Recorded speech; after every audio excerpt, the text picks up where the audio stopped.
front of you, up, looking up.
Supervisors' regular meeting to order. Let me ask the clerk to please call the roll.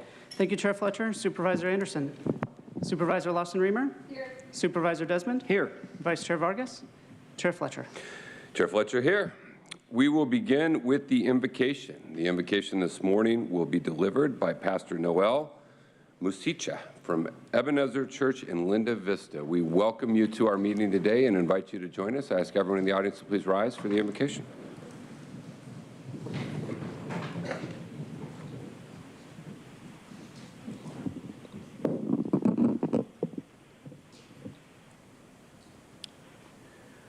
Almighty Father, we thank you for this morning. Thank you for the gift of life. This is not something we take for granted, knowing that we've just gone through a really difficult season, a season when worldwide death came to visit us, a season in which we've lost so many loved ones. So we thank you that we could be here today. We thank you that we can be here in one of the most beautiful cities in the world. And thank you for the privilege of leadership. And we know that there are so many different pressing issues that pertain to our county. And so we pray that as we discuss them, we pray that as we think through them, that you give us the wisdom to be able to carry out our words, to be able to carry out our decisions with both compassion and clarity.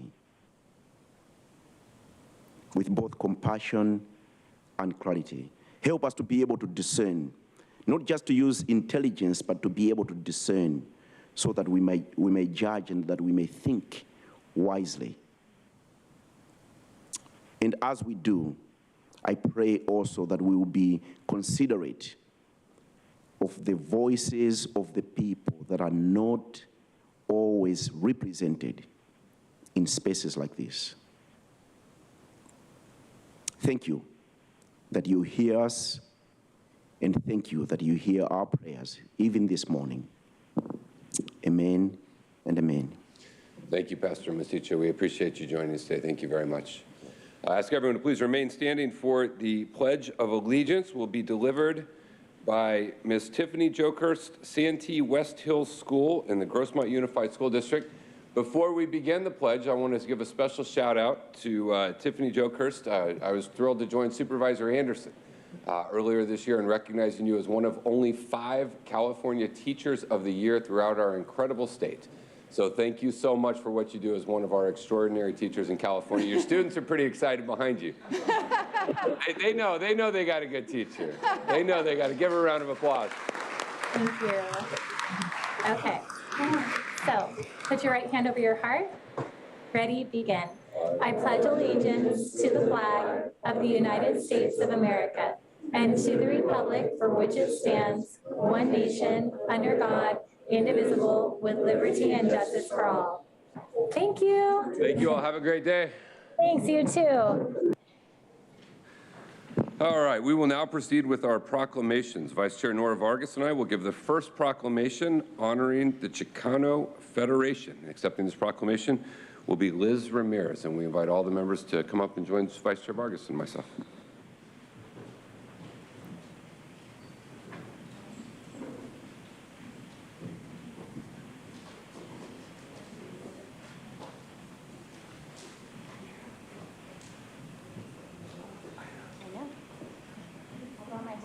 Yeah, all right, you're all welcome. Thank you all for coming. Come on in. It's wonderful. Great to honor you and recognize you. Come on in, crowd in. Good to see you. Thank you all for being here. Thank you so much. Thank you for being here. Good morning. Good to see you. How are you? Good morning, sir. Thank you for being here. Today we are very proud to recognize a really important group, a vital group that has contributed significantly to our region, the Chicano Federation of San Diego County.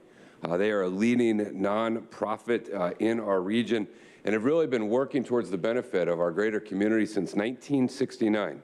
The 1960s were a very turbulent period defined by a lot of struggle, the pursuit of basic civil rights.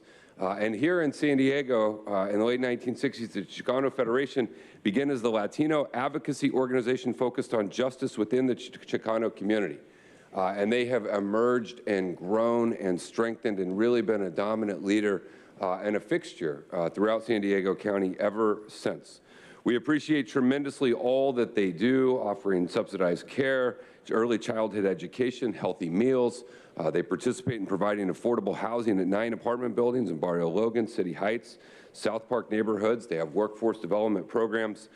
They undertake extensive civic engagement, outreach, and advocacy projects. Their leadership and advocacy has resulted in significant moving of public policy throughout San Diego County. They are a group that I hold in high esteem and regard for the work they do, and have never lost that true commitment to represent the needs of the community. They've never lost their focus, they've never lost their connection, and they are always there to advocate and advocate strongly for the needs of our Latino community. It's my honor to join Vice Chair Vargas today in recognizing them. And I'll turn it over to Vice Chair Vargas. Thank you, Chair. Good morning, buenos dias. It is such an honor to welcome the CEO of the Chicano Federation, Liz Ramirez, and her team to recognize the Chicano Federation. As the Chair mentioned, the Chicano Federation really is the corazón of our community. Right? The work that you have been doing for years has really lifted our communities up when few knew how powerful and how important we are. And as we're closing out Hispanic Heritage Month, for some reason we only get a month, but we should be celebrating you all year. But you know, for me, it's really important. The Chicano Federation has a special place in my heart because when I was a young kid, just graduated from college, I was able to do the Chicano Federation Leadership Institute program. I know that's how old I am. And it really introduced me to a community from a very different way, really understanding what the Chicano movement was about, really understanding what our community is all about, and really thinking about us as advocates and people who really need to be at the table making decisions. And so since its inception, that's what the Chicano Federation has done. It has really committed to really working on behalf of our communities. One of the programs that I'm really proud that they're doing right now is really uplifting women, particularly around the workforce throughout San Diego County, to make sure that they provide the tools that they need to become childcare providers, and this is something that we're really proud of working with them on, and we hope to continue to expand that program. I've had the honor of working with Liz for the last year and have seen how she has hit the ground running, has done an absolutely wonderful job representing our community because she is from our community and has done an absolutely fabulous job. So this September, the Chicano Federation is going to reach the 53rd year of being at the forefront of equity on behalf of our communities in San Diego County. And the beauty of it is that even though the Chicano Federation was created to serve and advocate on behalf of Latinos, it serves beyond the Latino community. And I want to make sure that everyone knows that because they represent and they serve everyone who is in dire straits throughout the county. So an organization that started as an advocacy organization, providing social services, childcare, affordable housing, workforce development, youth development, civic engagement, and brand new community resource center that they just opened up. So it's exciting to have them here. I welcome them to our county of San Diego. And so Chicano Federation's dedication to the community is really what I think represents who we are as a region and as a community. So with that, be it proclaimed by the chair and the Board of Supervisors that today, here, I'll give you this so that we can do the formal thing. Board of Supervisors, today is September 27th. We commend the Chicano Federation for its outstanding service, leadership, dedication, and commitment to county residents, and do hereby declare this day to be the Chicano Federation Day throughout San Diego County. Thank you so much for everything that you do. Thank you.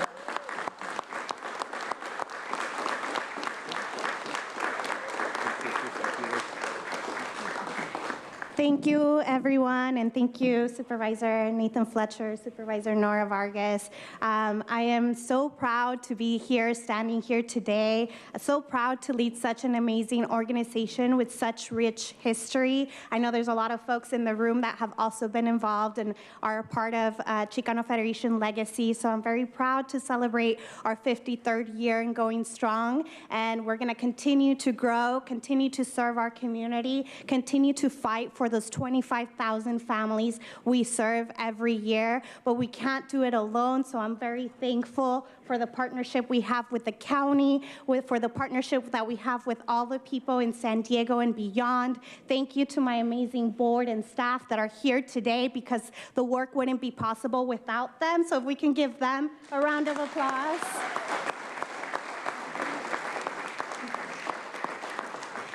And again, I'm very thankful, and it's such an honor to receive this recognition today. Good job.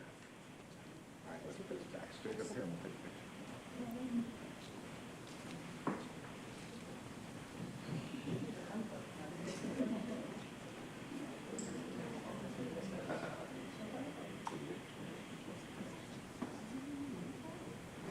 Do you see everyone?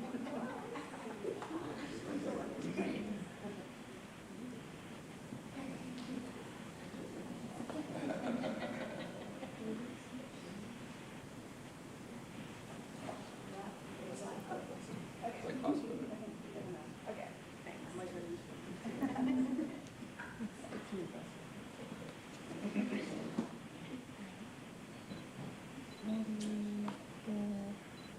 Good, couple more smiles. Can you go down a little bit?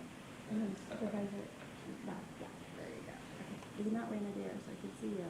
No, you're behind you. Okay, good. Good, two more. Good, one more. Okay, take one.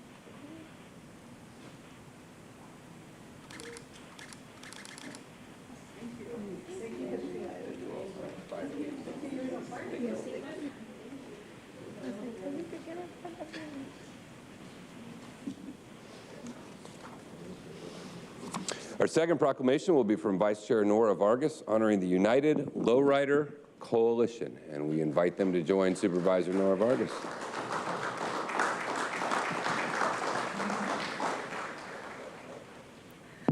I think it's a great day in San Diego. We honor our Chicano community all day, every day, right? So I'm super excited today.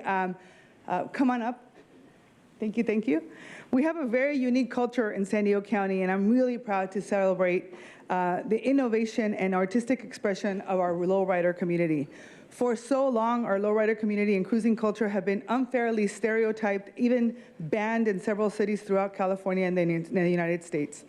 In reality, the lowrider community has helped preserve culture and history to leave a legacy for our young ones. Through their artistic expression, they bring out the values of family, ancestry, religion, and community. Today, across southwestern United States, barrios and communities are standing up for their right to freedom of expression and dismantling systems that were intended to oppress and marginalize predominantly communities of color, especially within the Chicano community. One such organization in District 1 has been advocating for the repeal of National City's anti-cruising ordinance. They have been partnering and building coalitions with local car clubs, community residents and activists, local businesses, law enforcement, and elected leaders to bring cruising back to National City. The United Lowrider Coalition was founded to advocate for change and to change the stereotype associated with cruising culture, which I think is extremely important. Anti-cruising ordinances prohibited cruising, but included the over-enforcement of vehicle impounds, arrests, and fines. The No Cruise Zones ordinance was used to target and profile young people of color. In the years and decades since many of these ordinances were passed, cities like Sacramento and San Jose have repealed them to promote greater equity and community partnership. The United Lowrider Coalition has built many of those community partnerships within our South Bay neighborhoods, including volunteering and during the pandemic to promote vaccinations and really trying to get the information out. Earlier this year, the California State Legislature unanimously passed Assembly Concurrent Resolution 176 that encourages all cities to repeal their decade-old cruising bans. Lowrider coalitions from across California have applauded the passage of the state legislature resolution and have given community activists hope that efforts to repeal these ordinances will generate new enthusiasm to a cultural pastime and a vibrant artistic expression for many in our Chicano community. Therefore, on behalf of the San Diego County Board of Supervisors, it is my honor to proclaim and recognize September 27th as United Lowrider Coalition Day throughout San Diego County. Accepting this proclamation is Jovita Arellano, the co-chair for the United Lowrider Coalition. Congratulations.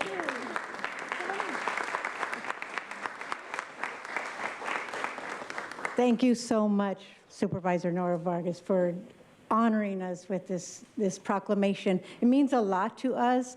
Our coalition began in January of 2021, and we are several car clubs that are involved with this, solo riders, business owners, elected officials. We have a lot that support us with this, and it's amazing that we're getting this today, because that just shows that the work that we're doing is not in vain. And our whole goal to start this coalition is to repeal the no cruising ordinance in National City. We're not there yet, but we are getting there, and we just really love all the support. It's all about the culture.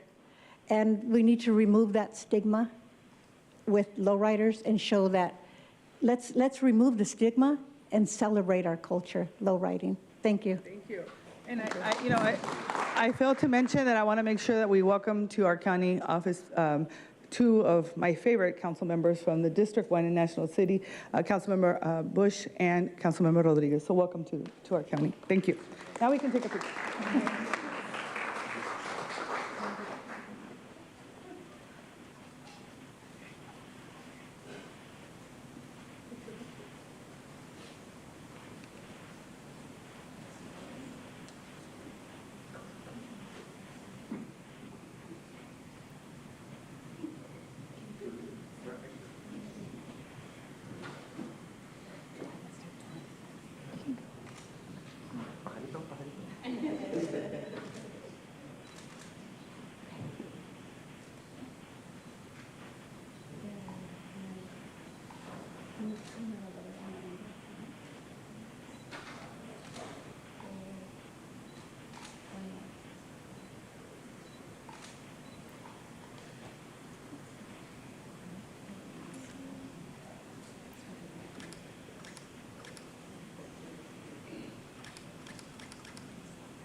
Thank you so much. Thank you to our council members for joining us, and thank you to the entire Lowrider Coalition. We appreciate you all. Thank you very much for being here. Thank you all very much. Our next proclamation will be from Supervisor Lawson Reamer, honoring Fall Prevention Awareness Week, and accepting this proclamation will be Paige Colburn Hargis.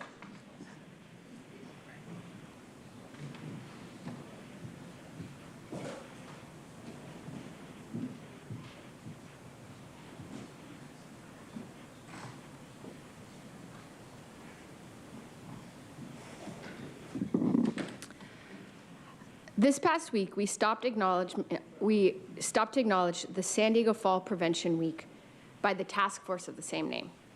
This matters. Falls cause half of fatal traumatic brain injuries among older adults, and 1/4 of people 65 and older will fall each year. That's why the county and the Fall Prevention Task Force are working to increase awareness of this issue, to promote multidisciplinary strategies to prevent falls, and encourage everyone in San Diego County to take steps to protect those most at risk of falling. The financial toll for older adults can be significant. As the population ages, the cost of falls is expected to reach $101 billion nationally by 2030. So how do we reduce falls? There are evidence-based programs and cost-effective strategies that are working. Exercise programs to improve balance and strength, medication management, vision improvement, reduction of home hazards, and fall prevention education. They all make a difference. So on behalf of the board, I am grateful for the work of the San Diego Fall Prevention Task Force. I'd like to present this proclamation. There's a lot in here, so I'm just going to jump to the good stuff. Whereas the County of San Diego is committed to recognizing and honoring those organizations that are dedicated to the best ideals of public service, and San Diego Fall Prevention Task Force is one such worthy organization. So now, therefore, be it proclaimed by Chair Fletcher and all the members of the San Diego County Board of Supervisors that they commend San Diego Fall Prevention Task Force for its outstanding commitment and well-being of area residents, and hereby declare the 18th through the 24th day of September 2022 to be National Fall Prevention Awareness Week throughout San Diego County. Thank you.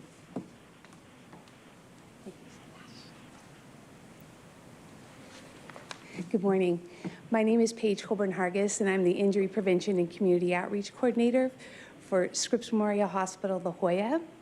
Scripps Health is a recognized partner of Live Well San Diego, and we're proud to support the county's vision to make our communities better places for people of all ages to live healthy, safe, and thriving lives. I'm honored to serve as co-chair for the task force, and on behalf of the task force, my co-chair, Dr. Beth Sullivan, all of our members, we would like to thank the Board of Supervisors for the recognition of Fall Prevention Awareness Week. As mentioned earlier, according to the CDC, falls are the leading cause of injury-related death for adults age 65 and older. And tragically, an older adult falls every 20 minutes. An older adult dies every 20 minutes as a result of a fall. And in 2018, 1 in 4 older adults reported falling, and that's 36 million falls per year. So falls threaten the older adult's safety and independence and can have devastating consequences for both the person that falls and for those that care about them. But the great news is that falls are not an inevitable part of aging. There are simple, proven strategies to help older adults, their families, and communities take the necessary steps to prevent falling. Since 2004, the task force has helped advance fall prevention initiatives, create awareness campaigns, and provided access to resources and evidence-based programs that promote the health, safety, independence, and quality of life for older adults in San Diego County. So we would like to thank the service providers, healthcare professionals, and community advocates that make up our membership for their continued support of our mission. And we also want to give special thanks to the members that played an active role in the planning and coordination of activities and events this past week, including the county's Aging and Independent Services, which coordinates the task force. And through these efforts, we provide valuable information, resources, and services to some of our region's most vulnerable and at-risk older adults. So it's with great privilege that we look forward to continuing our work to educate and empower older adults to stay independent and prevent falls. Fall prevention is a team effort, and we can all play an active role in preventing falls in our community. If you'd like more information, you can visit our website at www.sandiegofallprevention.org. Thank you so much for your time today.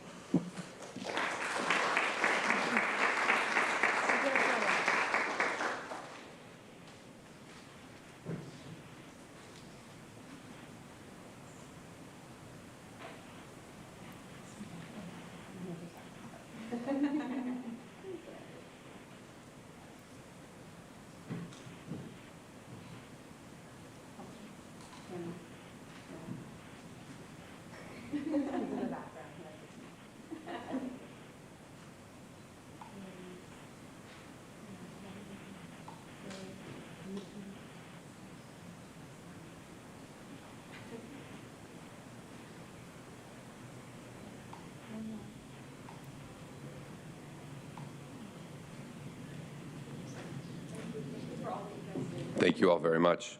Our fourth and final proclamation today will be from Supervisor Jim Danseman, honoring the San Pasqual Band of Mission Indians. Accepting this proclamation will be Chairman Stephen Kaup with the San Pasqual Band of Mission Indians.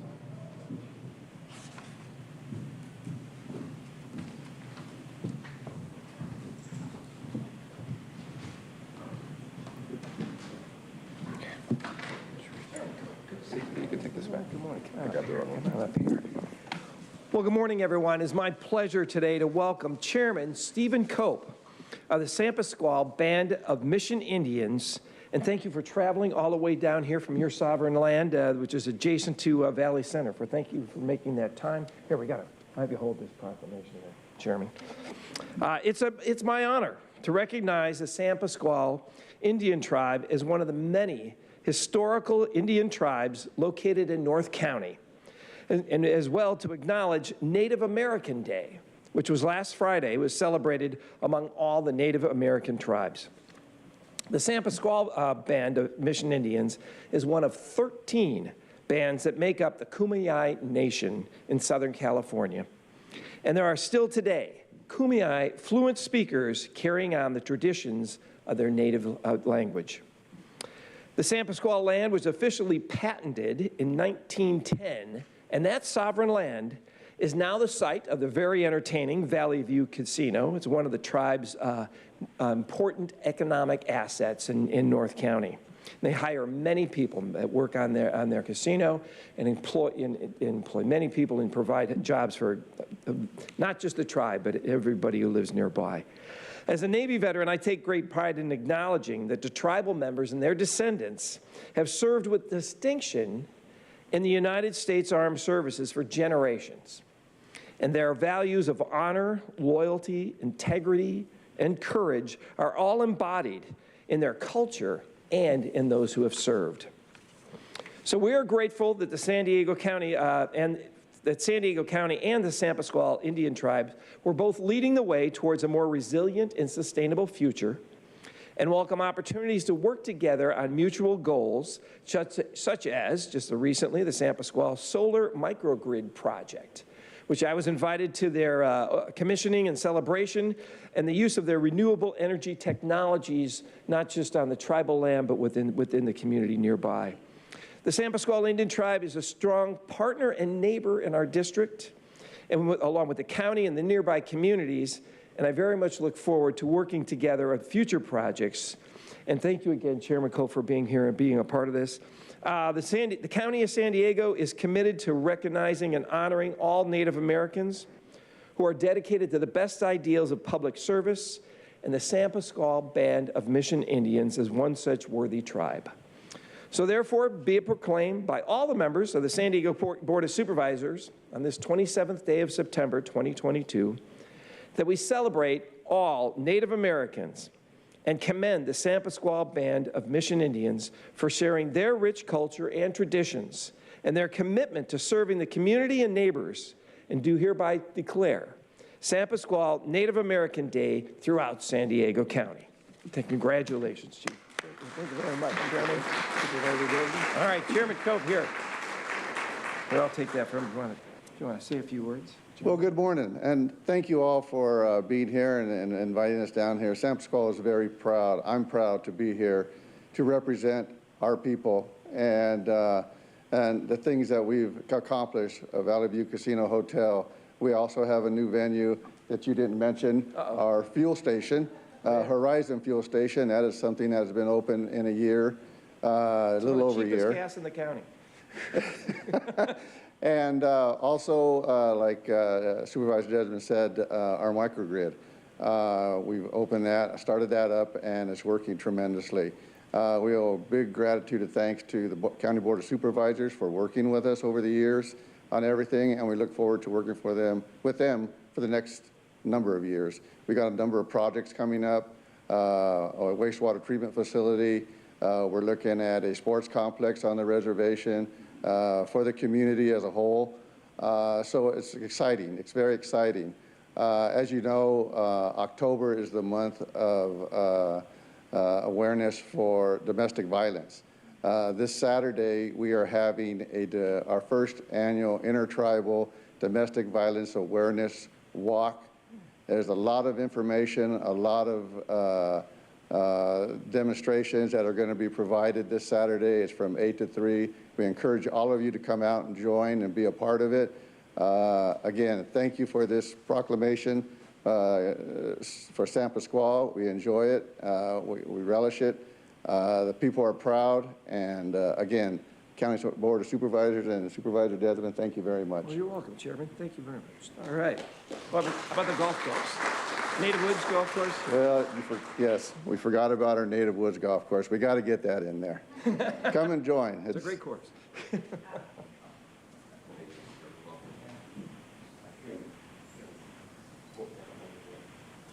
do you want it? Okay.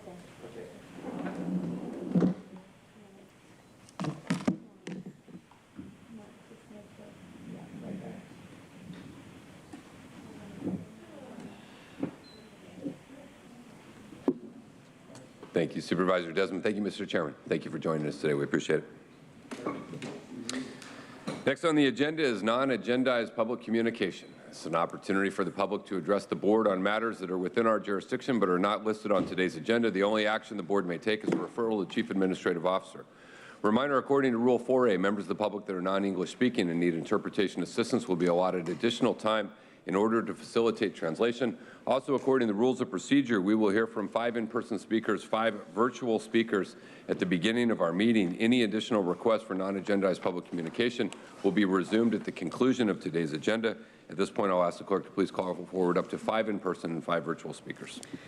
Thank you, Chair Fletcher. We have 16 requests to speak on matters not listed on the agenda, 6 in person and 10 requesting to speak by phone. For those that requested to speak by phone, please dial into the conference line now using the instructions that were provided to you. We'll begin with the in-person speakers, and as the chair indicated, we'll be calling the first 5 speakers. All the remaining speakers will be heard at the conclusion of today's session. As your name is called, please come forward and stand against the east wall under the murals until it is your turn to speak. I'd like to invite forward the following individuals: Michael Brando, Oliver Twist, Audra, Paul Henkin, and Consuelo. You'll have 2 minutes to address the board, and I'll ask you to please state your name for the audio record. You may come forward in any order. I used the name Michael.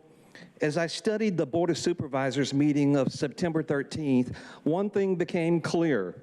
The entire meeting theatrics constitute the completion of one entire cycle of psychological abuse. Covert abusers begin the show by handing out candy, false flattery, proclamations to humans craving and starved for external validation. The recipients accept the false flattery from an evil institution. The charade gives the public the impression that honorable, wholesome, and truthful people comprise the board. Republican Marxist Jim Desmond went so far to narcissistically describe the deluded Wilma Wooten and others as fine and upstanding.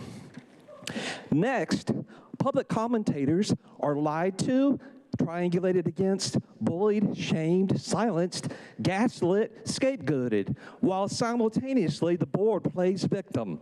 Their specialty is Darbo: deny, attack, and then reverse victim and offender.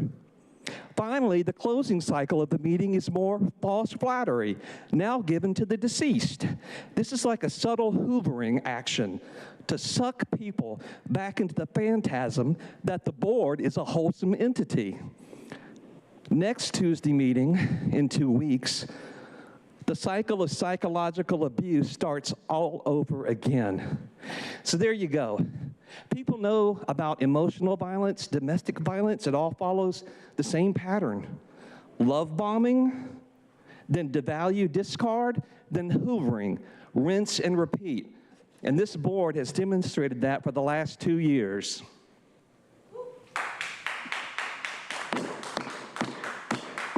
Your clapping in the 5th row is disrupting the conduct of the meeting.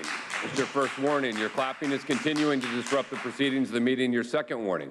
One more warning, you will be removed. Let us be real clear at the beginning of the meeting. The rules of procedure are incredibly clear. There is no outburst allowed from the audience once the agenda items have become. You can come to the board and you can say whatever you want to say in your time. You can stand there and clap during your time. You will not disrupt. Your outburst is your third warning. Please leave the chambers. Consuelo, you will leave the chambers at this time. I'll ask the deputies to please escort her out. The rules are the rules, and they will be applied fairly and consistently in order to ensure the proper functioning of the Board of Supervisors. Now, it was your third warning. All 3 are documented. You can leave at this point. The board will take a momentary recess while the deputies remove this individual from the chambers. We will reconvene our meeting in just a few moments.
We will reconvene our meeting. Again, let's make clear, we welcome everyone to come down.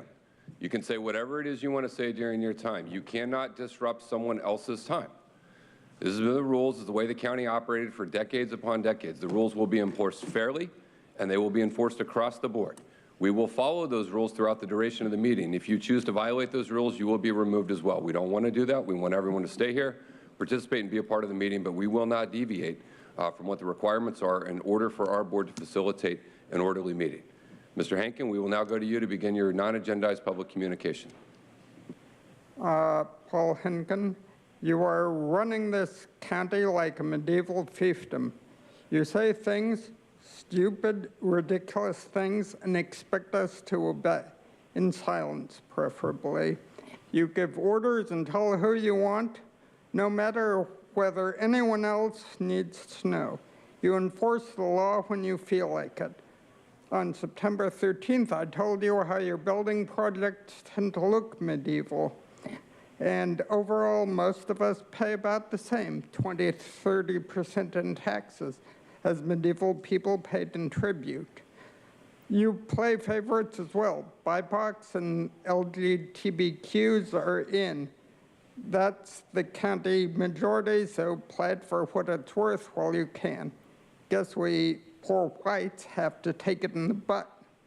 During the monkeypox report, Nora went on off topic and started rambling about COVID stuff. Audience members pointed this out. You gave lengthy speeches about do not interrupt, or you can say what you want, which is a lie, by the way. Speak when it is your turn. If this continues, we will clear the chambers. Well, you could have simply asked Nora, are you sure you're talking about monkeypox? And with your outbursts and rants when we act up, clap for a second, say something you don't like. You are like the court jesters.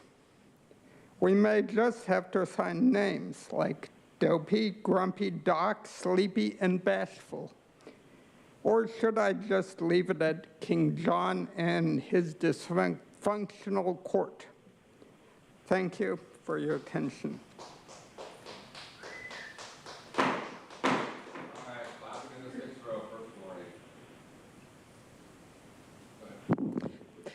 Good morning, Oliver Twist here. I come before you today to ask you to put forth bipartisan support on a couple of fronts.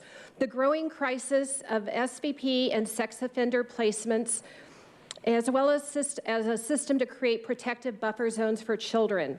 First, I am asking you to draft and adopt a resolution to declare SVP placements in our county a public safety crisis. As an East County resident, this is a great concern of mine as we are disproportionately burdened with the lion's share of these predators being released into our communities. Since we cannot seem to get protection from either the state and its conditional release CONREP program, nor from the judiciary from judges who apex the right of predators above the rights of future victims, I now turn to you for relief and for advocacy in highlighting this problem that puts our children at grave risk. I'm asking for a resolution to include stipulations for mandated notifications to residents whenever any sex offender is placed in any residential community. The latest egregious incident in Blossom Valley, where a quiet street of single-family homes now has a purported treatment facility foisted upon it, was antithetical to both zoning and to child safety. Secondly, State Senator Brian Jones has stated he will be bringing forth a bill December 5th to make it illegal to camp within 1,000 feet of locations deemed sensitive areas, places where children gather. I'm asking you to put forth a second resolution in support of that, and for your County Office of Legislative Advocacy to take up a formal position of support on that item. I'd like to thank you for your advocacy now for Noah Homes, that the funding disparity has been rectified, and so it's great news for both the residents and the staff of that amazing residential care program. Lastly, meeting decorum, I do urge all public speakers to be respectful to county staff. They are performing at direction of the board, and that is where our criticism should lie. Thank you. Thank you. Next speaker, Thank please. you for your comments. All All right, Mr. Gentleman, in the 6th row, this is your second warning. You know the rules of procedure. Clapping when it's not your turn to speak violates the rules of procedure. Next speaker, please. Use the name Audra. You're so good, Nathan. My shirt is actually perfect for today because you're proving it to be exactly true. And so I would like to tell the people, quit letting them put us in a box. Quit letting them dictate all the things for us. And the one way to do that is to get them out of office. And there's no way that's going to happen if you use the voting machines. There's a thing called a secret ballot. It's been around since 1800s. It's also known as the Australian ballot. It is a way to ensure there is no fraud, that they can't use the machines. You go to the voting center and you ask them to give you a blank piece of paper and you write on there who you want. You don't write your name on it or anything else. You put it in the ballot box and they have to count it by hand. It's time that we, the people, take all of this back, because these people are never going to listen to us. They're never going to do what's right. They're going to continue down this path until so many people are dead, homeless, suffering, whatever it is. They're going to continue to take the money of the people and put it in their own pockets, pretending like they're going to solve solutions that they create, pretending that COVID is the problem. If I hit you with the car, it's not the car that did it. I did it. So you can't blame the car. Quit blaming COVID for your decisions and quit blaming us for not complying as far as why things are so bad. You act like you want to respect the people or listen to the people, and you do anything but listen to the people. They will come in here, they will fill these rooms, and all you do is fill your pockets or give yourself a pat on the back from all these people that, you know, want to do quid pro quo things with you, right? Like, if you scratch my back, I'll scratch yours, but fuck everybody else that comes in here and has a say. We're your constituents. You have to listen to us. Use a secret ballot to get these motherfuckers out. We'll now hear from those that requested to speak by phone. When it is your turn to speak, you'll be unmuted and you will hear a recording that will tell you to begin your comments after the beep. I'd remind the callers that they should mute their TV or live video stream before they begin speaking. Again, we'll be hearing from the first 5 callers, and the remaining callers will be heard at the conclusion of today's session. We'll begin with our first caller.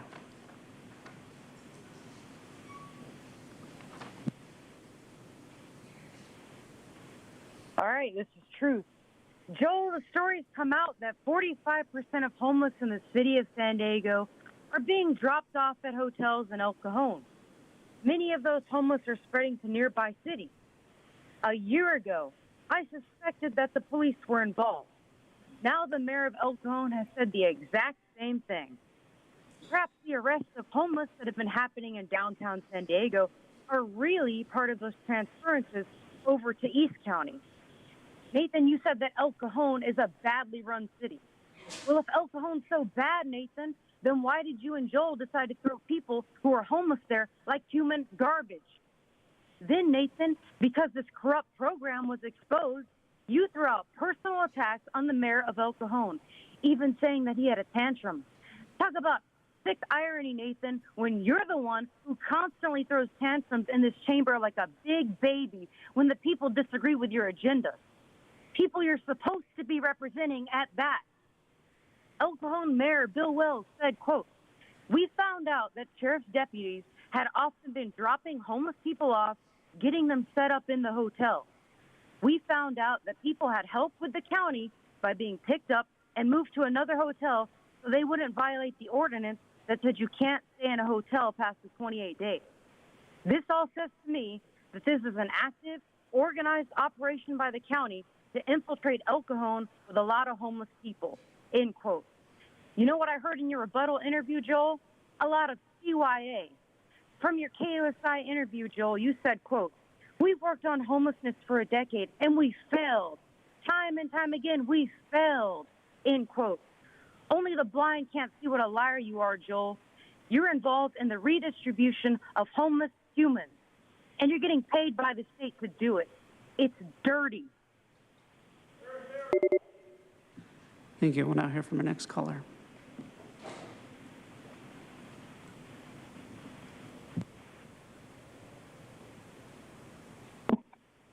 Good morning. This is Peggy Walker. An investigative series published by the Los Angeles Times this month feels deep concern that San Diego's rural areas could experience the same pot legalization failures taking place in other California counties. The Times report found illegal weed farms are flooding rural California on a scale never before witnessed, exacerbating violence, labor exploitation, and environmental damage. Police are overwhelmed, raiding only a small percentage of illegal farms, and even then, growers are back in business within days, the Times reported. Paying no fees or taxes, illegal operators have not been deterred by modest fines, and those state fines for illegal businesses have increased, the Times said. The state has issued only one citation under new stiffer penalties. So 6 years after Prop 64, California's weed industry is in disarray with flawed policies. The Times concluded licensed and unlicensed operators have flooded the market with product, leaving a glut of pot. No one knows how widespread illegal growers are. They blatantly operate in plain sight, the Times noted. This begs the question, what does the ability of illegal operators to hide in plain sight in other counties uncontrollably bode for San Diego's rural areas? In the responsibility of your leadership position, supervisors, I ask you to carefully consider the harmful impact proposed commercialization will have in our county. Thank you. Thank you. We'll now hear from our next caller.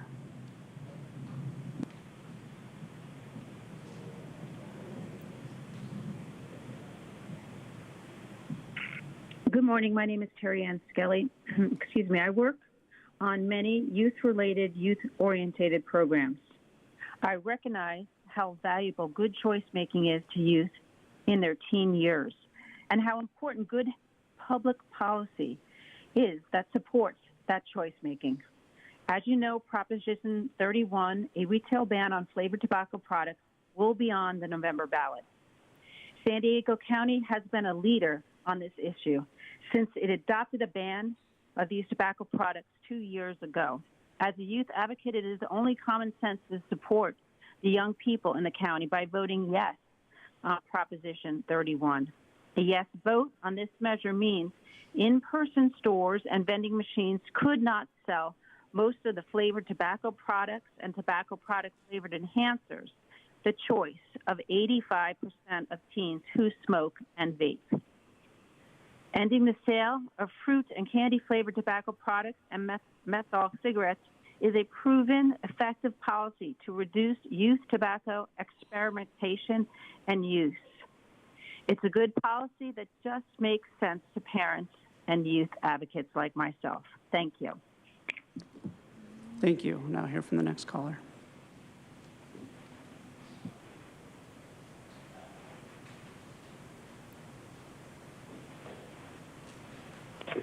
Mike Borello. So just 5 days ago, from the U.S. Bureau of Labor Statistics, new data, general population, 6.6% rate of change of disability. But employed population after the fall of 2021, 22.6% rate of change in disability. What happened in the fall of 2021? Biden's mandate, get jabbed or lose your job. But back to VAERS for a minute. Regarding children up to age 17, as of the 16th of September, all COVID vaccines, all locations, there's now 55,767 adverse events reported, 153 deaths, 672 life-threatening events, 529 permanent disabilities, over 4,000 hospitalizations, and over 5,000 emergency room visits. Other countries have stopped vaccinating their children, but not San Diego. There's virtually no risk for these kids from COVID infection, but comparatively greater risk from the vaccines. In July of 2021, Reuters' so-called fact-checker, Nancy Lapid, wrote, "No trace of mRNA vaccine found in breast milk." But then, just yesterday, Dr. Hannah Nazea published a research letter in JAMA Pediatrics titled, "Detection of Messenger RNA COVID-19 Vaccines in Human Breast Milk." Some countries realize the vaccines are doing more harm than good for pregnant and breastfeeding women and have stopped recommending the vaccines. But not in San Diego. They're now negligent and harmful manner to promote the vaccines. Lastly, I'll recommend you a book, The Psychology of Totalitarianism by Matthias Desmet. I dare you to read it. If you have the eyes to see, the mind to reason, you cannot deny America is rapidly on the road to totalitarianism. Now hear from the next caller.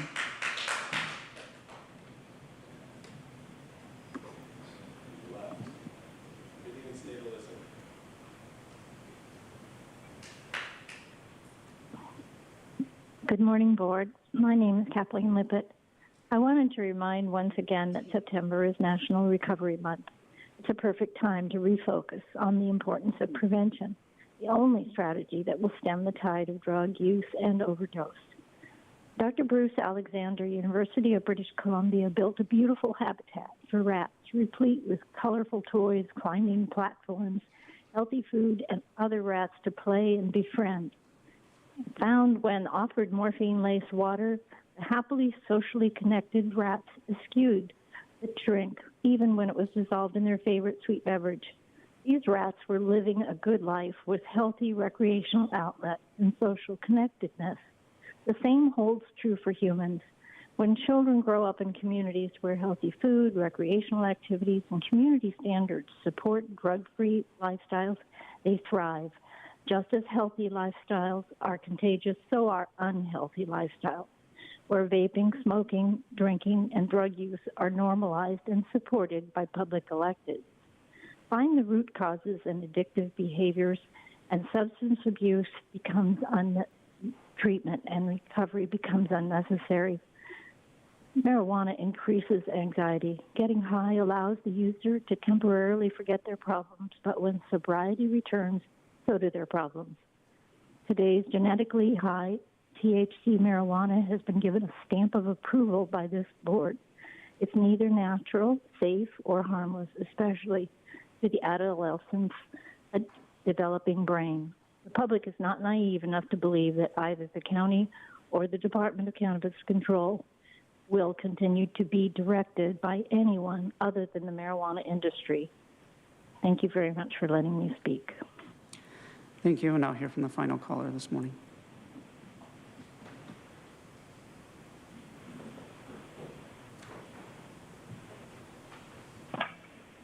Good morning. My name is Diane Grace, a parent and grandparent.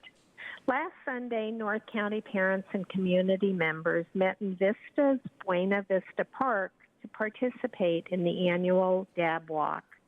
The local Dab Walk was part of a national movement sponsored by Johnny's Ambassadors, a nonprofit alliance of parents and youth organizations who are concerned about the harms of youth marijuana use.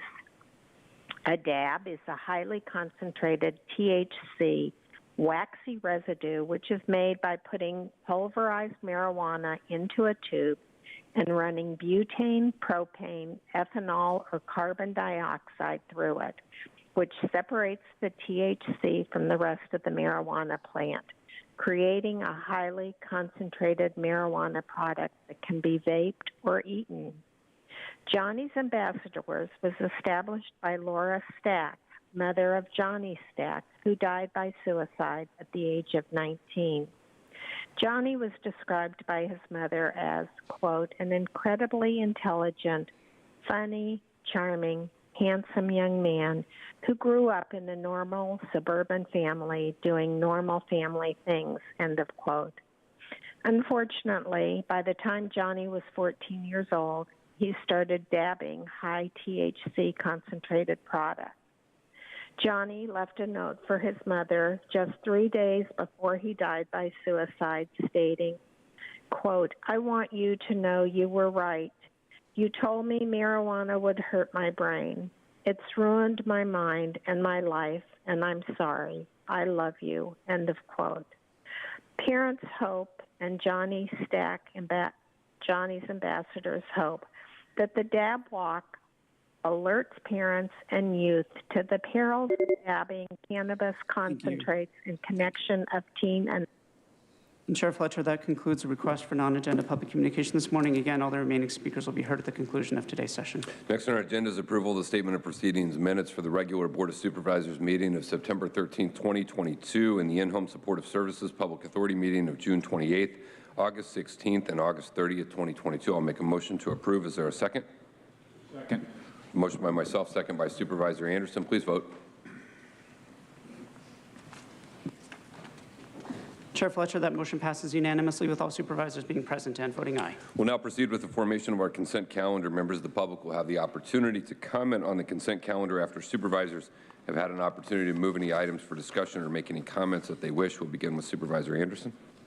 I normally don't do this, but on item 5, I just want to thank staff and our partners for the great work and success of the program. I have nothing to change. Thank you. Thank you very much. Supervisor Lawson-Remer. Yeah, thank you so much. I just have a couple items to comment on, nothing to pull. Wanted to just make a quick comment on the combined items on 7, 8, 9, and 10, and just thank everyone for your hard work. I mean, I think everyone knows how important these issues around childcare are to me, and I think these are really extremely exciting initiatives to support childcare providers in our region. It's just a struggle for working parents every single day, and it got worse with COVID, and it's not getting better. So I'm very, very excited about these items. Also, just again, I want to thank the team for the great work on item 11. It's going to be really, really good to have a lab here to do this processing. I think that's incredibly important. So thanks for everyone on that, and also on the flexible housing pool. And again, I think that's just a great program. It's clearly shown some success, and I'm glad that we're thinking a little bit outside the box as to how we can ensure that folks in need of homes and who already have funding can actually get matched with places to stay. So thanks for everything. Thank you, Supervisor Lawson-Remer. Supervisor Desmond. Thank you, Chair. I just have a couple of comments on some of the items. Also on item 5, though, for the flexible housing pools, great program. Thanks staff for all the hard work and effort on that. And then on 7, 8, and 9, I'm glad to see this funding for the programs that facilitate the foster youth transition into the workplace. It's also much needed support for our child care in the region. These are great programs, and they serve a great need in our region. I'm glad to support those items. And then on item 12, unfortunately, this is a board conference that I'm not going to be able to make. I have a direct conflict with scheduling of this, the board conference with the City of San Diego. I have a LAFCO hearing that morning on October 3rd at the same time, and since I'm the chair of LAFCO, I'm going to be attending that one. So if I'm able to get out early, I'll try to do so, but unlikely I won't be able to make it. But while my district we're the only district that does not overlap with the City of San Diego, I still want to be a voice for the region when it comes to issues of homelessness and housing. So thank you. Thank you very much. You can't be in two places at once. And I'll make a motion, I'll make a motion to approve the consent calendar. Thank you. Thank you, Supervisor Desmond. Vice Chair Vargas. Thank you, Chair. Just quick comments on item number 5. First, agreed with my colleagues, having flexible fans that can be used for what people need further reduces barriers and helps house people experiences homelessness a lot quicker. So I'm excited about this item. And it's great to see that we surpassed the initial goal of housing by nearly 400% and a 92% retention rate. I think that's a testament to the great work also of the community outreach and the work that the county staff does. So thank you to the whole team for bringing this evaluation report to the board. On the aging and roadmap item number 6, I just want to say thank you to the work that they're doing. These 10 priority areas to support our senior population in the county of San Diego are key. I think everyone knows that under the silver economy priority area, I was especially pleased to see that from July 2021 to July 2022, the efforts for IHS's caregiver recruitment have resulted in 7,205 new people enrolled as a caregiver program, and it's a program that is very near and dear to my heart, so I appreciate that. And I also was impressed to see that under the work of the Elder Justice Task Force, $1.5 million was prevented from being taken from a victim's bank account, and I think especially the language barrier for some of our folks when people call them and they're trying to take their money away, which I don't know why people would do that, but it's just, this is great work, so thank you for that. I'm looking forward to more work in the future with all of you. And then on item number 8, really appreciative of the ARPA funding allocation for this proposal to uplift childcare workforce along with the other two childcare proposals on today's agenda. So really looking forward to how this really supports the workforce through job training and professional development and support as well as retention stipends. So I'm grateful for that. And then on item 9, family child care providers is going to receive support for their operations from the pandemic, and that's also great. And then last but not least, I'm looking forward to the meeting on the joint meeting on Housing Summit, because I think, you know, as we're talking about issues around homelessness, we know that housing people is the #1 priority, and so I'm really looking forward to the conversation. And with that, I'm happy to second the motion. Thank you, Vice Chair. I don't have any items to pull. I want to join the voices in support of the Flex Housing Pool. I want to commend Barbara Jimenez, Nick, and the entire team for their work around that. In 2019, I brought forward the action which led to the creation of this, and it is incredible to see its impact. Something that was a concept and an idea that we believe could make a positive difference, we know has. 440 households have received permanent housing through this program. As Vice Chair mentioned, 92% have had a 1-year retention rate in that permanent housing. This is an actual step in action that we are taking to actually help address the problem of homelessness in our streets. And so really pleased to see us continue with this, pleased to see the warm embrace of this program and the efforts around it, and really a positive step forward in something that we started and we were able to see the impact of. On item 8, I just want to provide a few comments. Childcare is one of the most pressing issues we face in our community today. Not just the issue of childcare in terms of a barrier of people being able to enter the workforce, but the issue of early childhood education and really giving every child the opportunity to be prepared when they hit kindergarten, to be able to have those critical skills and critical learning. We know there's a tremendous direct correlation between that and achieving and breaking down some of the barriers and gaps that prevent people from really achieving their full potential. And so having access to affordable, high-quality child care, early childhood education is a vital issue, and the action we're taking here is a step forward. We will, as a board, be diving deeper into these issues in future meetings and really talking regionally about everything that we can.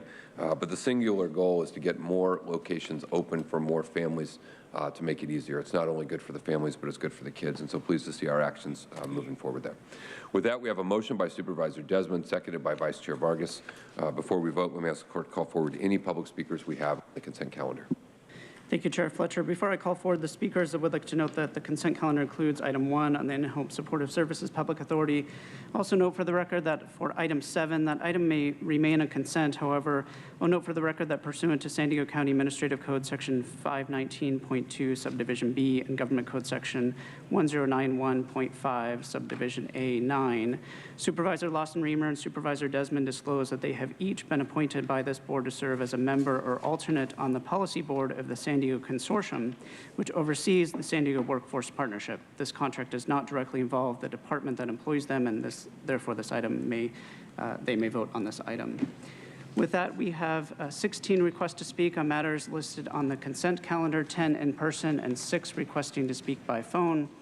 Any members of the public that requested to speak by phone on items in the consent calendar, please dial into the conference line now using the instructions that were provided to you. We'll begin with the in-person speakers, beginning with those in favor of the items on the consent calendar. As your name is called, please come forward and stand against the east wall under the murals until it is your turn to speak. I'd like to invite forward Lucia Garay, Courtney Baltayski, Eileen Caldenia, and Simone Hids-Monroe. You'll have 2 minutes to address the board, and I'll ask you to please state which item you are commenting on. Good morning. I am commenting on item number 8. Good morning, Chair Fletcher and Supervisors. My name is Lucia Garay, and I recently retired as Executive Director of Early Education at the San Diego County Office of Education. And for the past 10 years, I led the implementation of the Quality Preschool Initiative and Learn Well. And throughout that time, I would have never dreamt or imagined to have such a supportive board of supervisors on the issue of childcare and understanding the quality and the need in the early brain development of our children. I really applaud and thank the continuous efforts of your staff and yourselves to really understand this multifaceted issue. We have a workforce mostly composed of minority women who are underpaid, who need to have better access to education. We need to attract people into this workforce, and we cannot do it with the wages that they now have. So your investment to have a wage study, an investment to have education accessible to them at no cost, and a stipend to retain those who are in the field is just so important to us. I cannot thank you enough in the name of children and as a retiree, a member of Supervisor Margus's District 1. Thank you very, very much for all your support. Thank you. Next speaker, please.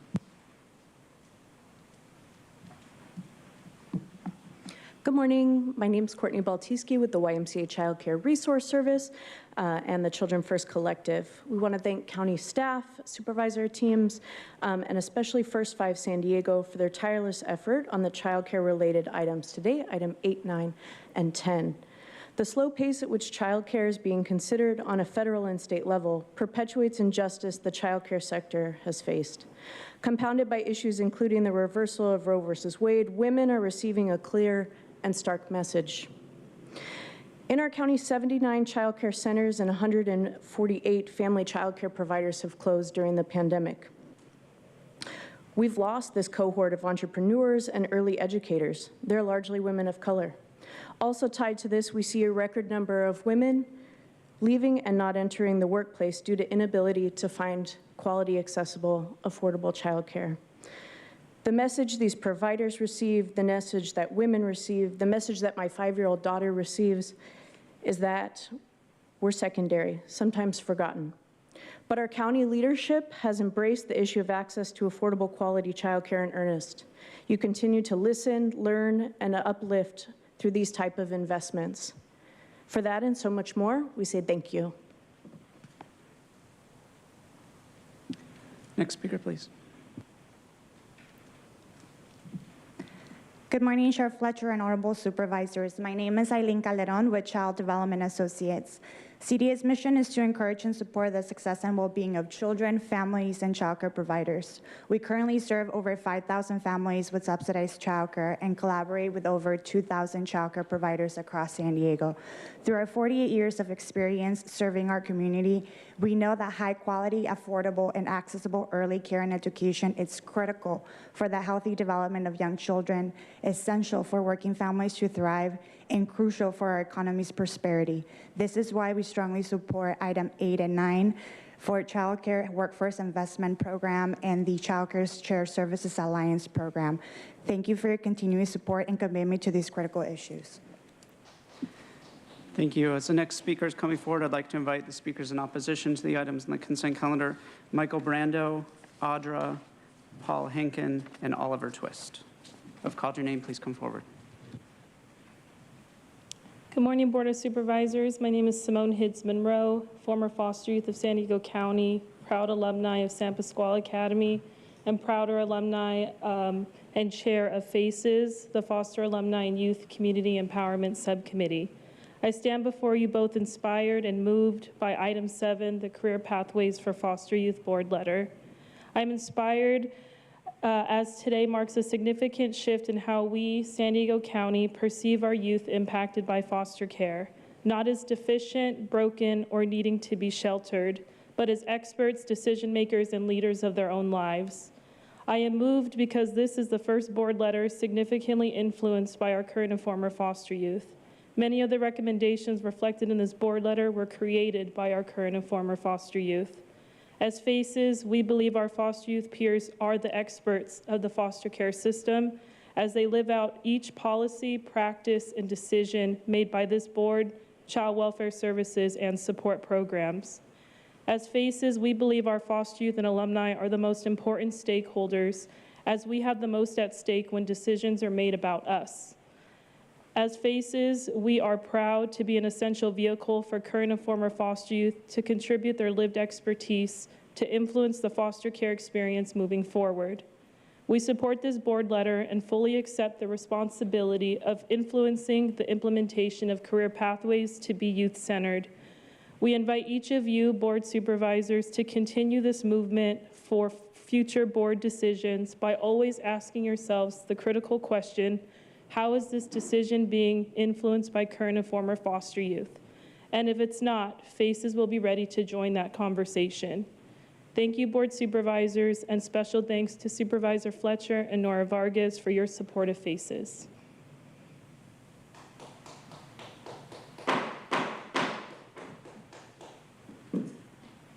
Next speaker, please. Hi, Paul Hinken. I heard, Nathan, that you told the speaker in the 6th row to stop clapping. This is your second warning. I never heard a first warning. Guess Dopey can't count either. We need to have a serious discussion about these community enhancement grants. The first item uses ARPA funds to support wellness for BIPOC communities. No mention of COVID, however. The second item is an allocation to support a Blacks-only mental health program. Other items from all of you supervisors, money for a documentary, funding to AMVETS to buy furniture. Have their donations dried up? $10,000 for a copier, printer, scanner. My last one was $300. Uniforms for character building camps. $100,000 for audio-video presentation systems. Support for the San Diego School District coming out of community funds. $25,000 for programming for Asian American communities. Are all races included? $15,000 to allow the urban core to track and report core members in the program. Sounds like the CIA. $25,000 for taxi services. And where do you get off that these statements will have no business impact? You need to have your auditors and legal staff go through these before you put these proposals forward. Or do you like having us do this for you? Thanks for your attention. Next speaker, please. Hi, Oliver Twist here. Bear with me, I wasn't quite planning on speaking of this, but when I saw it, the code of conduct, I am concerned about that. First of all, I think it gives a lot of room. I have seen in this chamber, sometimes the rules aren't enforced exactly equally. For example, you let a speaker go over before, but we get the gavel. So I would like equal enforcement of all of your rules. I also feel like that this code of conduct has a potential for weaponization, suppression of voices and different perspectives and voices. Going back to Pastor Hodges, it kind of started all this brouhaha. I think it's very interesting because there was so much said about his comments that were in response, but nobody ever addresses the fact that he was actually bullied. All he simply did was abstain from the vote, and people started harassing him about why. Where was that addressed? People should not be bullied for their position for a simple vote or abstention, and yet I never saw that addressed in this chamber. Instead, we got a scripture smackdown and a marginalization of certain people with deeply held religious beliefs, and that doesn't seem like that fits in with inclusion or your values of equity. Lastly, I would like to, again, bring back the words of, I believe it was Aramaic Glass Blake, some of the most profound words I've ever heard in this chamber. She had made a quote, conflict nurtured well produces growth. So I would, whenever you're evaluating a controversy or somebody's speech, I would like you to ask yourselves, is this a growth mechanism and an opportunity to get different voices and growth, and that we look at it from that lens as well. Thank you. Next speaker, please. Clapping in the 6th row, it's your third warning. You can leave the chambers at this time. Mr. Hankin, it's your first warning. Mr. in the 6th row, we need you to leave the chambers, please. Yes, sir, that's you. That's your third warning for violating the rules of procedure. I'm sorry, you know what the rules are, you know what you're doing. So we're going to have to ask you to leave at this time. And then we will continue on with our meeting and not allow any additional disruptions. Pretty sure you're disrupting it, but whatever. Your time hasn't started yet. Oh, okay. There you go. Now it has. Carry on. Thank you. Thank you for permission. I use the name Audra. I love when you give me permission. It's great. And so, yeah, all this money that you like to spend to create positions for people, 168,000 for evaluations or 309,000 for salary. It's great to address the cycle for incarceration and homelessness, another useless program. And you have a work litter crew to pick up litter for $8.5 million. How much are they going to get paid to do that? Interesting. And I love that you guys have this new law enforcement equipment because you're saying that the Sheriff's Department provides law enforcement services to aim to protect everyone's human right to life, liberty, and security of person. And that's why you're getting lethal and less lethal weapons and, using drones and robots. Yeah, and just, more body armor. That's to protect the people. Love it. Not to go against them. And let's see, so a $250 contract procurement, which, Tara, you really can't vote on number 5. I don't know why you guys like to pretend that you can and use some bogus thing to acts like, oh, no, I don't have a conflict of interest there. And just the fact that you're spending all of these ARPA funds, right? You got to get that done because, COVID's still around, or is it? I don't know. Did the president say the pandemic's over? I'm not sure, but you guys need to keep spending your money on children. And I love that you're having drag queens read to them because that is super fantastic. I'm surprised you don't want to abort them all, but that's fine. And then you want to test people's whole genome and stuff for gonorrhea and whatnot.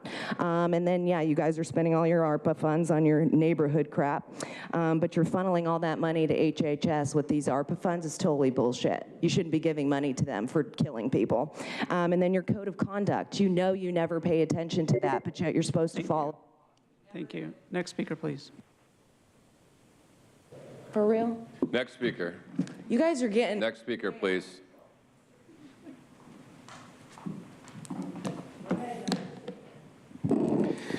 I used the name Michael. Before I begin my comments, I want to make it clear that I do not consent, I do not participate, I do not hold myself as active in this jurisdiction of all these unlawful measures that you mix up and all of this.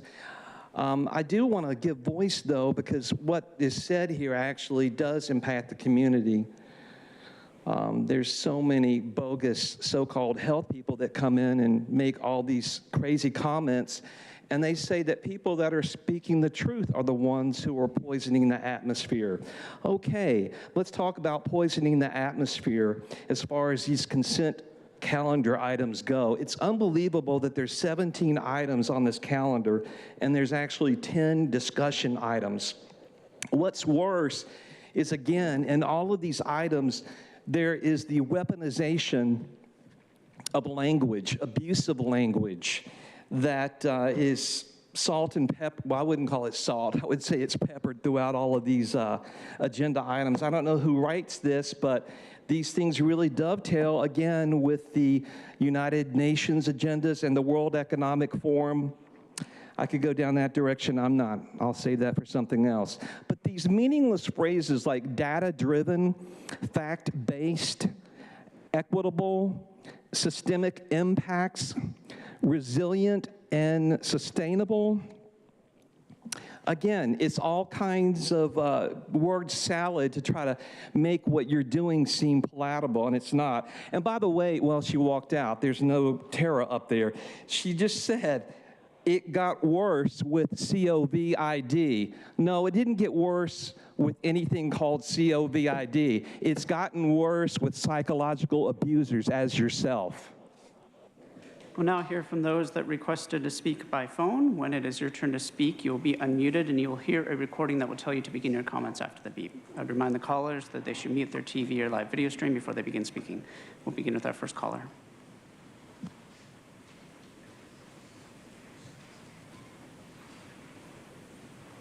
Truth. Item 2 is $6 million debt dollars from the state to work with Bias Sandag on sustainability goals.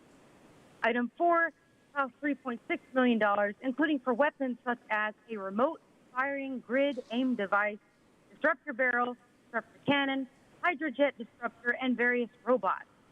Item 5 county's flexible housing pool had a less than 50% retention rate during a 2-year period. And now the Regional Task Force on Homelessness is going to be given $500,000 for that failure. Item 6, people can map out their own lives. They don't require goals of social participation or reaching the vision. Whose vision? Item 7 to 10 is $18.5 million debt dollars from the American Destruction Plan Act to build an education workforce with stakeholders. Another fascist public-private partnership to mold the workers of the future they want. And don't pretend you care about children, Tara, when you have no problem using your own daughter as a stratagem. Item 11 is a state grant for over $340,000 towards the public health lab to expand testing by whole genome sequencing, a very precise DNA fingerprint. That's a Thermo Fisher-style eugenics vibe.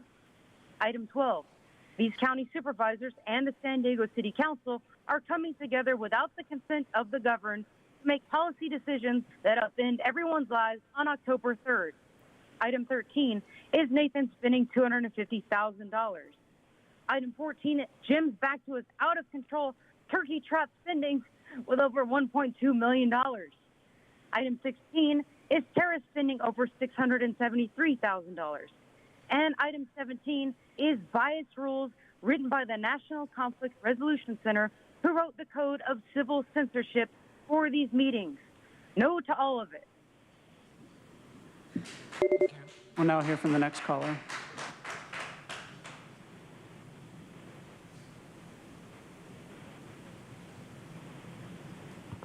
Good morning, Board of Supervisors. This is Tamara Kohler, CEO of the Regional Task Force on Homelessness. I'm happy to speak on consent item number 5. I just want to highlight the partnership between the Regional Task Force and the county in a really successful flexible housing pool. It has allowed us in a very tight rental market to house veterans and youth in a very collaborative way. We're appreciative of the support from the county and will continue to work collectively with them and others to house as many of our unhoused homeless San Diegans as possible. Thank you. Thank you. We'll now hear from the next caller.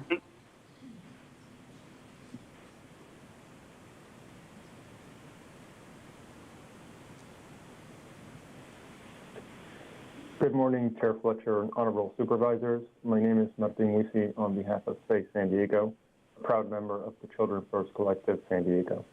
We supported the initial allocation of ARPA funds to San Diego's child care system last year and are excited that we are now building on this success. We want to thank county staff, especially First Five San Diego, for their consistent efforts around this critical issue. We urge you to authorize competitive solicitation for the Child Care Workforce Investment Program.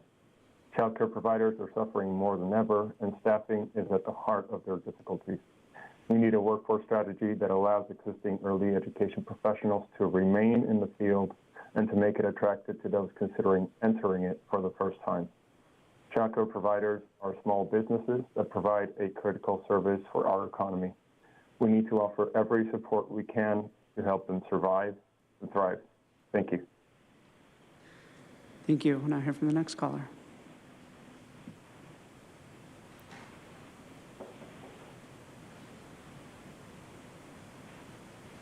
Good morning, Chair Fletcher and Honorable Supervisors. My name is Erin Hogaboom with San Diego for Every Child. Our initiative is committed to cutting the experience of child poverty across our region, and we are partners in the Children First Collective San Diego.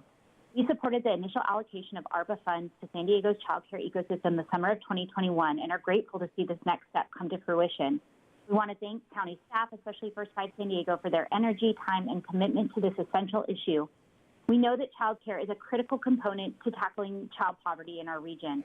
Not only does affordable child care enable families to work, but quality child care aids in the healthy development of San Diego's youngest residents and future workforce.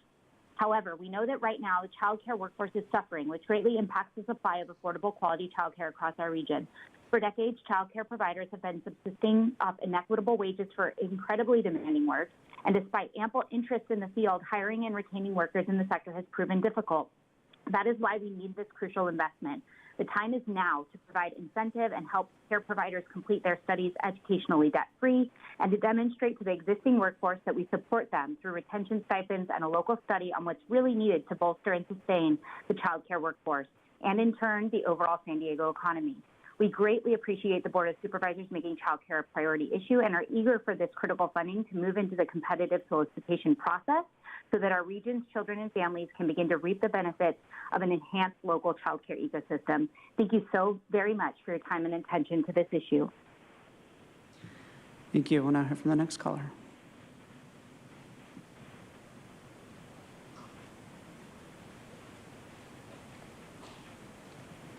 Good morning, Chair Nathan Fletcher and Supervisors. My name is Armando Sepulveda II, representing the San Diego Regional Chamber of Commerce, whose mission is to make the San Diego region the best place to live and work.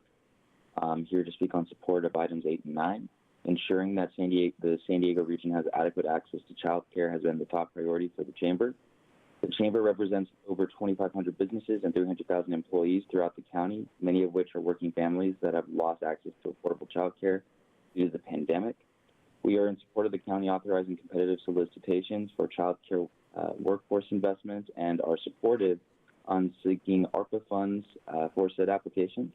We look forward to supporting the county's efforts in expanding access to child care throughout the region and are eager to partner with the county on any effort to support businesses and workforce of our region. Thank you for your time. Thank you. We'll now hear from the next caller.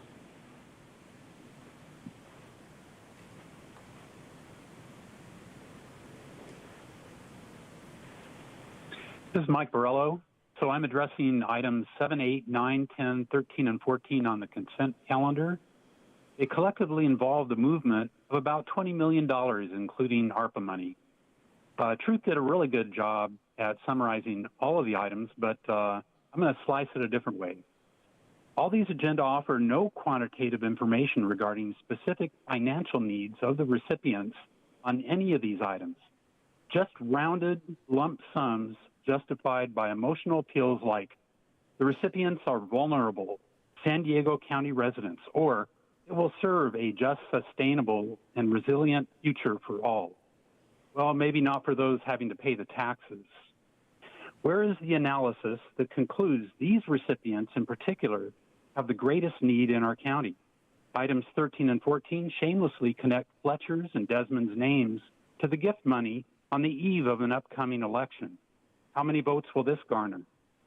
The ARPA money ultimately is derived from taxpayer burden, either directly or from government action that drives inflation.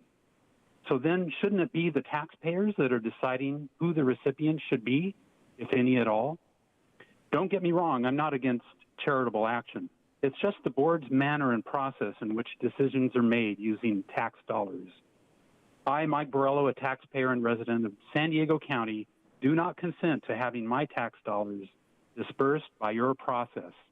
If there is leftover ARPA money, please send it back to D.C. with a no thank you note.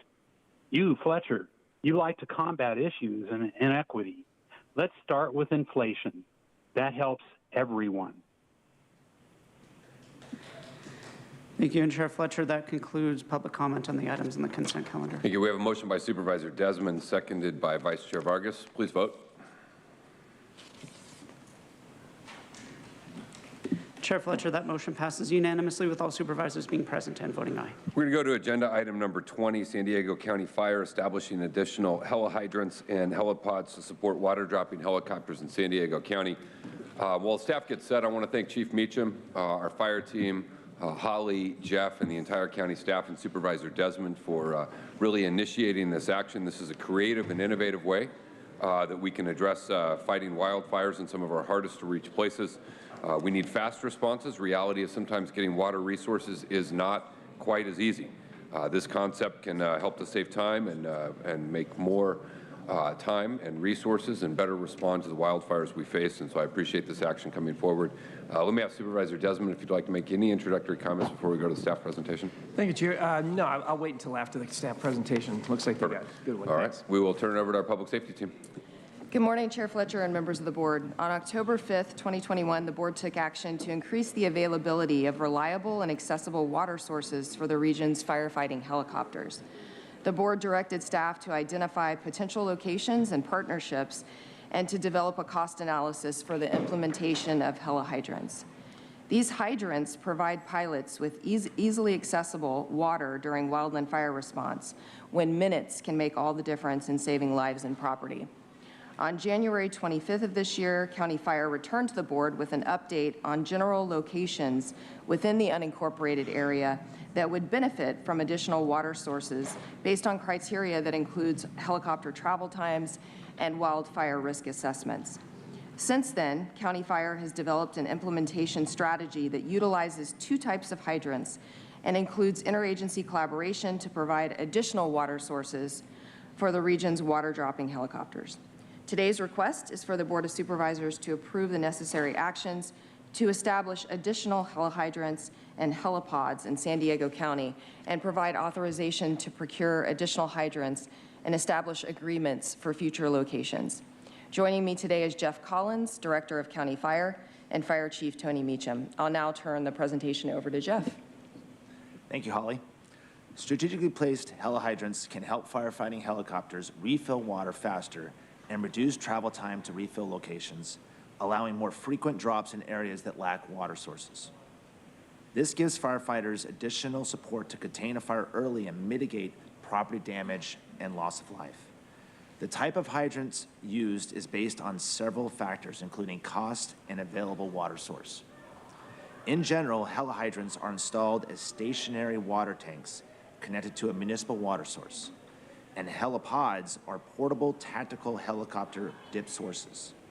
Both can hold approximately 5,000 gallons of water.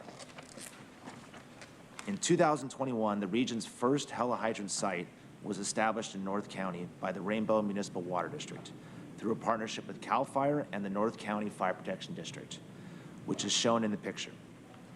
In addition, 4 existing helipods have been strategically positioned to help firefighting helicopters combat wildfires near rural communities and are placed at CAL FIRE Station number 50 in Julian and CAL FIRE San Diego Unit Headquarters in El Cajon. I will now pass the presentation to Chief Meacham. Thank you, Jeff. This fall, County Fire will establish 2 helipods and 1 helihydrant. You can see an example of a helipod in the photo. The helipods will be purchased by CAL FIRE and located in McCain Valley and at the Rainbow Fire Center. County Fire will partner with the San Marcos Fire Department and the Vallecita Water District on a helihydrant located in Santa Fe Hills in South San Marcos. This map shows existing and proposed sites for helihydrants and helipods in San Diego County. The locations are strategically placed to help firefighting helicopters efficiently drop water during a wildfire in the region's backcountry. Moving forward, County Fire will continue to evaluate potential locations for installation with the goal of reducing wildfire risk by providing a dependable water source to regions of the county with a limited water supply. In addition, County Fire will continue to coordinate with potential partners throughout the unincorporated areas to establish agreements for cost sharing, water supply, and/or land use, as well as research available grant programs to pursue funding for the costs associated with installation and operation. I will now turn the presentation back to Holly. Thank you, Chief Meacham. To summarize, the recommendations in today's action would find the establishment of additional water hydrants is exempt from the requirements of CEQA. In addition, the actions would grant board approval to establish additional helihydrants and helipods in San Diego County, and as more locations are identified, provide authorization to procure additional hydrants and establish agreements for those projects. This concludes our presentation. I'll turn it back to the board. Thank you very much. Thank you for the presentation of the work. Supervisor Desmond? Thank you, Chair. I appreciate it. I want to thank Chief Meacham and Jeff Collins and the county staff and Holly and the County Fire Department, for bringing this item forward for approval today. A year ago, I initiated this action to determine strategic locations and partnerships in the program, and I'm excited for this action coming forward today. But this is, just one piece of the puzzle. We've also done clearings along the evacuation routes, trying to put longer life batteries at the intersections and traffic lights for night evacuations. And even with our Cherry, with the dual engine helicopter that can, fight fires at night, bringing that forward. And just all the things that have been done over the years. I mean, we're still still, the wildfires are still going to happen, but we're in a much better position to get them out quicker and sooner. And I know we had a fire maybe about a month ago or something like that, and the aerial resources got to it quick and put it out in a fast manner. So, I think this is just part of the puzzle and just another great thing. I'm familiar with this Santa Fe Hills location in San Marcos. It's a great spot for a helihydrant in North County. When I was mayor, we approved a housing development nearby this location, but it was about 300 acres, and I remember the development only took a portion of that, leaving about 250 acres, I think, available to open space, which unfortunately, I'm glad we're getting the resources out there, particularly on this location, to put out any fire that might, crop up, particularly where the urban area and the rural areas kind of meet in that area is very important to have it there. It's nice to continue these efforts and protect the same, San Marcos and North County communities as my role as county supervisor. But this is not just for North County, it's all county-wide, and hopefully, like I said, it's part of a system that I think is very helpful, and with the helipods locations as well as the helihydrants, we're going to be able to save lives and property in San Diego County. So thank you very much for bringing this forward today. Thank you. Is that a motion? I'll move to approve. Yes, thank you. Motion by Supervisor Desmond, second by Supervisor Anderson. Let's hear from our public speakers on item 20. Thank you, Chair Fletcher. We have 4 requests to speak on item 20, 3 in person and 1 requesting to speak by phone. Also note that we received 1 e-comment in favor of this item. Any members of the public that requested to speak on item 20 by phone, please dial into the conference line now using the instructions provided to you. We'll begin with the in-person speakers. All speakers are in opposition to this item. I'd like to invite forward Michael Brando, Audra, and Paul Hinken. You'll have 2 minutes to address the board.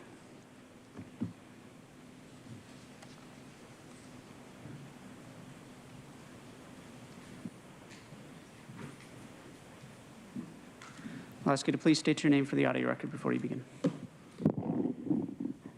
If you don't know me, I'm Paul Hinken. Firefighting helicopters are great, but the further a helicopter has to go to get water, the slower the response time will be.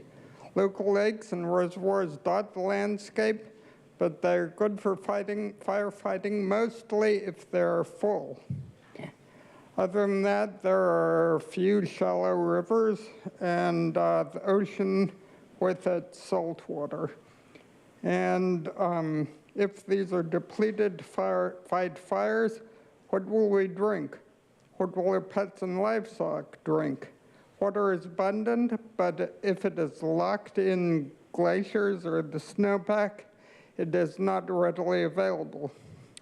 Also, the helipods look too small to be practical to land a helicopter or balance it out for takeoff.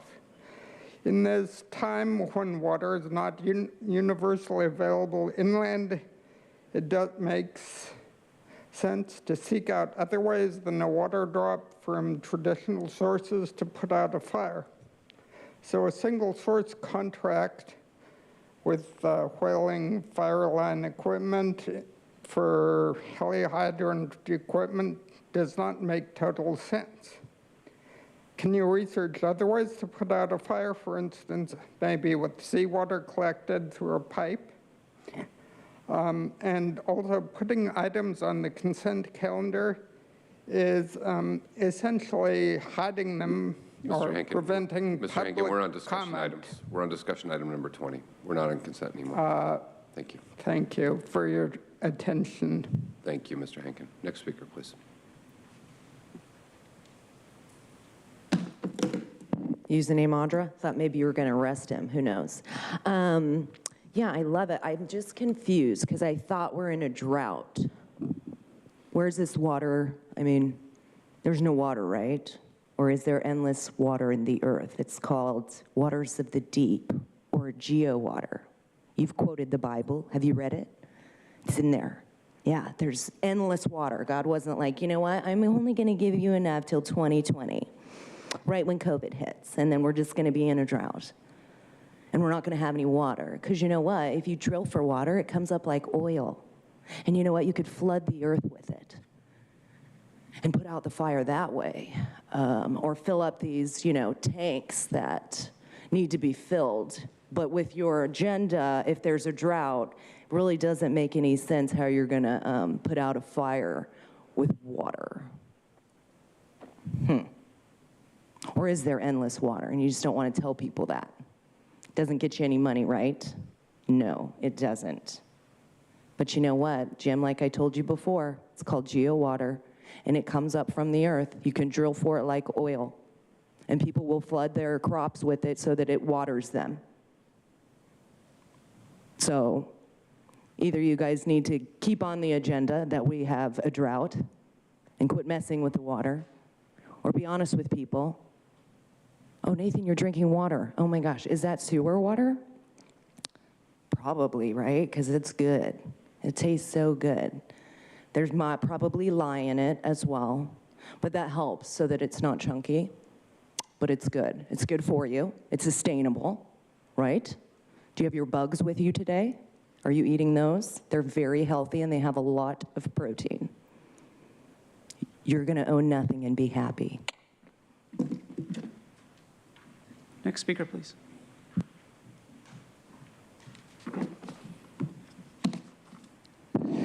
I used the name Michael. This comment's related to this item.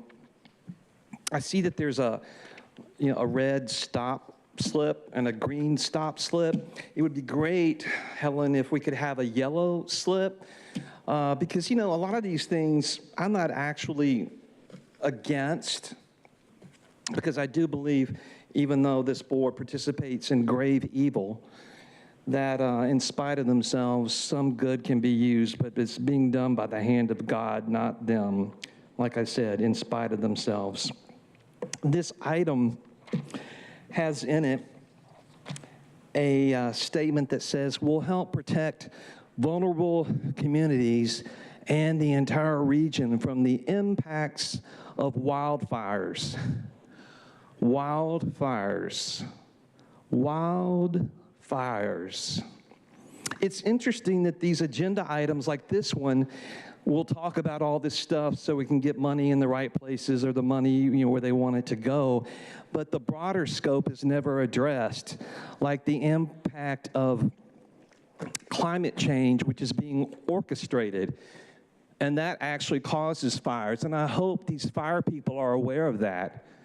If you go to geoengineeringwatch.org, geoengineeringwatch.org, it will address all of the aerosolization of the nanoparticulates in the atmosphere, which actually causes more fires. It does a lot of other things besides that, but it does affect the climate, and it affects the likelihood of fires. Also, besides geoengineeringwatch.org, is Be Heroic, B-E-E, heroic.com, which addresses these climate issues, which again, in turn, affects whether or not there's fires, whether they're geoengineered or not.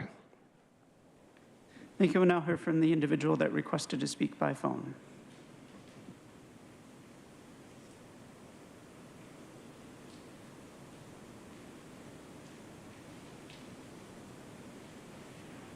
It's truth. I have some questions, supervisors. Can you please tell me how the firefighting helicopters can provide water drops during local fires if there's always a severe drought? If that's true, where will they get the water from? Are strategically placed water hydrants sustainable? The item says, quote, locations within the unincorporated area would benefit from an additional water source. County Fire utilizes two types of hydrant systems to provide additional water sources for the region's water dropping helicopters, end quote. Supervisors, how does that make sense in the climate change cult? How are there more water sources if the drought is killing us? Then this item will establish additional hydrant systems as well as procure additional hydrants and establish future locations. The cult of sustainability is very hard to follow. There's a drought, but there's water to plant more trees. There's a drought, but there's so much water we can keep adding additional hydrant systems to drop water everywhere. It's very interesting that in recommendation 1, Helen is looking to exempt this item from CEQA guidelines. The third recommendation mentions a $50,000 transfer to partially fund construction of the Santa Fe Hills helihydrant. I think an obvious question is, what about the rest of the construction fees, Helen? Where will that come from? Everyone take note that this item's equity statement mentions that the supervisors believe that, quote, 79% of the unincorporated area in San Diego County is designated as a high or very high fire hazard severity zone, end quote. Take a look at their fire map, and you'll see that it aligns with the United Nations biodiversity map of where they don't want any of us living. What a coincidence, I'm sure. COVID-19. Consuelo. Thank you. Chair Fletcher, that concludes public comment on this item. Thank you. We'll go to Supervisor Anderson. I just want to thank you all for your hard work. Recently, I was touring the San Diego Zoo Safari Park, and I guess they've been working with you too, and they have a lot of land out there, a lot of endangered species they're trying to grow back into the population, but most importantly, that would service a lot of the fire area. So thank you for your hard work. Outstanding. Thank you, Supervisor Anderson. We have a motion by Supervisor Desmond, seconded by Supervisor Anderson. Please vote.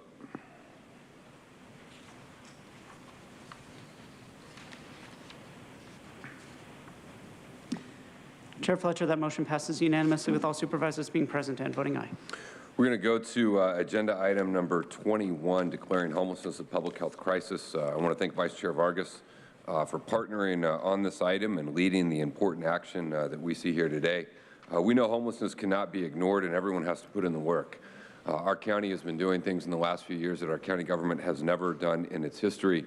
But the reality is we need the participation of all 18 incorporated cities, the state, nonprofit service providers. Folks have to all come together to do the difficult and hard work it takes to actually get people off the streets, to get them wraparound services, help and support, and to help them transition into permanent housing. We also have to do things to stop folks from sliding into homelessness and becoming homeless in the same place. And we have to continue to address issues of poverty, which are still the root cause and driver of it. I'm very proud of our county for the way we've leaned in the last few years, the investments we've made, and the people that we can see have gotten off the streets. But we know we have to do more. A look at any neighborhood or any community tells us, despite all of our hard work and efforts, we have to continue to push ourselves to do more. We also know that this is a regional issue. No one jurisdiction alone can solve it and can address it, and it requires all of us doing it. And so I'm appreciative of the county team, everyone who's been a part of it, and Vice Chair Vargas for her leadership in initiating today's action. I'm pleased to join in support and would like to turn it over to Vice Chair Vargas. Thank you, Chair Fletcher. And you know, I think this board letter, I actually bring this board letter with a really heavy heart. I think it's really a shame that in the 5th largest economy in the world, you know, California, we continue to face this particular issue. And I really am grateful for you for being a partner in this process. But declaring homelessness a public health care crisis is really something that I wish we didn't have to do. The face of our homeless population is not just individuals, it's also families, it's our students, it's our teachers, is professors, people who can't afford to live in San Diego. And, you know, I think we can all agree that homelessness is a severe crisis in our communities. And you know, we often talk about the fact that for decades, there has not been enough housing available to match the needs of our particular communities, especially around affordable housing, and really forcing many folks out in the streets. And I think the COVID pandemic really exacerbated this for so many. And, you know, before COVID, we knew that the lack of affordable housing, unemployment, poverty, low wages, lack of access to quality health care, all those things were impacting folks. I witnessed it firsthand as a trustee at Southwestern College. We had to create policies and initiatives for our students who were going hungry, for students who were sleeping in their cars, had no place to take a shower, and all they were trying to do is just really have a better quality of life. And what I also witnessed was that when we serve as a safety net and when we as a county come together to provide those resources for our communities that need it the most, people take those opportunities and then are able to succeed. I can tell you the names of numerous folks who, thanks to county services, are now able to live in a home and had access to food and are in a better place. So declaring homelessness a public health care crisis, to me, is an opportunity for us to place this issue of homelessness as a top priority for the county.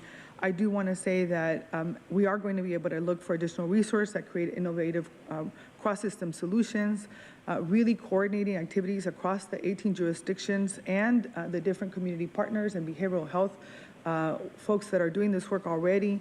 We're going to be able to assess the county programs that are already in place.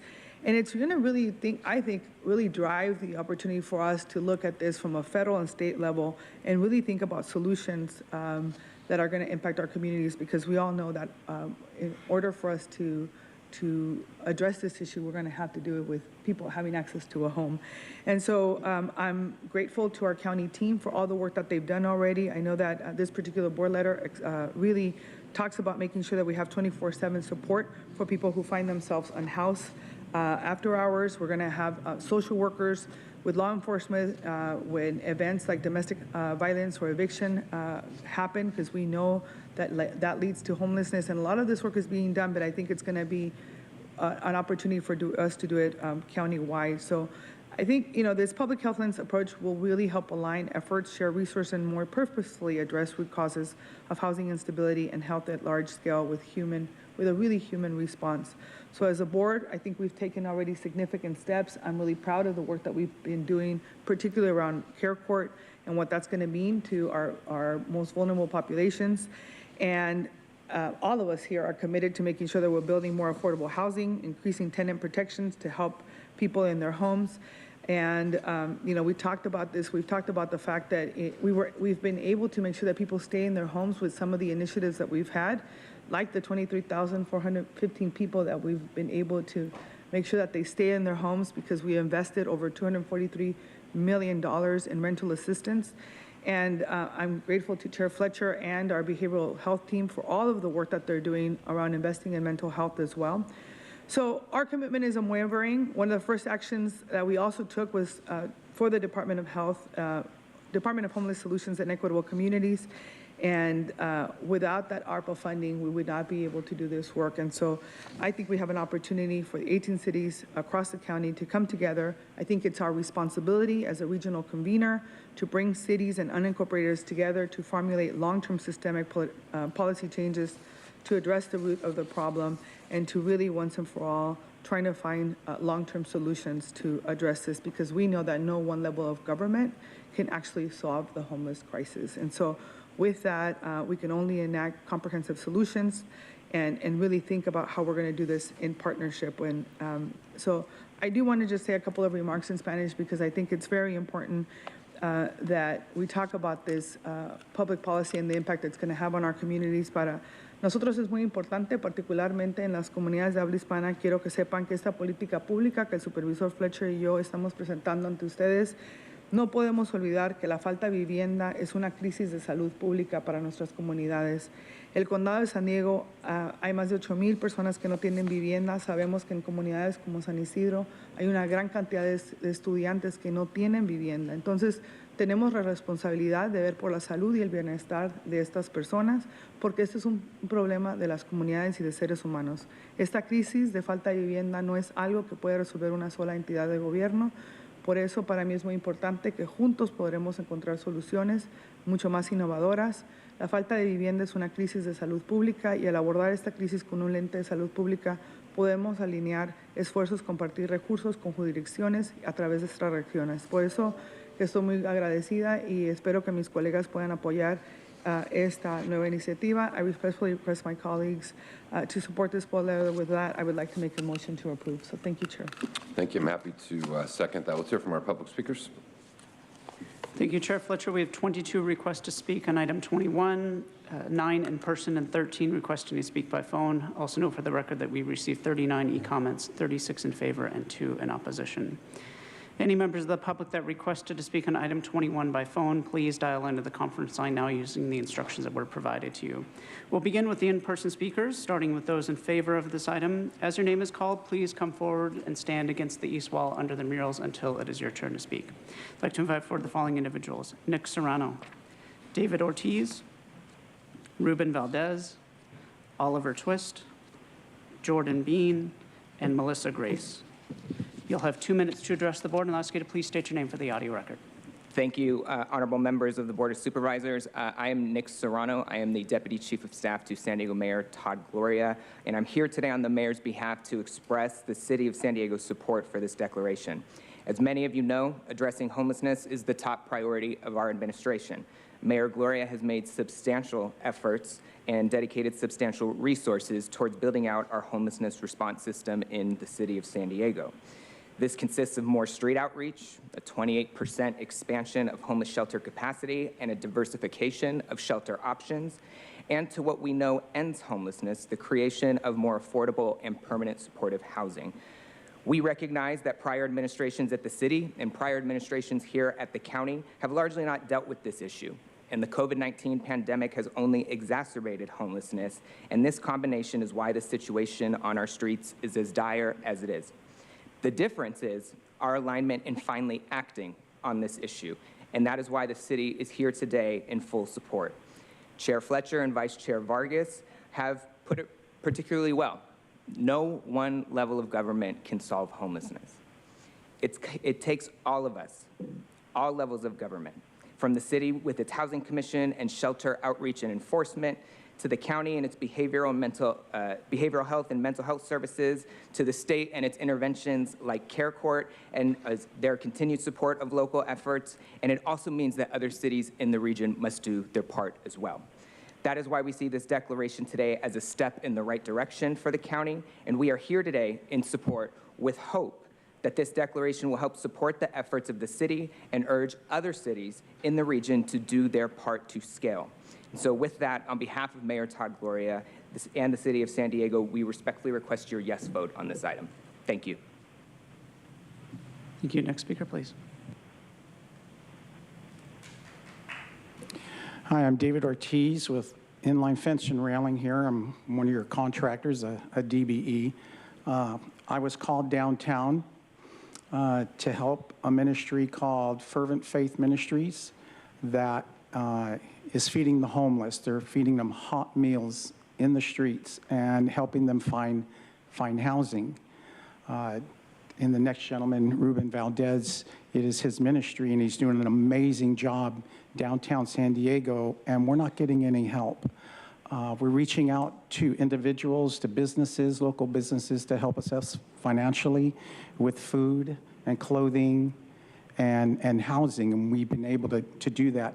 What I have done with my company, I become a partner with him, so I financially support him. What I am asking, Nora, is that I would like the opportunity to talk to you about how my company can help with affordable housing, how I can be part of being a difference with the people who are living in the streets, because I've met some wonderful people in the streets, and there are some really good people down there that just need a break. So I am asking somehow that Inline Fence and Railing out of Ramona would be able to be part of helping you guys do whatever we need to do as a team to make this happen, because you guys don't have all the answers. I know that, and I don't, but as a team, we can make a difference. Thank you. Next speaker, please. Hello, I'm Ruben Valdez. I'm a pastor on the streets, and my ministry is called Fervent Faith Missions. This is my first time here. It won't be my last time. Is homelessness a public crisis? Absolutely. I'm with the people of the streets every week. They want help. They are desperate for change. But the true crisis is what is done with the funds and the false promises. That is what's truly going on in the streets. Even the people you say choose to be homeless, they want change. I was homeless 8 years ago, hooked on Oxycontin, alcohol, been in jail 16 times, and everyone gave up on me. How did I change? Simple, Jesus Christ. God is a solution, and I'm proof of it. We feed, clothe people, but I'm not on the streets just to feed them. I'm there to feed them the word of God and speak life. Without God, Jesus Christ, everything in this life is a Band-Aid, and it won't fix the problem. Addiction? Family Health Centers of San Diego syringe service program? This is a Band-Aid and does not help, but only enables drug use. Fentanyl is the pandemic here. Fentanyl is not only being distributed by local dealers, but by the government. Why? And who's handing out pipes on the streets? Not just needle exchange, but we're seeing crack pipes, brand new ones. The people of the streets are my people, and they're dying daily, deadly deadly fentanyl. Under Mayor Gloria's leadership, San Diego has a record high of over 1,600 homeless people living in downtown alone. I see weekly city officials breaking rules. I see all kinds of stuff on the streets. I'm not here to enable tents on the streets. I'm here to fix homelessness. But what the county's doing, you need to change the situation. We need more solutions and not talk. Without God, nothing is going to work. Temporary solutions become permanent problems. We said the Pledge of Allegiance at the beginning. Let me tell you, one nation under God. This San Diego is under God, and it is special. And first off, I want to bless all of you up there in Jesus' name and let the Holy Spirit fall on you. Whether you believe or not, he is real. And as the Lord cursed the fig tree, I'm going to curse anyone that's for drug use, anyone that's for supporting it, anyone that's for any of that. I curse cartels in the name of Jesus Christ that allows fentanyl to cross our borders. Let that dry up in Jesus' name. God bless you. Next speaker, please. Good morning, Honorable Supervisors. My name is Jordan Bean with the Regional Task Force on Homelessness, speaking on behalf of my organization and CEO Tamara Kohler. This is an important, incredibly important declaration for her and RTFH, so thank you for bringing this forward. At the Regional Task Force on Homelessness, we know that negative health impacts of being homeless are innumerable. We know that because of the data we collect, the personal stories from the point in time count which we run, and through our various committees that bring together people with lived experience and subject matter experts to help us tackle this public health crisis. In a recent report from our ad hoc committee on Black San Diegans experiencing homelessness, one woman said, "People think it's okay to sleep outside here because it's nice outside. I had to sleep outside in a tent. I let my kids use my body as a pillow so they wouldn't feel the cold concrete." One thing is clear, simply being without a home is a dangerous health condition. It is a crisis. While RTFH convenes service providers and others in the homelessness space, the county does the same with the 18 municipalities across our region, getting everyone rowing together in the same direction. That's how we'll make real change, by working together with common goals. We will support the county as the backbone organization for this region. We are partners with the county in this crisis and supporting all cities to find solutions. Thank you for your time and for your support of this item. Thank you. Next speaker.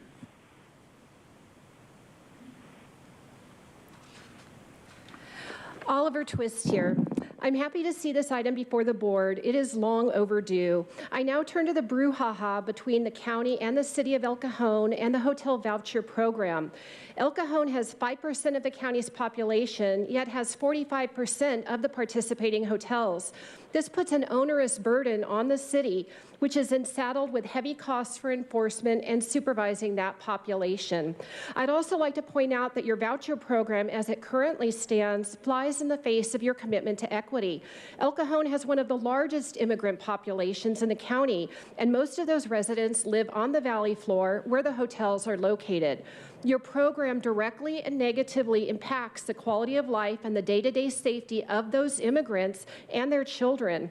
I don't think they fled third world countries only to come here and have to face drug-addled kids or drug-addled people on the street threatening their children.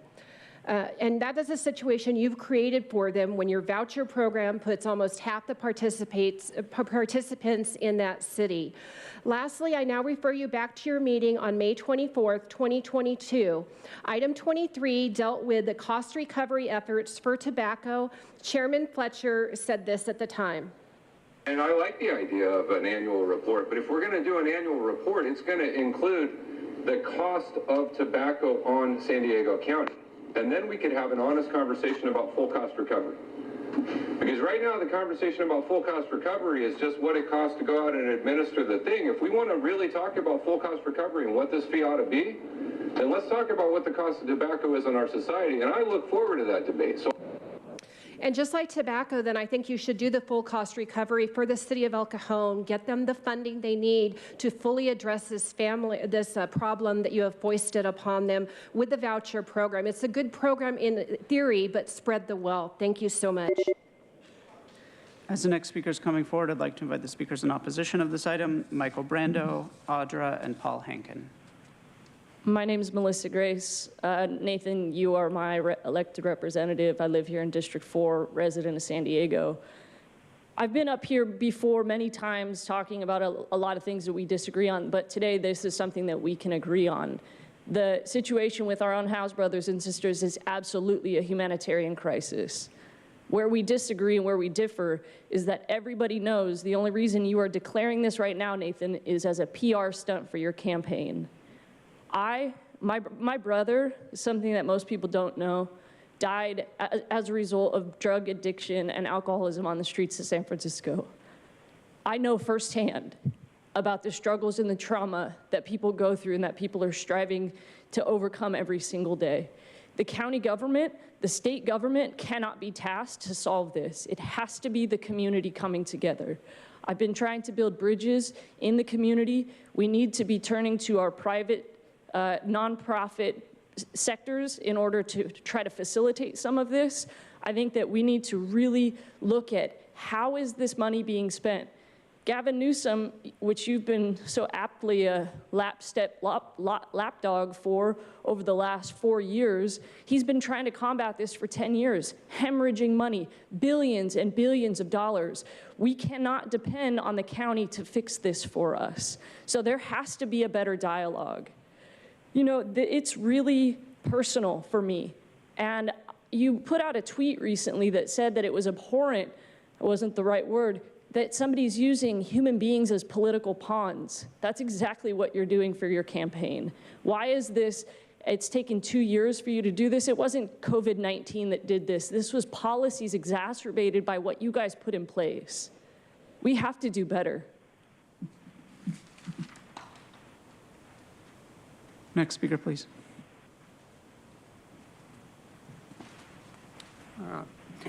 Yeah, Paul Hinken. Yeah, this item is, you know, I agree with the publicity stunt angle. I mean, it's great as far as a comprehensive solution to homelessness is concerned. The agenda item itself says that, quote, living on the streets is unsafe and inhumane and causes harm to people's physical and mental health, unquote. Living on the streets poses dangers to both them and us. The fact that there are so many other facets listed, some in this agenda, that is housing, economic impact, police impact, and there are others, means it's not really a health emergency.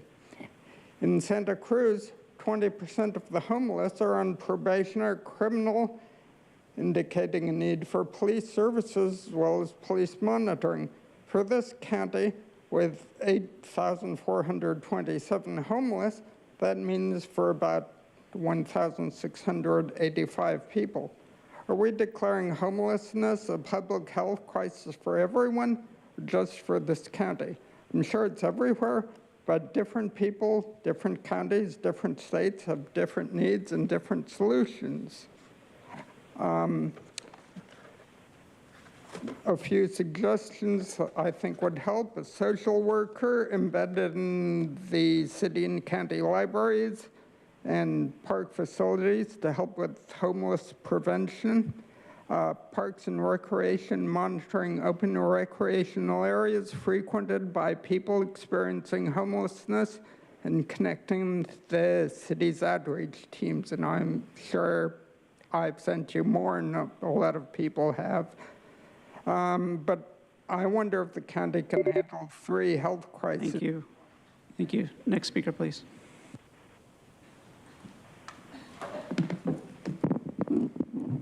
Username Audra. So there's many reasons why you could be declaring this a crisis. It could be to make yourselves look good because you're going to be maybe elected if people keep using these machines, but also for the money. But all you guys do, you have such a shortfall in all of your projects. It's like you can't even build homes at a rate that would even be helpful to people. And you sit here and it's like the border is a problem. So not only is it citizens here, but it's people that are just coming over and like fentanyl problem. Nobody wants to address that in a way that is actually going to do something. Everything you guys do is you get money and you pretend like you're solving the problem and you're doing nothing of the sort. I mean, because how is it that, I mean, even in your own thing, it says no one level of government can solve homeless crisis. Not even you guys can do that. You're not capable of it. And the fact that you want to just keep getting more money, that is our money, if you were actually helping people, you wouldn't be telling them to move down the street, or, you know, we're just going to get you a vaccine. Or people that were at the Crown Plaza Hotel, the homeless were kicked out for illegal immigrants. So it's like, are you really helping the citizens here? Or are you helping illegal immigrants over the citizens? Everything that you guys do, all of your tactics is like, we need more money to put money over here to create this other like job for somebody. You're creating like different programs that actually do nothing. And it isn't COVID that is making this worse. It's you guys, because you do nothing about the problem. But you want to blame things on COVID and other things like, oh my gosh, and like as long as we make it a crisis, it should have been that a long time ago if you really cared. Not just before you get elected or just to get more money. You guys are the crisis. Next speaker, please.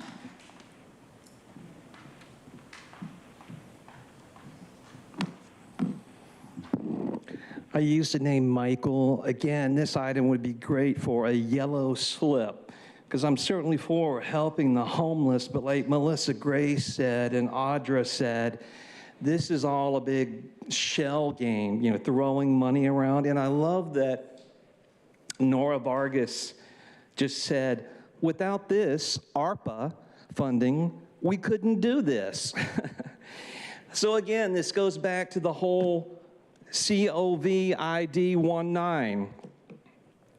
As I started today's meeting with the idea, not idea, but the reality of DARVO, deny, attack, reversed victim offender. That even applies to this board when it talks about COVID, because it's always saying, oh no, the homeless crisis didn't happen because of us, it happened because of COVID. You see, this is how narcissistic psychopaths attack. They blame other things, in this case, the idea of COVID, and saying that that's what's exacerbated the homeless crisis. But in reality, it's this board's policies, and they continue. I guess we're still in 2 local states of emergency. How about that? And the only reason all of this goes on is because, again, many people don't even know that a board of supervisors exists, let alone any of you exist. So you get to do what you want to do with your money, but I hope God uses it in spite of your machinations. Thank you. Now we'll hear from the individuals that requested to speak by phone. When it is your turn to speak, you will be unmuted, and you will hear a recording that will tell you to begin your comments after the beep. I would remind the callers that they should mute their TV or live video stream before they begin speaking. We'll start with our first caller.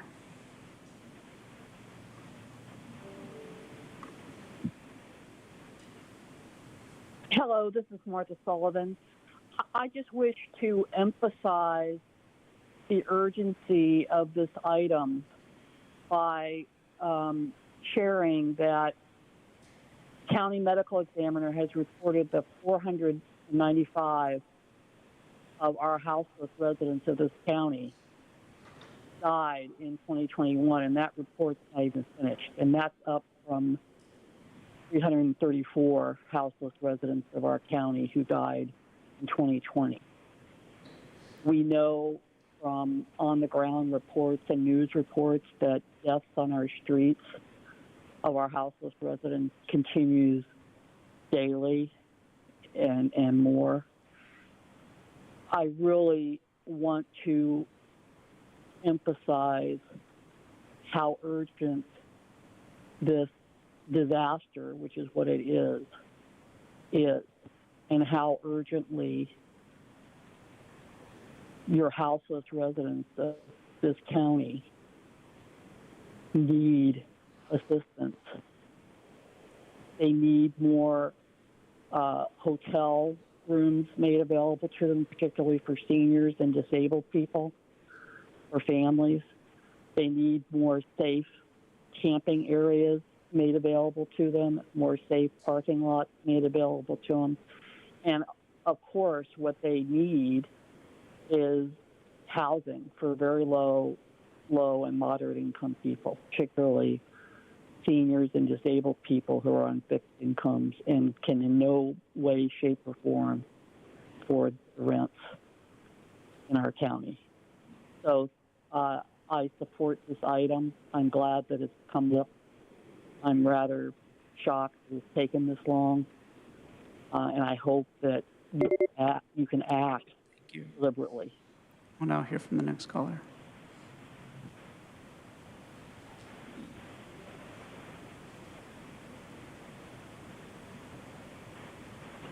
Yes, good morning, Board of Supervisors. This is Ellen Nash, the chair of the San Diego chapter of APAC, Black American Political Association of California. Also serve as chair of the Leon Williams San Diego County Human Relations Commission. And I come to you in support of this declaration of homeless, a public health crisis. I agree with some of the comments that have been made so far. There are other comments I think are ridiculous.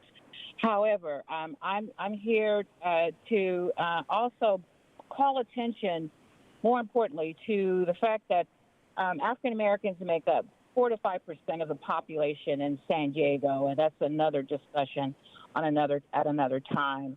But we make up between 25 or even higher in terms of the homeless population. And Board of Supervisors, as we stood with you when you declared racism as a public health crisis, we're standing with you again where you declare homelessness is a public health crisis. We see the combination of both happening here in San Diego. And I've checked with a number of spaces that I'm in, BayPAC is in, and we all are somewhat concerned about the strategy here in regards to addressing the high propensity of African Americans in San Diego County to be 6 times more likely to be homeless. And we also respect the report that the Regional Task Force on the Homeless put out in regards to Black homelessness. We stand ready, as we have in the mental health space with our county leaders. We stand ready and prepared to come up with solutions. And we would like this resolution to include. Thank you. We'll now hear from the next caller.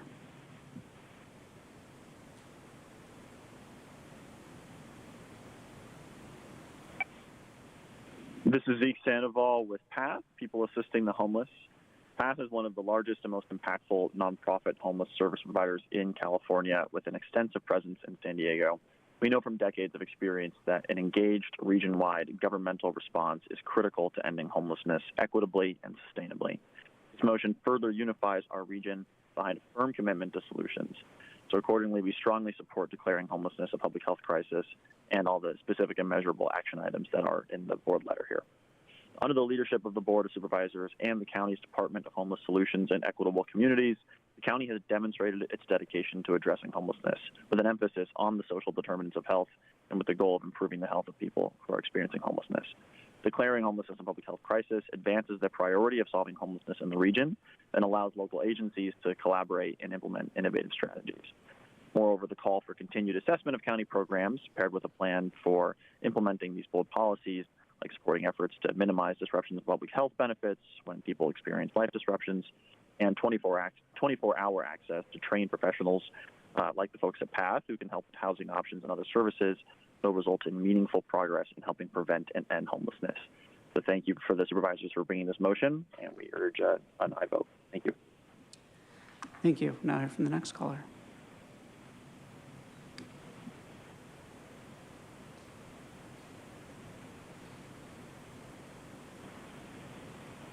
This is Mike Borello calling. I did have something prepared, but something else came to mind. There is a way to solve this in a systematic way. And what that is to look out, not just in California, not just San Diego or California, but across the nation. You look at institutions and organizations that are actually working the homeless problem. And what you look at are programs that have been successful that actually have metrics and show that the success that they have, and then other programs that don't. And really, those programs should be defunded. You should not be giving money to those programs at all. One program comes to mind that's been very successful here in North County is Solutions for Change. So they boast a 70% success rate. Now, they have very restricted people that they take into their program, but they've had a very high success rate. So I think that's what really needs to be. It needs to be done in an evolutionary way. Basically, you cast off those programs that haven't been successful, and you adopt the methodology of the programs that have been. You don't try to invent your own. Maybe get this pastor up there that was speaking earlier. I don't think the Board of Supervisors, based on your performance with COVID, I don't think you can do it. Nora might look at root cause, but she's not going to see it because it's really the policies, like Michael said. And you're just not willing to let go of those policies. Look at Sacramento right now. Bizarre things that they are voting in, just bizarre. As long as we adopt those kind of laws, we're never going to solve this problem. It's very complex. Hear from the next caller.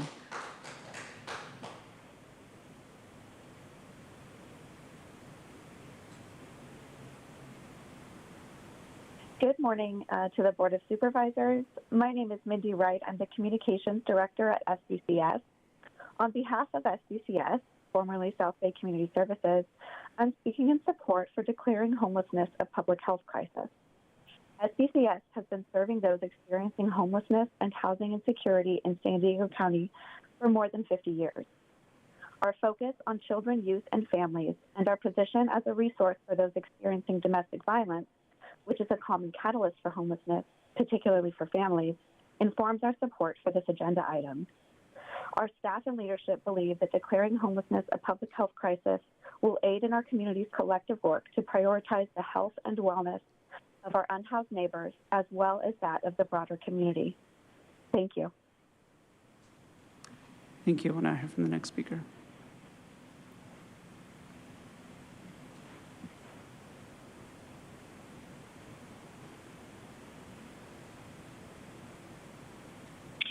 Good morning. This is Ken Moore calling on behalf of the Downtown San Diego Partnership. We support the declaration of homelessness as a public health crisis for San Diego County. We're committed to supporting solutions-oriented policies that aim to end homelessness not only in downtown, but across the entire county. With housing always as the end goal, our organization has steadfastly advocated for the deployment of resources to address homelessness in a coordinated, compassionate, and data-driven way. The data and daily experience in downtown helps underscore the need for this declaration. Just last month, our downtown unsheltered and encampment count totaled more than 1,600 individuals and 450 encampments, a 9% increase compared to the second highest month of 2022. This declaration is an important step to help the region identify and implement resources, personnel, outreach efforts, and other measures. Additionally, we support expanded and enhanced opportunities for local agencies to collaborate and implement innovative strategies to quickly make a difference for both people experiencing homelessness and our communities. Together, we can help make positive progress on the crisisness of homelessness. We support this declaration, and we stand ready to help participate in further collaboration to develop resources and a comprehensive approach. Thank you. Thank you. Now hear from the next caller.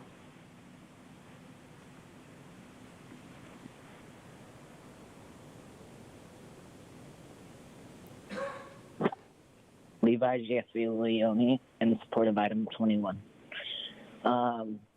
My name is Levi. I work as a service provider, housing navigator downtown. I'm in support of declaring this a public health crisis. My story, I was unhoused and homeless for 6 years. I've now been housed for 9 of them. When I was homeless, we had our community, what we called like our street family. And we were constantly always pegged as drug addicts or, criminals. But those people were in my family. A couple of them did have substance use issues that we were all aware of. And multiple times, I remember people trying to get clean on the streets. With all the support and all the Gatorade and all the people around them trying to help, the only thing that really would have changed any of that would be is if they had residential treatment. The end goal, the bottom line, the thing that ends homelessness is housing. And you can't expect people to rehabilitate, whether it is from mental health or to stabilize on medication or to get clean, without that housing component. So unfortunately, my one friend that I prayed for the most, and she struggled the most, and she had been in a lot of pain. She's now passed away, and I'm still alive, and I'm working with these unsheltered people that I still see as my family. So I appreciate declaring this a public health emergency. It is an emergency, and thank you. Thank you. We'll now hear from the next caller.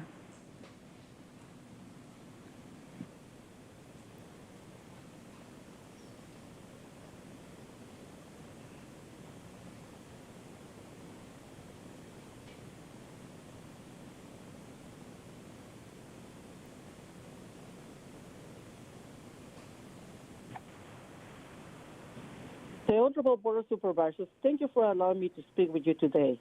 My name is Regina Moreno, and I'm calling on behalf of my Chula Vista community.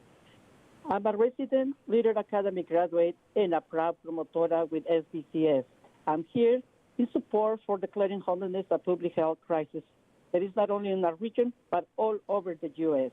This is an opportunity to send a clear message that our region is united and committed to find solutions.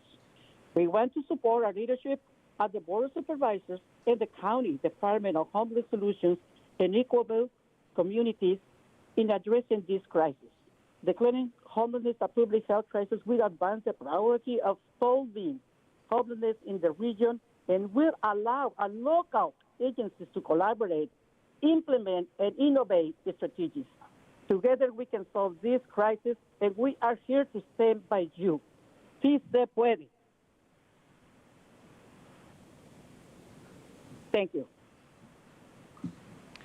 Thank you. Now hear from the next caller.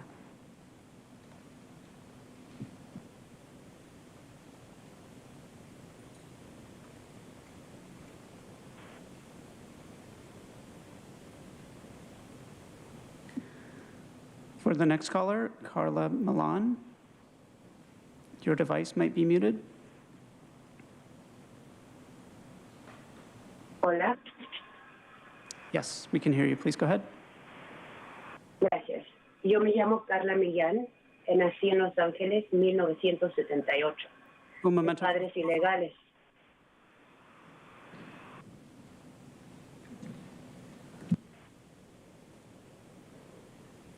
Ok, señora, yo soy el intérprete. Adelante. Ahora sí puede hablar.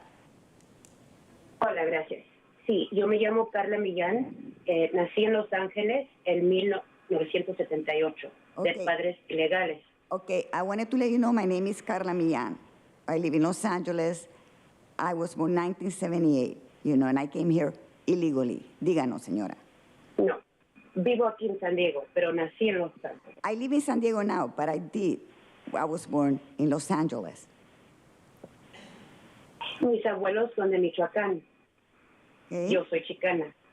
¿De dónde es usted, perdón? Yo soy de aquí de San Diego, pero nací en Los Ángeles. Mis abuelos son de Michoacán y yo soy chicana. Okay, my grandparents are from Michoacán. Although I'm from San Diego, I'm a Chicana. Continúe. Y soy luchadora de Soy luchadora de libertad y de la verdad. And I am a fighter for liberty and for the truth. Y aquí hay una gran tragedia que está pasando enfrente de nosotros.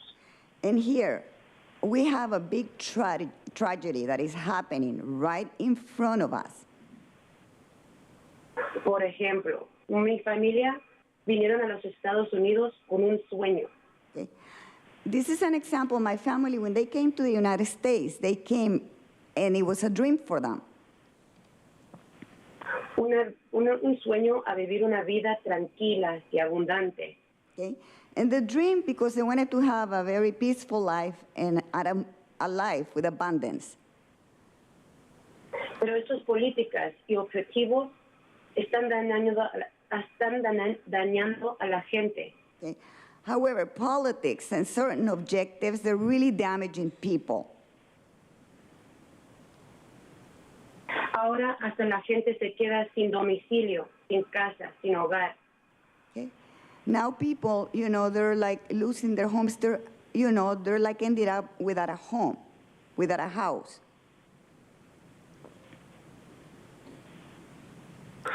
Sí, lo que están haciendo es destruyendo las comunidades, las culturas y todo por su ganancia propia. What's happening right now, they're destroying the fortunes, everything, and it's everything because of people's own gain. Por favor, dejen a la gente en paz.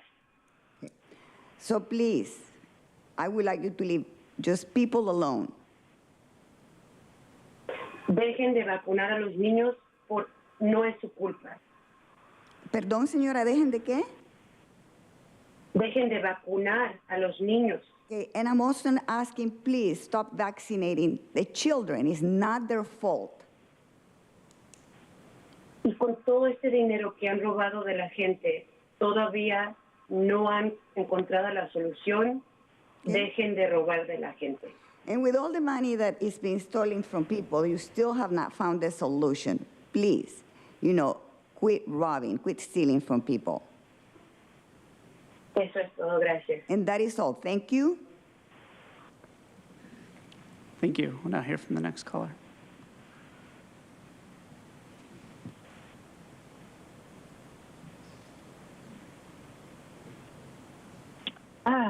Gracias. This is Truth. This ridiculous item's very first line says, quote, a person's housing stability is inextricably linked to their health, end quote. Let's tear this apart right away. Obesity is more inextricably linked to a person's health than a house. And let's break the second line apart, too. It reads, quote, living on the streets is inhumane, end quote. Are you supervisors, Jim, calling every San Diego resident who chooses to live homeless something akin to animals? Are you all like the socialist Muammar Gaddafi, where you intend to tell people how to live and force them off the streets and into your stack and pack housing that they're no more interested in than the rest of us? Oh, wait, that's exactly what's been happening with the state's new care court you supervisors approved on May 24th. That enabled the state to force a homeless person into housing and treatment programs and put them on drugs against their will.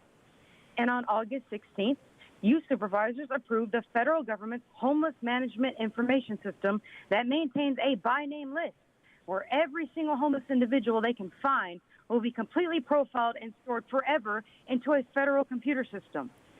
Just like this item says, living on the streets is unsafe, and that's because you supervisors are helping to make it so. There's a reason most of the 18 incorporated cities haven't bid on the emergency homeless money programs. Nobody's buying it, literally.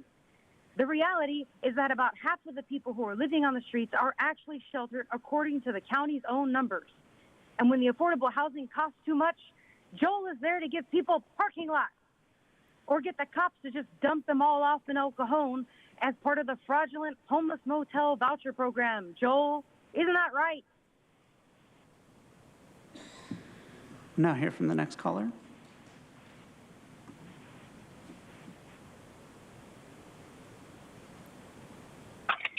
Good morning, Board of Supervisors. My name is Rosa Rosga. The fact is that homelessness is a public health and safety crisis. Living on the street is unsafe and causes harm to people's physical and mental health. Homelessness also impacts the health and well-being of the surrounding community. Everyone should have the right to an affordable home.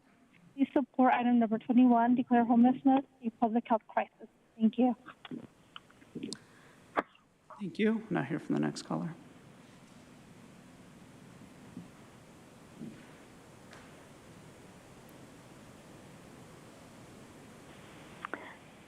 Good morning, Board. My name is Kathleen Lippett. San Diego has spent more on homeless programs than any other municipality, creating bureaucracies that have failed to stem the tide of homelessness. San Diego continues to blame a lack of permanent supportive housing, but homelessness is the result of end-stage social and drug problems, not the cause. San Francisco tried to address homelessness with housing-first strategies, and their program resulted in crime, death, and chaos. 25% of tenants died, 21% returned to homelessness, 27% were lost to follow-up.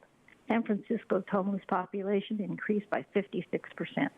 There are successful homeless programs, but they require tenants to remain sober. However, the standard of sobriety made them ineligible for state funding. California seems to prefer costly strategies that grow large homeless bureaucracies. Providing homes is a short-term, uninspired, expensive strategy that misses the opportunities to address dependent variables and root causes that grow the pipeline of homeless. While elites ignored shutdowns and mask mandates imposed on the public trying to dine out, continuing to dine out, party, and get their hair done, Johns Hopkins reported 0 lives were saved from COVID. Instead, the economy was destroyed. Educational delays and deficiencies will continue for decades. California's union-controlled educational district has one of the lowest educational outcomes in the nation, despite the highest cost per student. Teachers' unions gladly accepted massive COVID funding to retrofit schools to remain open, but they took the money, closed the schools, and deprived children of educational opportunities, especially Black and low-income children, in underperforming public schools instead of giving a choice. Thank you. Thank you. And Chair Fletcher, that concludes public comment on this item. Thank you. Before we go to other board members, I want to commend Vice Chair Vargas for initiating this action, for coming up with this idea, I believe, at a NACO conference. I'm pleased to stand with you in support of it, but want to make clear that the idea behind this, the impetus behind it came from you, and we really appreciate your efforts on tackling homelessness. Let's go to Supervisor Anderson and Supervisor Desmond. Thank you, Chair Fletcher. Actually, I want to thank both you and Vice Chair Vargas. I do think bringing more attention to this issue. So often I find when I have community coffees and town halls that people are misinformed. They don't understand why we're doing what we're doing the way we're doing it. And I think that as facts are presented, it helps them understand, many times we're limited by state law or federal law.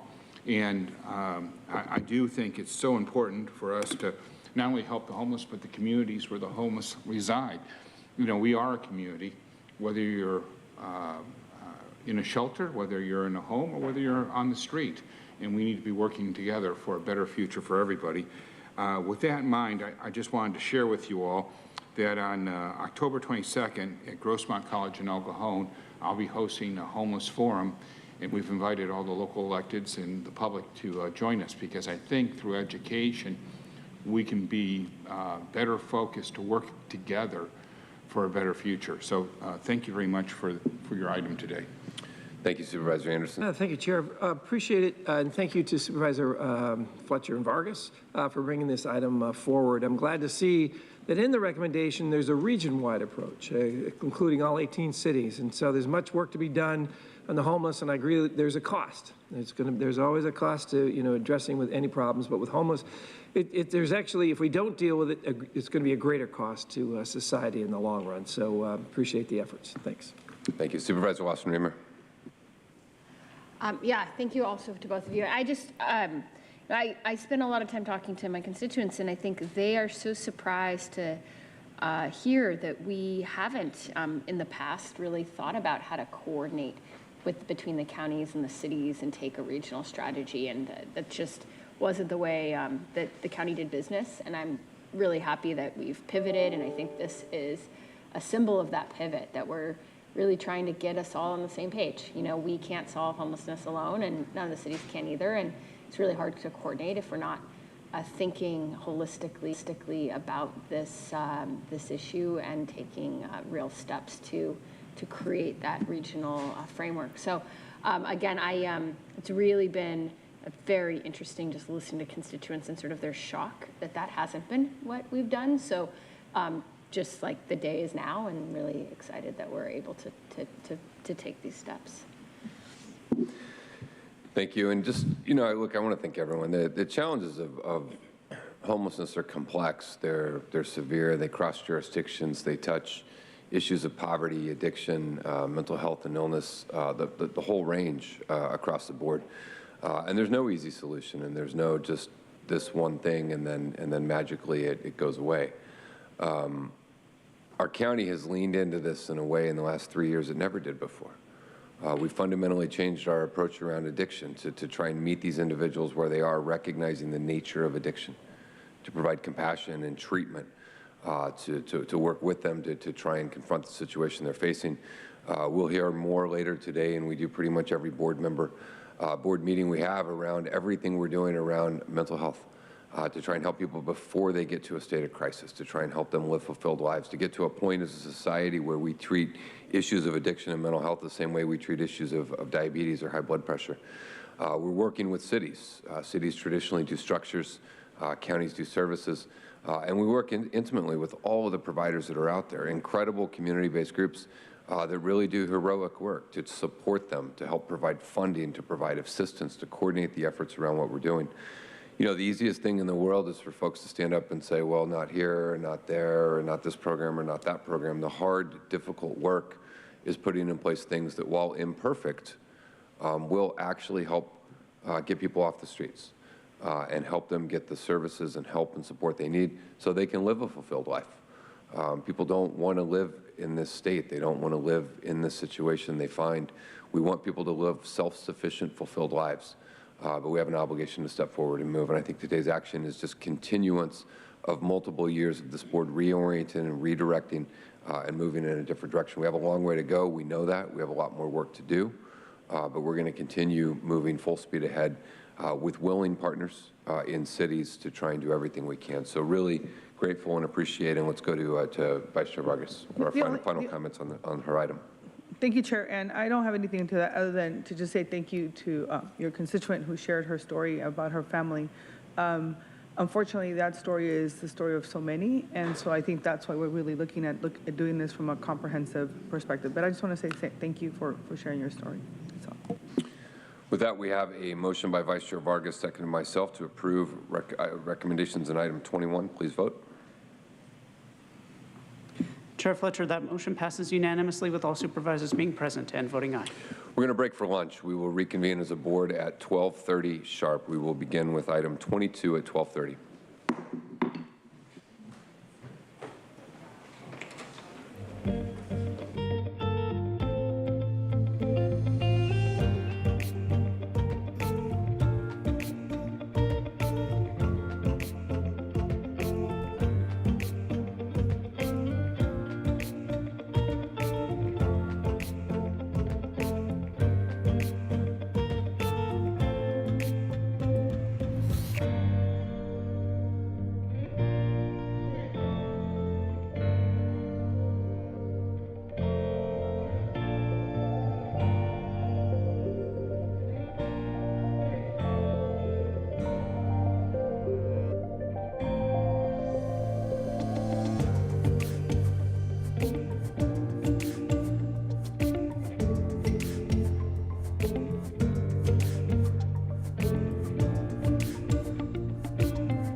Good afternoon. We will reconvene our Board of Supervisors meeting. We will go into agenda item number 22, increasing the region's workforce housing opportunities. This is an item that's brought forward by Supervisors Anderson and Vice Chair Vargas. Let me ask them if they'd like to make any introductory comments on this item.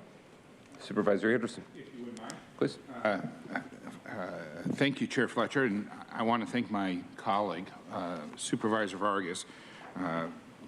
We looked through all of the programs that we have, and I have a list here somewhere, but I've got too many notes. And we've got incredible programs for low income. But we saw over the last year a 28% increase in the cost of housing. And that cost of housing has put it, the median house is out of the reach of the median wage. And the average median wage may be $100,000, but you need a minimum of $250,000 to afford the average home in San Diego County. And we all know that home ownership, any kind of ownership, gives you a chance to create wealth, and it becomes generational wealth. And yet we have teachers, we have healthcare workers like nurses, we have construction workers, we have all these people who have well-paying jobs who have been priced out of this market. So we asked that staff do a pilot program and look at the opportunities of taking one-time money, potentially, and making a revolving account in perpetuity to give people an opportunity at that generational wealth. And I want to thank staff right up front for all the great work, because we didn't know how to get there, and we were trying to put the letter together, and it was only because of your help that we were able to create the framework so that you could do the good work. And again, thank you to Vice Chair Vargas for understanding how important this is and being a part of it from the beginning. So thank you so much for all your hard work. Thank you, Supervisor Anderson. Is that a motion to approve? Yes, it is. All right, Vice Chair Vargas. Thank you, Chair, and thank you, Supervisor Anderson, for this opportunity to work with you on this process. Really, I think it's for far too long. Our young workforce, especially people of color, have been living with actual limited opportunities for affordable housing in our region. I know it took me a long time before I was able to buy my house, and I didn't have anyone who supported me or was able to say, oh, here, you could borrow $10,000 to put a down payment in this process, even though I was doing okay at work, right? And so the intention of this board letter is really to target the lack of middle-class housing affordability in San Diego County and really augment homeownership opportunities and the production of workforce housing needs for rental and home ownership.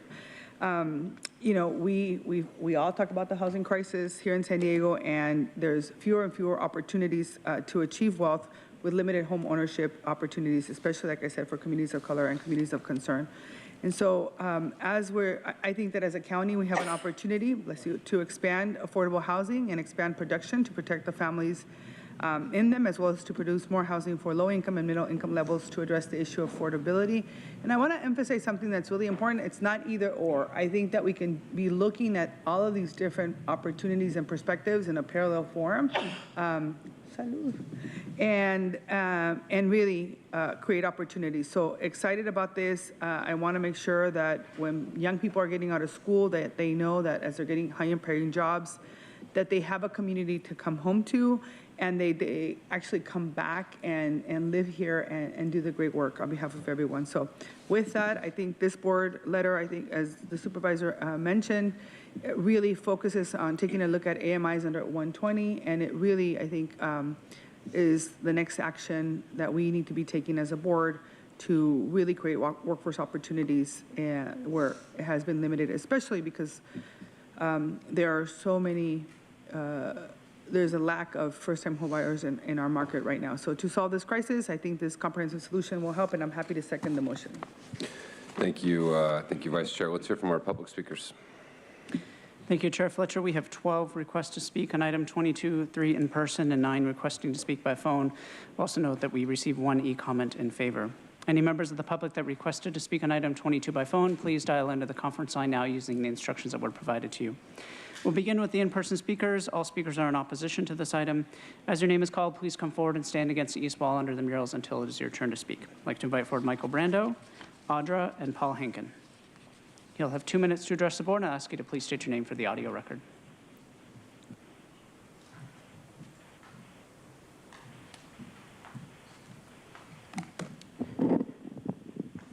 Okay, I'm Paul Henkin. I'm looking at the long term, not the short term.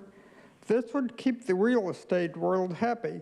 Subsidize ridiculously high home prices at taxpayer expense, not to mention that more people may need housing subsidies in the future at taxpayer expense. And using ARPA funds is not a proper use. San Diego is notorious for its boom-or-bust real estate market. Prices go sky high while everyone buys, and the prices are often artificially inflated. This is what you should control, by the way. And then the market drops on a wave of foreclosures about every 10 years. For instance, I bought both my condo and townhouse when the market was low. There must be a better way to match the boom or bust cycle than average median income, or AMI. Possibly there should be some kind of cutoff if the interest rate goes too low, the mortgage interest rate, and or the CPI, Consumer Price Index, goes too high. But if the subsidies are based on income only, you'll end up paying a lot of subsidies when they aren't needed. Thank you for your attention. Next speaker, please. Use the name Audra. I love how it costs $125 for consulting fees. Truth and I would like to apply for that job so that we can make money off of consulting for you guys. But I love too how when I went and asked for help, they refused me because I can't bear children. So I'm just wondering, what are the requirements for these people to get help? Because there is no state or federal funding for people who cannot have children. It's great. And I don't know, Nathan, you have 2 houses. It's like, do you actually really care about the homeless? Maybe you could give them one of your homes, or maybe the SUV that sits outside. Somebody might be able to use that. But you are using this program to capitalize in exchange for financing housing creation. Your own words. You're going to capitalize off of it. Sounds like most everything you guys do. You love to capitalize off the people and their problems while you don't solve anything because you can't even create the housing that's needed for these people. You have a shortfall in it, yet you're like, let's continue to just like get more money and create more programs and give more people jobs that do nothing to help the homeless. Why don't you give some homeless a job? I don't know. Who knows? Instead, you're arresting them and telling them, hey, move down the street. You know what? Or we'll take you to get a vaccine, but I mean, any other kind of help. It's just, we don't have that kind of help for you. You're not inclusive with everybody. And all the things you guys do is to spend more money, funnel it into your pockets, into all these buckets that you have, while not solving the problem. I don't understand how we're in a crisis, number one, when in 2021, you had 21,000 homeless and you went down to under 9,000. So why wouldn't you create a crisis before? You guys are full of shit. Next speaker, please.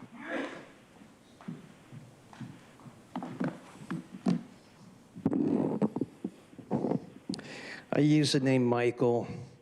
Wow, agenda item 22. Well, why don't we call this a public health crisis? The public health crisis is needing workforce housing opportunities. This agenda item is the most mixed up, crazy thing I think on today's agenda, except that Republican Marxist Joel Anderson, yeah, him too, said that they're going to create a revolving account in perpetuity. You know, this whole issue about housing and housing going up, like all the other agenda items, it speaks to the things that actually aren't on the agenda, like how the US dollar is being devalued, right? Because of the COVID mess, all the money that's being printed out of thin air to fund all these projects. And then the property taxes making housing more expensive.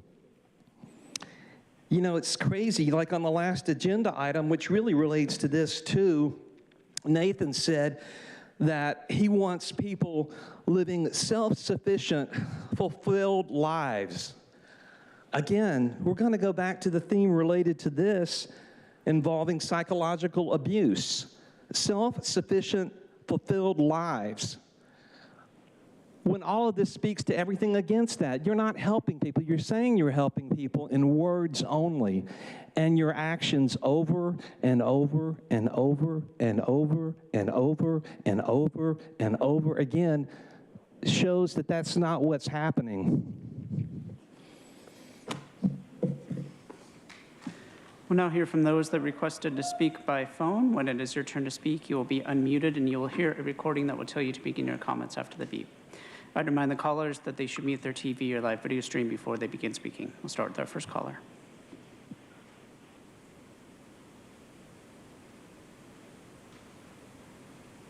Good afternoon.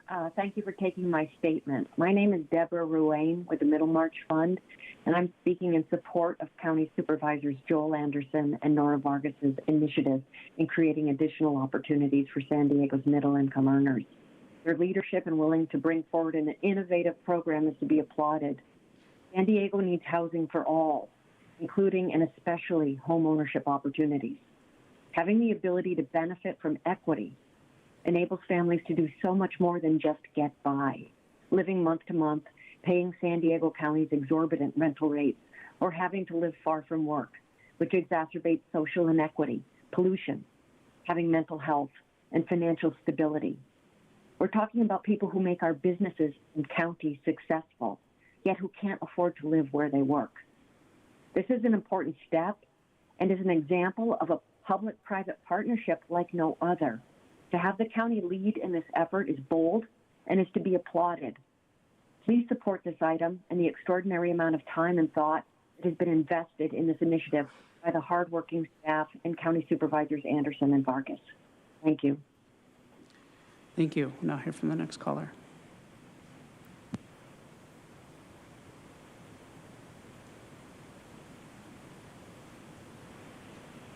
Good afternoon. My name is Kelly Batten, and I'm representing the Building Industry Association. We applaud the efforts of Supervisor Vargas and Supervisor Anderson for introducing this board letter and their commitment to build middle-income housing. While there are many programs for subsidized housing for low and very low income levels, we are definitely missing housing for middle-income earners. When we think about the missing middle, we are talking about the backbone of our communities, our public safety officers, teachers, military families, and even those in construction that help build homes, schools, and shopping centers. This program will make financing available to help reduce the cost to build homes, which allows builders to build homes at a cost that middle-income families can't afford. In order to keep our essential workers here in San Diego, we must support all efforts to provide homes for them. Thank you again for your attention to this matter, and we look forward to working together to get much-needed homes built for San Diego families. Thank you. We'll now hear from the next caller.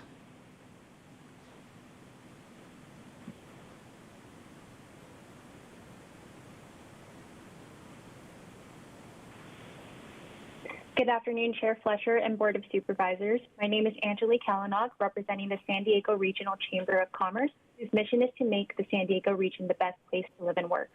We are calling in to support the item before you today and to thank Vice Chair Vargas and Supervisor Anderson for bringing this forward.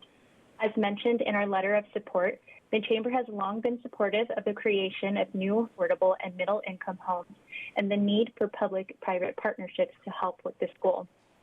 Further, in recent City of San Diego efforts, such as the Middle Income Housing Working Group, the Chamber was actively engaged and can attest that this process is a great opportunity to learn how to advance new housing and how to pave a better way for our region's current and future workforce. The need for creative housing and land use solutions are needed, and we hope that the outcome of this exercise will be a well-thought-out approach that ultimately provides all San Diegans more housing options and the opportunities to live where they work. Thank you. Thank you. We'll now hear from the next caller.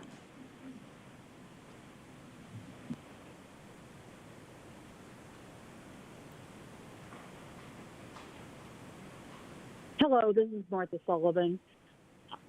I would like to just emphasize that the very low income category has an income limit of $65,000 a year, which is over $5,000 a month. So that covers a lot of working class people.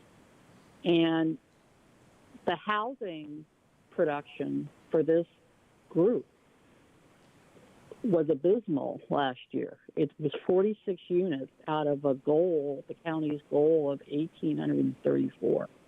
This was much, much worse than the other categories of low, moderate, and above moderate income, which didn't make their goal either, but not as egregiously off as for very low. So I want to really emphasize, I keep hearing middle income, and I understand that's a need, but the very low income workers, the folks who literally kind of make this county go, make this county run, do all the backbreaking work and the tedious work, they really need attention just based on your own data of how few housing units were produced for them just last year. So please, please keep this group of workers very much at the forefront of your planning and commitments. Thank you. Thank you. We'll now hear from the next caller.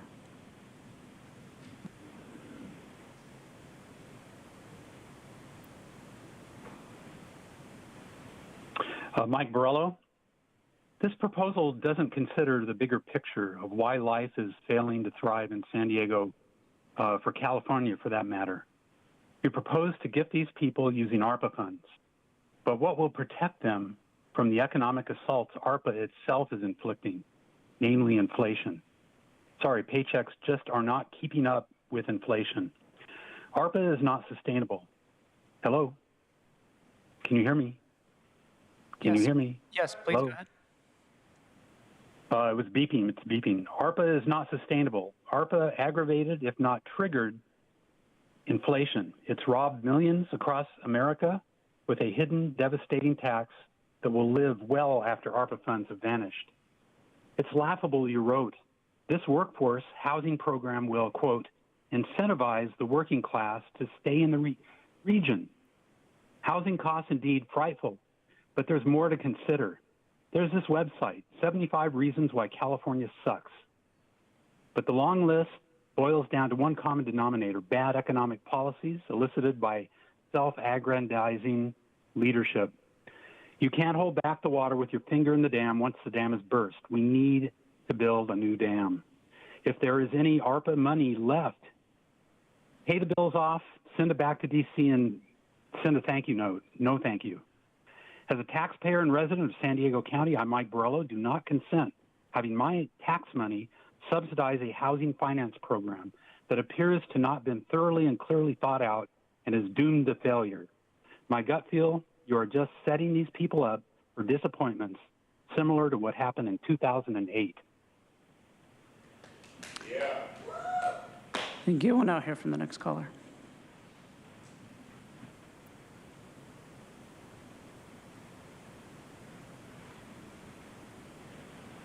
Good afternoon, Chair Fletcher and County Supervisors. My name is Emily Jacobs, Executive Vice President of Real Estate for the San Diego Housing Commission, calling to support the county's initiative to further the development of workforce housing opportunities, both rental and home ownership for the middle-income individuals and families in our region. As a frequent collaborator with the County of San Diego, the San Diego Housing Commission acknowledges that diverse solutions are needed for complex housing issues our region faces. Addressing areas of strain in the housing supply chain helps the entire continuum of housing. Building on the City of San Diego's Middle Income Working Group, the county's commitment to address the main barrier, which is funding incompatibility, is to be commended. The Housing Commission stands ready to continue to collaborate with the county on this important issue and others such as, but not limited to, the administration of the county's first-time homebuyer program, Project Home Key, development partnerships, and countless other initiatives. Again, the Housing Commission supports this item and the leadership of Supervisors Anderson and Vargas. The Housing Commission is ready to assist the county on the diverse housing needs of our region. Please vote yes. Thank you. Thank you. Now hear from the next caller.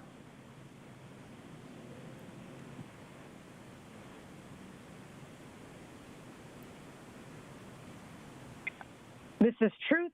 What Audra said about us going into consulting will be true. And Nora, I can't borrow $10K off a friend either. What do you know? This item refers to investor purchases of residential homes. So let's address that. BlackRock, founded by Council on Foreign Relations and World Economic Forum member Larry Fink, who has shares in Apple and Microsoft and has been pushing the environmental, social, and corporate governance agenda and other aspects of the climate change cult, has been buying up single-family homes and even entire neighborhoods all over this country.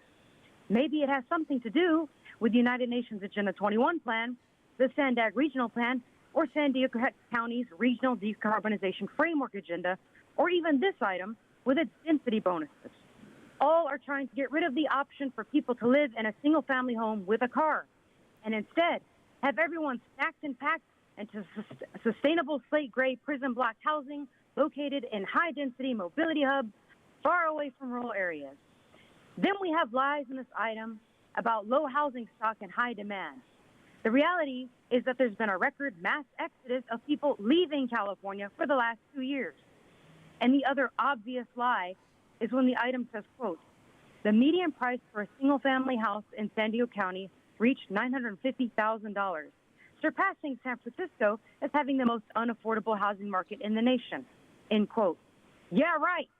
The top floor of a building above a restaurant would literally cost about $2 million in San Francisco for something that's not even a single-family home. This item's missing middle is the truth. It's nowhere to be found. So no, supervisors, that people don't want your government prison block housing, and they don't buy your excuses for accepting the federal funnel in order to fund it. Plus, for free, we could just live in Joel's parking lot. Doesn't that sound fun? It's way cheaper. Come on. We'll now hear from the next caller.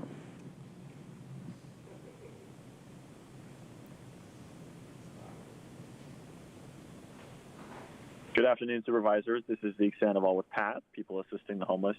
Our state's housing shortage is the primary driver of our homelessness crisis.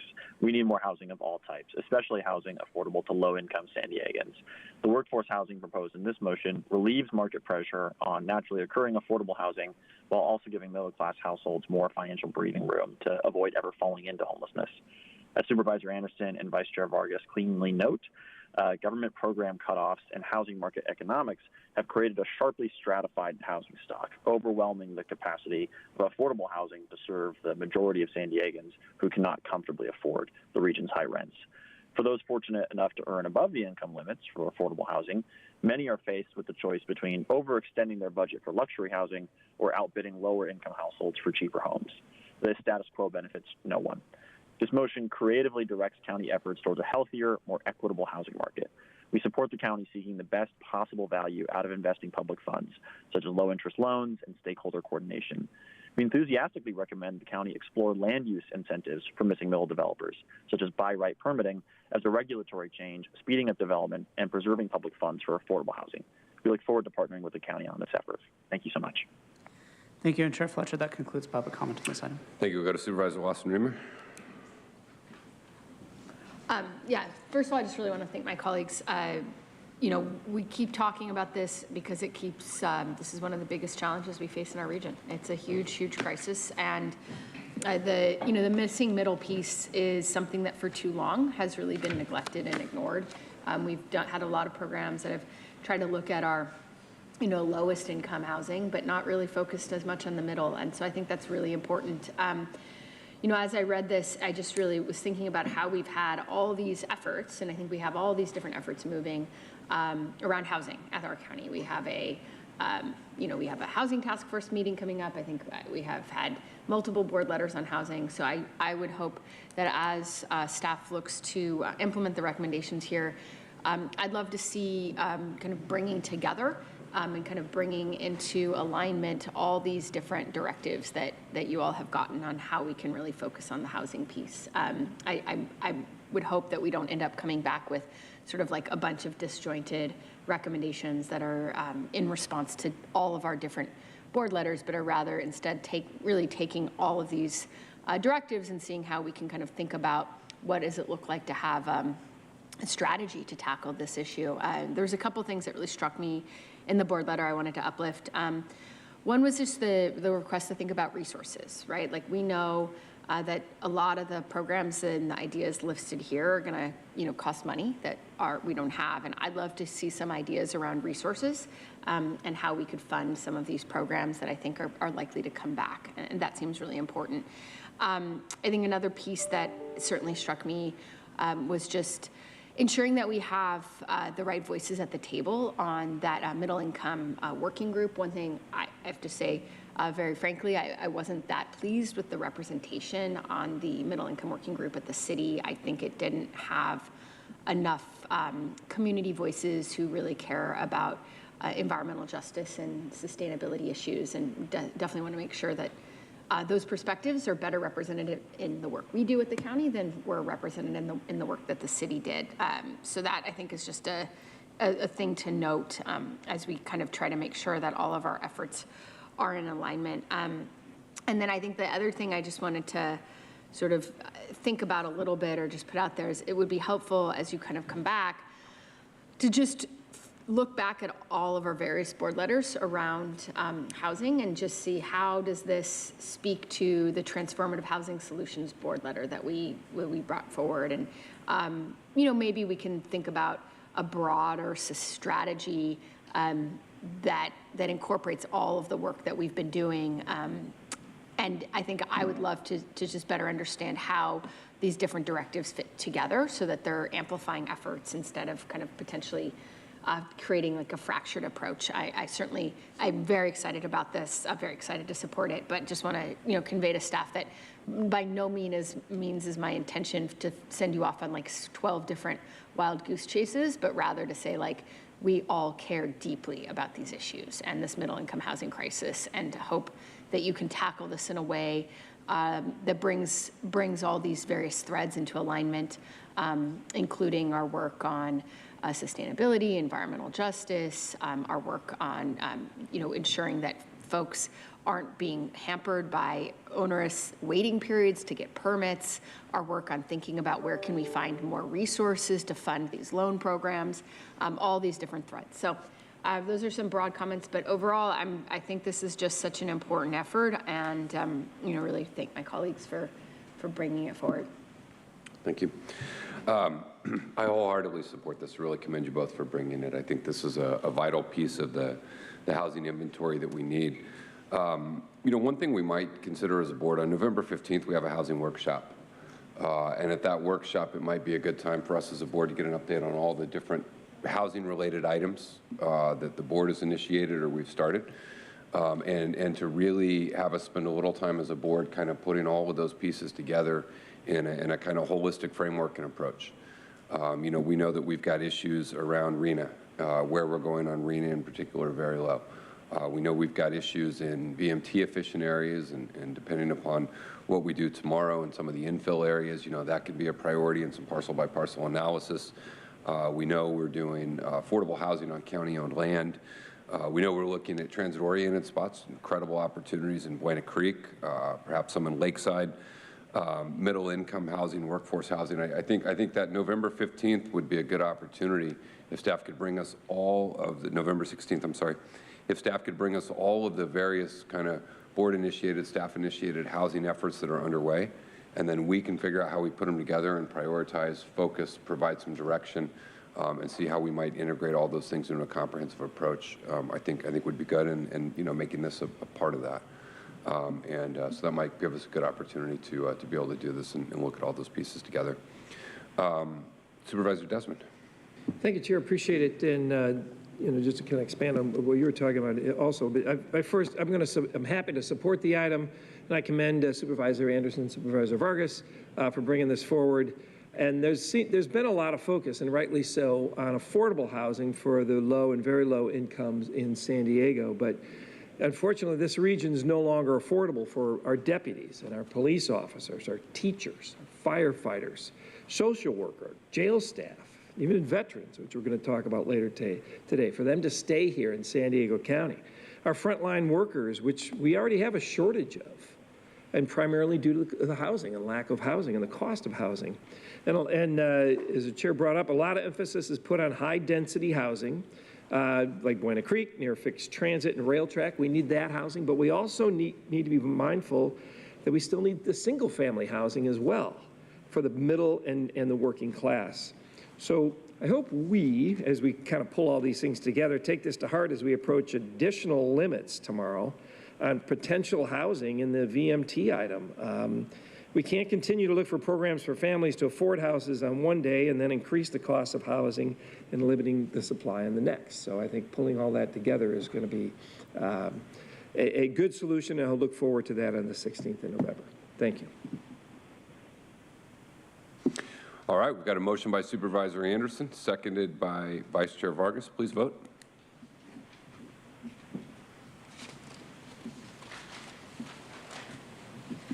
Chair Fletcher, that motion passes unanimously with all supervisors being present and voting aye. Thank you. We're going to go to agenda item number 23, an update on advancing the behavioral health continuum of care.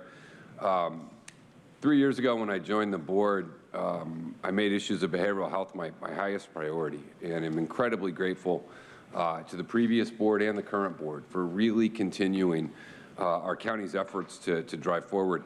At times when you tackle something as complicated as behavioral health with as many different entities and jurisdictions and parties and providers and payers involved, it can seem like a daunting challenge, and there's no easy fix to tackling the issues of mental health and substance abuse in our county. But I think as we're going to see today, we're making significant progress.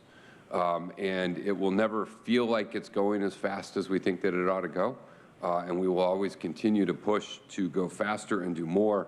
But I think what we're going to see today is not just progress, but a roadmap for how we go into the future and actually provide the continuum of care we want to get out of a state of crisis where people are dependent on the highest level of emergency, high acuity care and exist more in a continuum of care where the right person is getting the right care at the right time in the right way.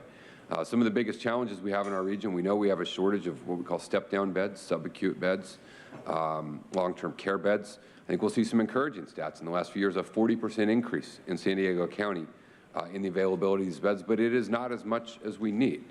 We know we continue to have tremendous pressure on our healthcare system and not enough, and so we are at the point where today with this presentation we will have a clear picture of how many beds and services we need at what array and configuration.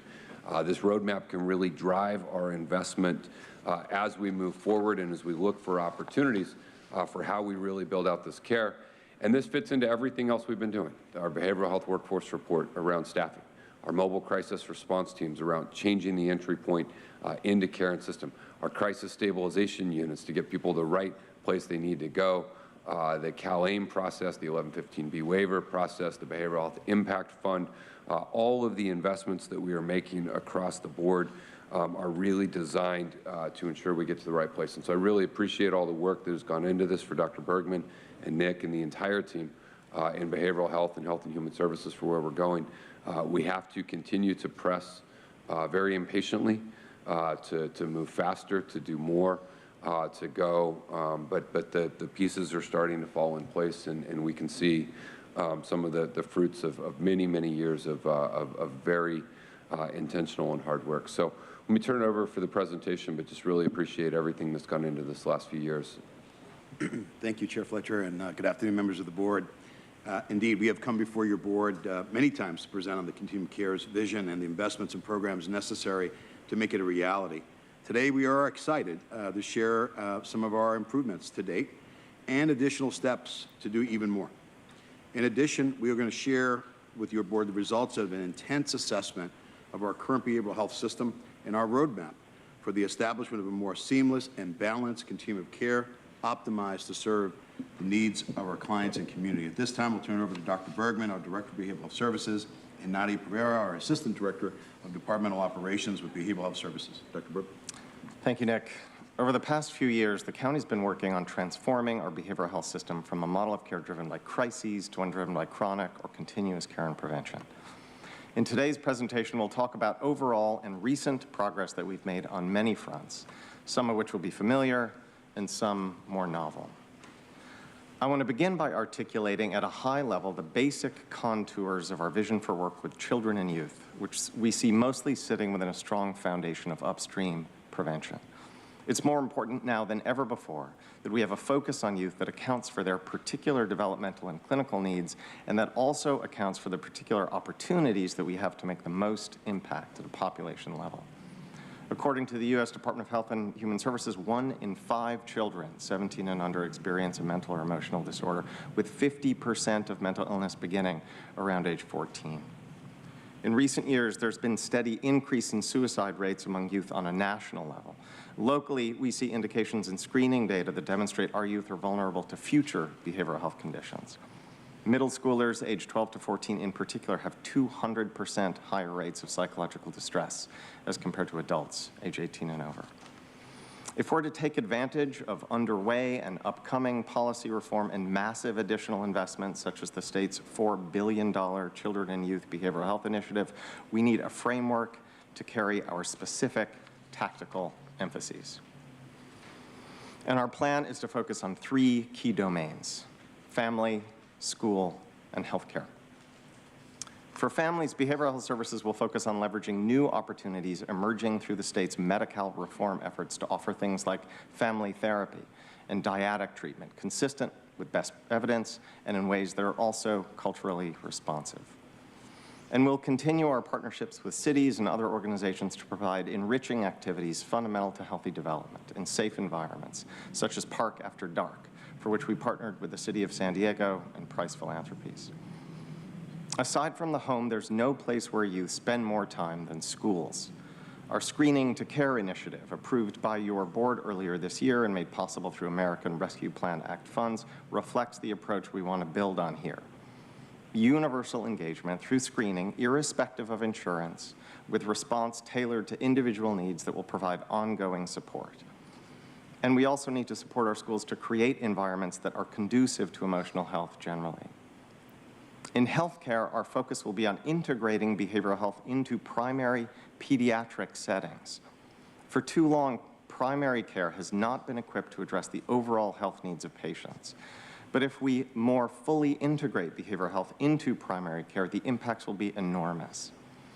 50% of people who die by suicide will have seen their primary care physician in the previous month.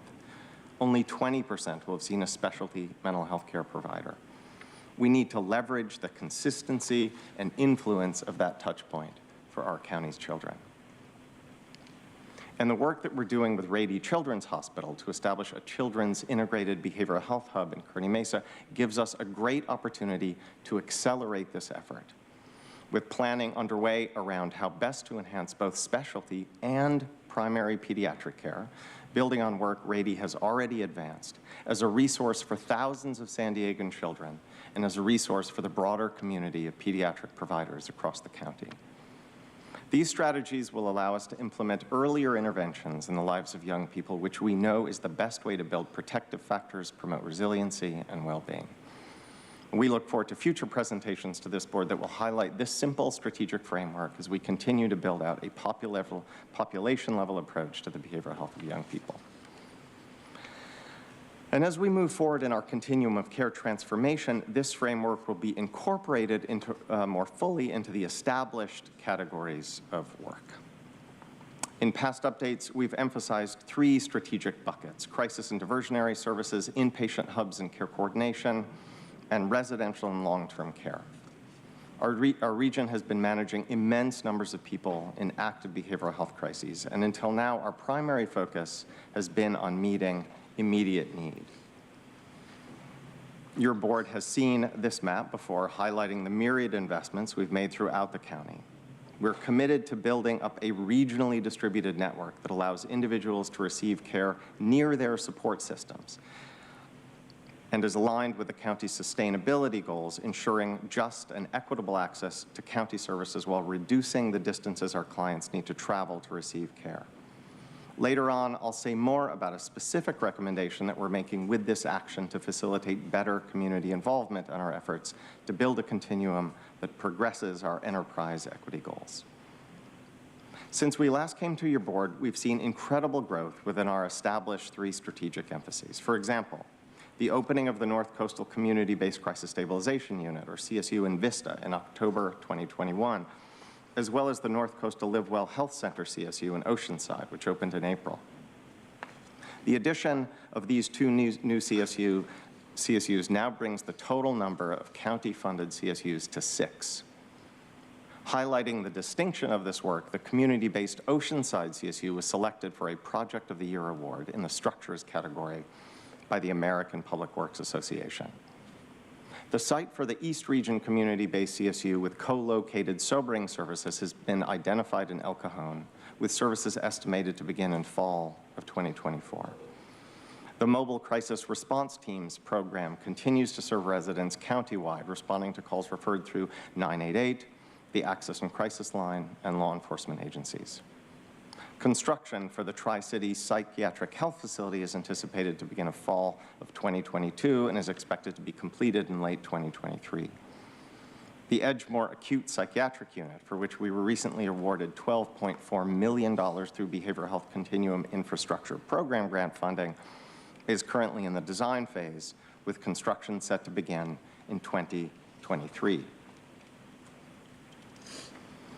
With your board's recent approval to enter into a contract with Alvarado Hospital for the Central Region Hub, we're making concrete steps toward establishing new integrated Medi-Cal managed care inpatient acute psychiatric services and emergency psych and crisis stabilization services on site.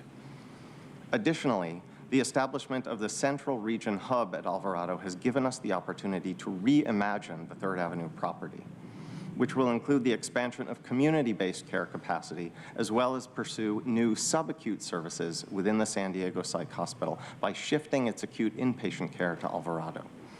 We'll be returning to your board in just a couple of weeks on October 11th to share further details on this plan.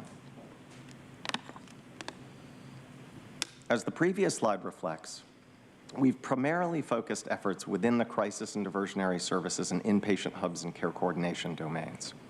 However, and though we haven't talked much about it in these settings, we've made substantial strides in enhancing services within the long-term care domain as well, indicated by the green markers on this map, which are flagging sites where we've expanded overall long-term and step-down capacity for Medi-Cal enrolled patients. We've done this by being aggressive in our pursuit of contract opportunities and by committing that every resource in San Diego County be available to residents of San Diego County. And you can see the substantial increases that the county has achieved. On this slide, we show capacity enhancements to subacute care in green, community-based long-term care in yellow, and crisis diversionary care in orange within the graphic over the last few years. A long-standing lack of parity in reimbursement rates has contributed to big losses in community-based care beds, and board and cares in particular, over the last decade across the county. Notably, the federal SSI reimbursement rate for adults with serious mental illness who are Medi-Cal eligible is slightly over $1,200, where the rate for private pay clients in San Diego County is upwards of $6,000 per month, or nearly 5 times the federal reimbursement rate. Despite this, since fiscal year 18-19, and mostly through many small wins, we've grown the cohort of long-term care beds under county contract by 40%, as the chair notes. This represents a huge improvement. The next question might be, well, is it enough? How will we know if it's enough? With San Diego County as a first group pilot for the state's Care Court initiative and with a significant action being taken today, and another item moving the Public Conservator's Office into behavioral health services in preparation for additional long-term care needs that Care Court will likely drive, how can we be most strategic about the necessary scale of our broad continuum of care? Through the remainder of this presentation, we want to drill further into this question. While there's been much attention placed on the numbers of psychiatric inpatient beds needed across the county, I'm asked all the time, how many inpatient beds does our county need? We are committed to setting quantitative service level goals only if we're able to approach the task with the broadest perspective, reflecting the entire continuum of care. Today, we're bringing forward exactly such a broad assessment of the system, along with concrete quantitative recommendations to enhance and rebalance services to most optimally support the needs of our clients. I'll now hand it over to my colleague, Nadia Pravara. Thank you, Dr. Bergman. Behavioral Health Optimal Care Pathways, or OCP model, is a data-informed algorithm that identifies ideal future capacity across key service areas. Anchored in the Institute for Healthcare Improvement's Triple Aim framework, the model proposes a transformation focused on the individual needs of our clients and new pathways to clinically effective care. To do this, the OCP redefines long-term care, which previously referred to beds within locked facilities, to now include community-based residential settings, which offer both clinical and non-clinical services that are accessible to Medi-Cal-eligible individuals. The optimal state of the OCP model proposes a strategic adjustment and expansion of current services, along with establishing new service types to remove barriers to care.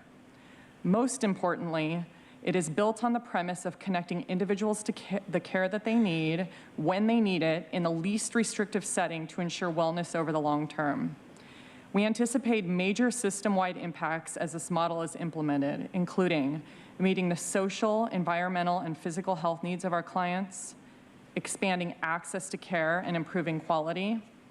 Finally, if realized, the OCP model is also anticipated to achieve cost avoidance through utilization of lower acuity care, which will result in a reduction in the average cost per bed day. Behavioral Health collaborated with the Public Consulting Group to develop an algorithm specific to the needs of San Diego County that reviewed current and historical data, existing models of care, and other best practices. The comprehensive assessment looked at specific levels of care to determine where individuals are getting stuck, what barriers to care they are experiencing, and new pathways that could divert them into the level of care that they need. We also looked at the social determinants of health, including our clients with complex needs and individuals experiencing justice involvement and homelessness who are not yet in our system. This assessment ultimately helped us identify the true need across service levels and informed the development of strategies for system-wide reform. The OCP model focuses on 4 service categories represented here, emphasizing the need to develop capacity beyond psychiatric inpatient beds to include community crisis diversion services, subacute care, and community-based care, inclusive of some services not currently available within our system. There are numerous service lines included in each of these categories, but most important to note is the following. Crisis diversion services include existing services within our continuum, such as CSUs, where people can be stabilized and connected to care. Acute care is what you might think of traditional inpatient and locked facilities, and is the highest intensity of services that are available.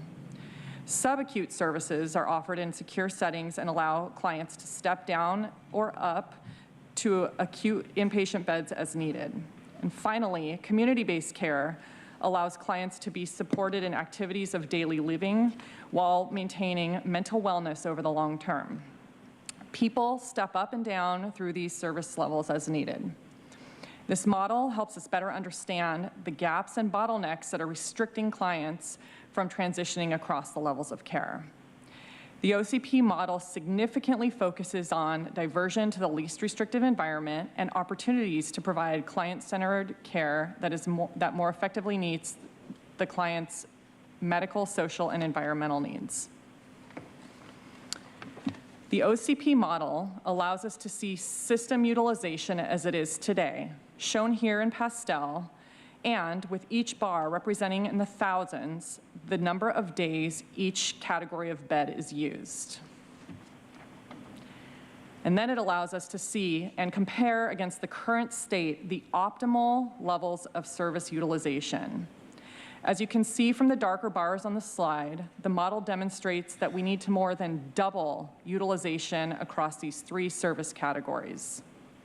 This is consistent with the scale of recommendations in the recent San Diego Workforce Partnership's Behavioral Health Workforce Report, developed in response to Chair Fletcher's leadership, which tells us that we need to double our workforce by 2027 and would be an enormous change.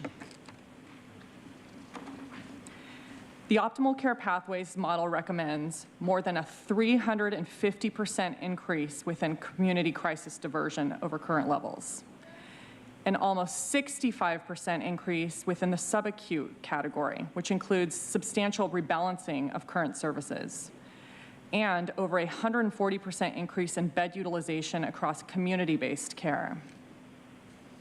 We will need to make an intentional effort toward prevention and health maintenance to divert people from unnecessary utilization of high acuity and restrictive care when better options are available, both in terms of cost and clinical need.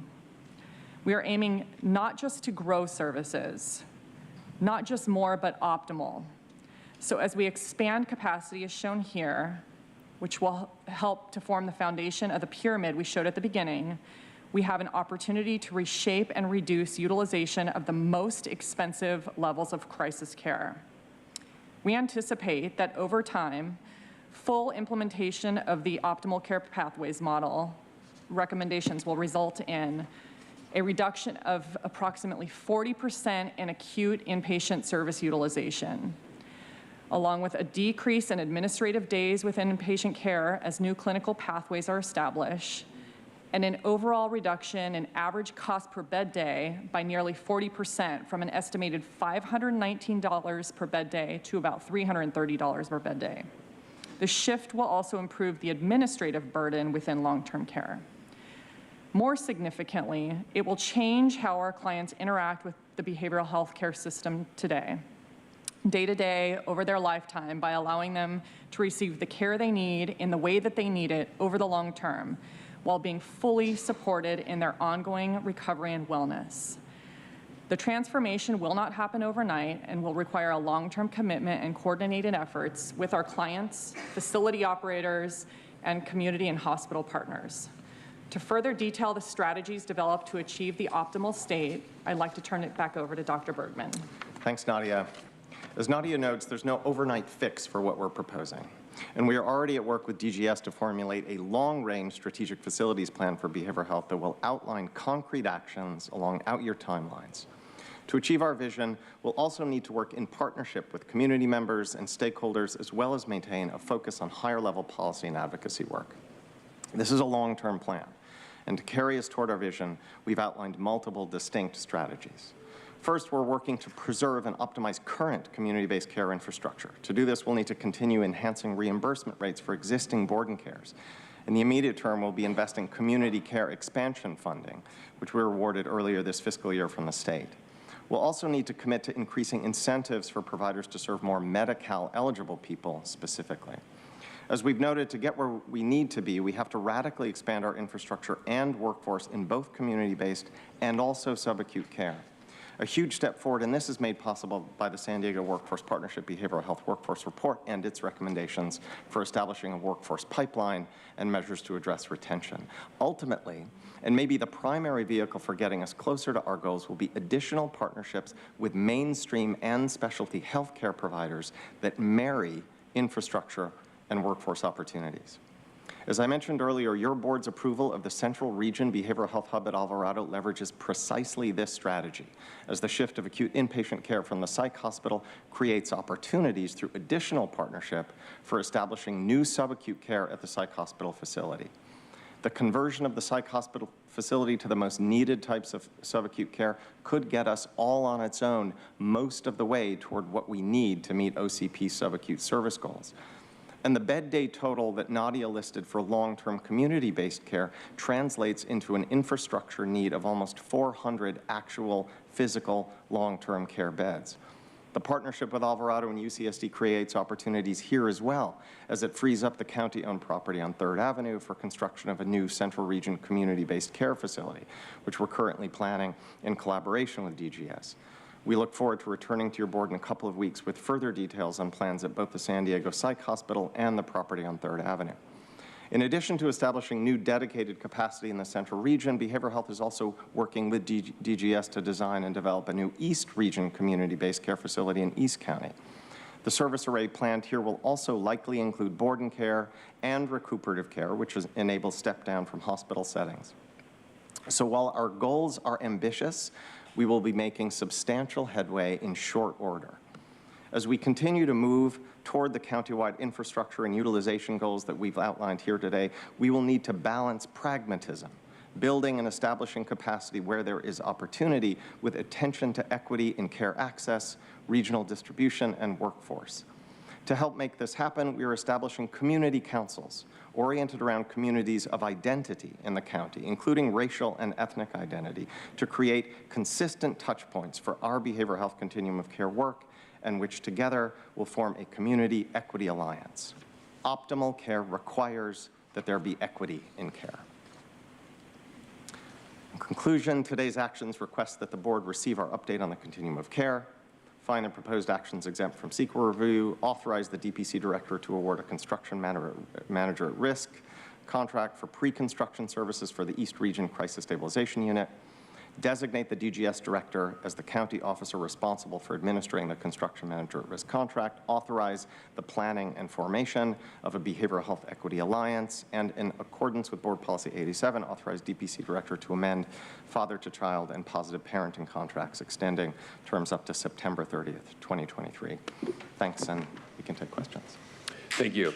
Thank you for the presentation and all the work that's gone into it. I think we see a pathway, and we see a very exciting one in a direction we have moving forward. I think the East County CSU, what we're doing with Alvarado, 3rd Avenue, we can make a big dent in the need for the proper array and the continuum of beds that are out there. So I'm happy to make a motion to approve. And a second by Vice Chair Vargas. Let me go to my colleagues. We will start with Supervisor Lawson-Remer. Thank you so much. Honestly, this is amazing. Just really incredibly exciting. We've had for really since the early 80s, an abandonment of our collective public responsibility to behavioral health across California, and certainly here in San Diego County. And, where that has led us is a place of pretty acute crisis in terms of lack of strategic thinking, a lack of having a plan, a lack of having appropriate services, a lack of having quality services or enough providers or enough beds. It's almost as if every place that you turn to try to tackle this acute crisis that we face, there's just another dimension that you have to address at the same time. And I really appreciate this report and everything that's in here as being really data-driven, really evidence-based, really thoughtful about laying out, what is the need in our region? What is the need not only in terms of our workforce, but what's the need in terms of facilities? What's the need in terms of beds? And how do these pieces complement each other? And I also really appreciate the focus on helping folks where they're at before they get into an acute crisis, right? We clearly want to be helping people early. We want to be helping people in the lowest impact, most community-focused settings possible. And I think that's where we go with this report and with this plan. So I'm just really proud that we can begin to move these items forward and begin to really have a comprehensive strategy to address these issues in our region. So thank you so much for thinking holistically in a data-driven way about the investments that we need and where we need to go, and also really focusing on how do we help people within their own communities in the least restrictive settings possible, before it becomes a crisis. So thank you so much. Thank you. Supervisor Anderson. Thank you, Chair Fletcher. before I start giving accolades to the team, I just want to tell you, Chair Fletcher, I've said this to you privately, but I want to say it to you publicly. Your leadership on this issue has been just stellar. When you first got elected, you brought a focus that we hadn't had before, and you have been a great help to me as I've looked at how I can improve my district. And I have to tell you, in my previous job, this was very difficult. I had constituents coming up all the time who had relatives who had mental health issues, who had people that went through cycles. And when I look at and by the way, Dr. Bergman, thank you so much, because I think it was within the first 2 weeks I was elected and sworn in, you came over to my office to start mentoring me on how best to address my constituents. I just want to tell you how much I appreciate your network of care, because it's based on clinical need, and it's client-focused. And I think for far too often, we've been checking boxes. And I'm not just saying here, I'm saying everywhere, checking boxes, because I had a lot of hearings in the state where we addressed this issue, and people were going through the motions, but they weren't thinking about outcomes. What I love most about this is it's outcome-based. And more people are going to be helped from this program, and we're going to get the best value. And I'm not talking about financial, I'm talking in human value. So thank you again for your hard work. I'm very excited about moving forward. I'm only disappointed that I'm not out breaking ground on my center out in East County yet. So thank you. Not yet, it's coming. Thank you. Thank you, Supervisor Anderson. Vice Chair Vargas. Thank you, Chair. And I just want to also reiterate and thank our county team for all the work that they're doing, particularly around this issue. You know, I really want to highlight that I think one of the best things about the data-informed OCP model is that it really quantifies the optimal capacity, right, needed across each level of care, which I think is really critical for this work that we're doing.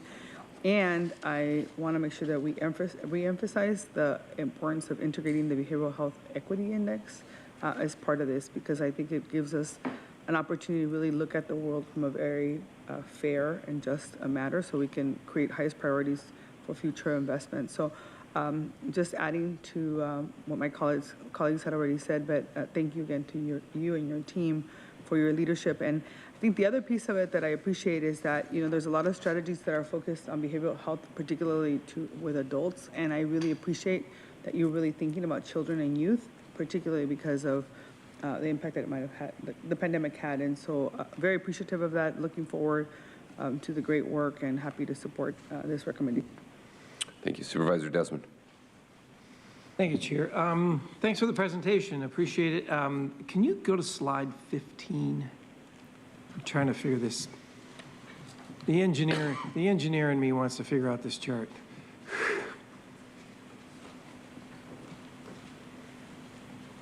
It's the optimal service utilization chart. Yes. I've got it in front of me, but well, there it is. Now it's in front of everybody. Okay. Great. I'm trying to figure out on the right. Obviously, there's a lot of work to be done because those are big numbers. Just take the community crisis diversion, which I guess that's like CSUs, things like that. CSUs fits in there. Correct. So this is daily bed utilization in the thousands. So currently, are we at 40,000 bed utilization days? That's correct. In the county, and is this on an annual basis? Yes. Okay, so this is 1 year. Right now, we've got 40,000 beds. Yeah. Okay, we need 183,000 more just to keep up with current demand. Is that right? Or utilization's one term, but then how many do we really need is another? Well, thank you for the question, Supervisor. And because you're asking as an engineer, I'll pretend I'm an engineer and answering. It's not 183,000. You got to use small words. Okay, go ahead. I will. Oh, thank you. Not 183,000 more, but 183,000 total. In total, okay, I get that. So we need 183,000. So what is, knowing how many crisis stabilization units we have currently, how many more does that equate to? So how many more CSUs do we need throughout the county to achieve that 183 in total? What we are imagining at this point is actually not that we need an enormous increase in CSU services. The category of care that represents the sort of, the most significant increase there is actually something that we call crisis respite. which we have virtually none of. Okay, so this encompasses more than just the CSUs. It does, that's okay. right. It's a broader category, right. And just to say very quickly, the part of why crisis respite is so important is that it is a category of service that will help really dramatically with our efforts to address addiction. What we have is a system right now defined by levels of care that often, create opportunities for folks to fall through the cracks. And crisis respite will really help us connect, especially like the kind of intensive acute stabilization services for people with addiction to ongoing care. Okay, so we and then, all right, is this what we need as of today? So this is what we need in order, and it's a very good question. This is what we need in order to what we are saying, or what we are referring to as optimize the system. If we had this array of bed days, we think we would be doing best by how people experience care, by the outcomes that care could generate, and by the costs that we would be bearing and investing in care. And is there an order? I mean, you got these lists. Sorry, Chair, but I'm just trying to do. So, is there an order? In other words, if we are able to reduce the community crisis diversion, then the other categories, I guess, would then also be reduced over time as well. Yeah. Is there one that we should do first, or all at once? We think that we need to pursue all of these more or less at the same time. We don't want to focus all of our attention at any particular place in the continuum, or we run the risk of kind of destabilizing the services that are in place right now, managing the many people who are in crisis because we don't have an optimal system. We can't change that, for example, by first getting rid of our acute inpatient care. We need the inpatient acute care that we've got. And we're in the midst of course, expanding that, right, in certain areas. We need to do that because right now, without this rich array of community-based care and diversionary services, people are in crisis. So we need to maintain, as we build out that deep foundation in community-based care, and I'm thinking of course, our pyramid that we show you all the time, and as we build out these additional crisis diversionary and respite services, we will see over time diminished need in acute inpatient care. Okay. And we'll shift our investments over time as we see those outcomes bear out. Well, and speaking for North County, we definitely appreciate all the emphasis that's gone in there with the CSUs and with Tri-City Hospital, with Palomar Hospital, and all the places that we have up there. And I know you're doing that same thing throughout the county, and I'm very supportive of that as well for my colleagues that needs. We need these, region-wide. So thank you very much. I appreciate it, and thanks for the thanks for that clears it up for me. Thank you. Of course. Thank you, President. Let's hear from our public speakers on this item. Thank you, Chair Fletcher. We have 8 requests to speak on item 23, 5 in person, and 3 requesting to speak by phone. Also note we received 3 e-comments, 1 in favor, 1 in opposition, and 1 neutral. Any members of the public that requested to speak on item 23 by phone, please dial into the conference line now using the instructions that were provided to you. We'll begin with the in-person speakers, starting with those in favor of this item, followed by those in opposition. As your name is called, please come forward and stand against the east wall under the murals until it is your turn to speak. I'd like to invite forward Nick Galino and Kristen Allred. Those 2 speakers will be followed by Michael Brando, Audra, and Paul Henkin. You'll have 2 minutes to address the board, and I'll ask you to please state your name for the audio record. You may come forward. Hi, members of the board. Nick Galino here. First of all, I just want to say thank you for allowing me to speak today. As I said, my name is Nick. I was raised here in San Diego by a parent addicted to drugs and grew up visiting that parent in a county treatment facility. I more recently saw my brother sent home from an ER to sit on my mother's couch for 6 weeks while he drank just enough alcohol to prevent seizures while he waited for an inpatient bed to open up. Watching his experience, I knew we needed more options in the county. That's why I founded a facility that serves low-income Californians by providing outpatient care in both English and Spanish via telemedicine throughout the state. Our patients are all offered appointments within 48 hours, and every single one has immediate access to psychiatric care as well as medications for substance use disorders. I began that facility where I grew up in District 3. We funded a grant program which helped patients released from prison and drug court get clean and find jobs. I also reached out to the county to see how we could help. I heard about waiting lists, a huge gap in the workforce, and a desperate need for services. I heard about people like my friends and my family continuing to struggle with addiction, continuing to search for care, and continuing to die. I am here today because we are contracted with 11 counties, and San Diego is not one of them. I've been trying to work with the county for over a year and a half, but still have to turn away San Diegans who come to me for help. We have a state-licensed facility in District 3 and don't need any additional sites or licenses to treat anyone anywhere in this county. Even though our services are less expensive for taxpayers, still can't help anyone. I know you care deeply about this problem. I'm here today to tell you that until there's a path for providers like me to help our communities that we come from, it's not going to get solved. I'm here to ask you to let me help. Please create a path for providers to contract with the county and to provide our community with the services they need. Next speaker, please.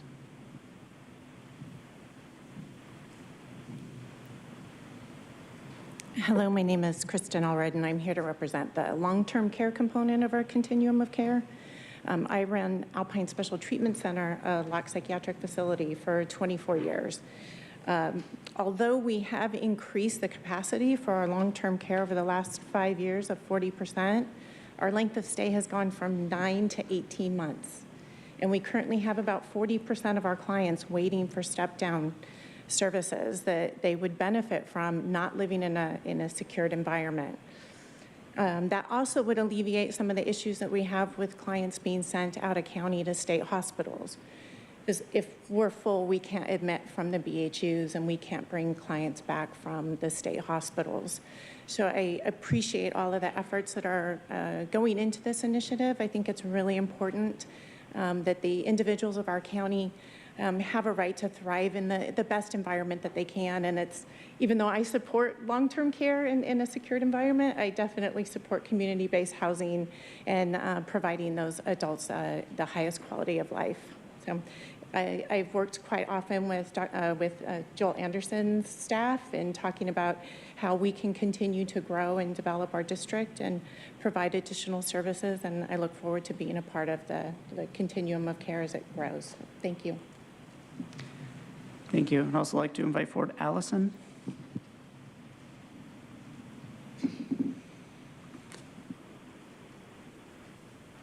Good afternoon.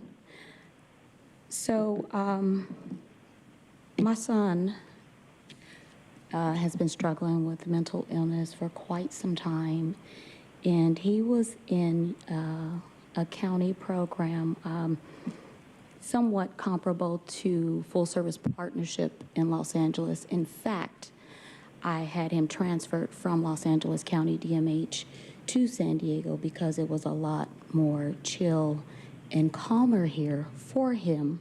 However, you all fail our mental health system. You Board of Supervisors fail greatly. You're eons behind. My son was discharged because of my strong advocacy for him. I've emailed you several times. I never got a response. My son needs to be back in that program. Furthermore, it's hard to get competent people who are able to handle complex cases like my son. He doesn't only suffer with mental illness, he suffers with traumatic brain injury. A lot of these people who suffer with mental illness suffer with neurological disorders. I would like to see something implemented in that regard. And I need to speak with you about my son getting back in that program today.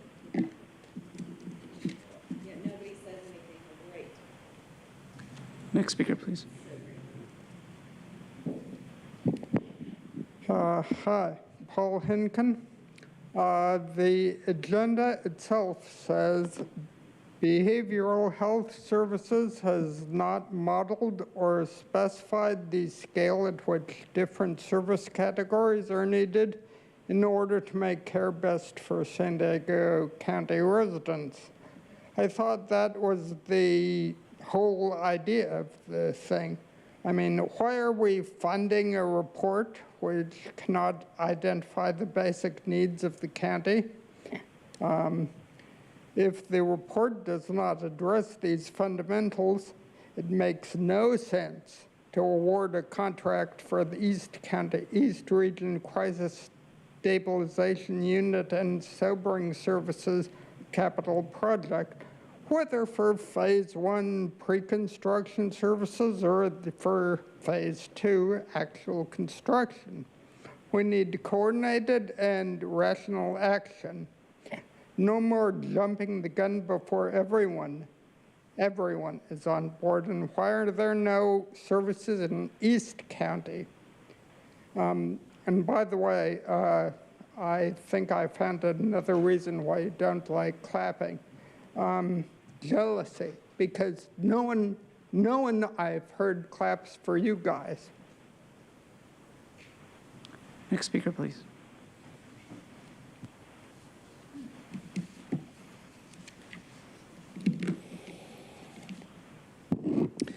I use the name Michael. Again, on this agenda item, it's interesting how there's all this gobbledygook in this description of the agenda and in this mess of a presentation. Yes, you, Dr. Luke Bergman. It's really amazing that all these people come forward, come out of the woodworks, and you all jerk each other off. Excuse the profanity, but that's what you do. A lot of these organizations that call in do the same thing. When you don't even look at what's causing so much angst and anxiety in our communities. For instance, normalizing face scams for children. I walk down the street and I see 2-year-olds walking around with face scams. And do you not think that that causes psychological harm? It does. This whole nonsense from the last 2.5 years has aided and abetted so many things in this community.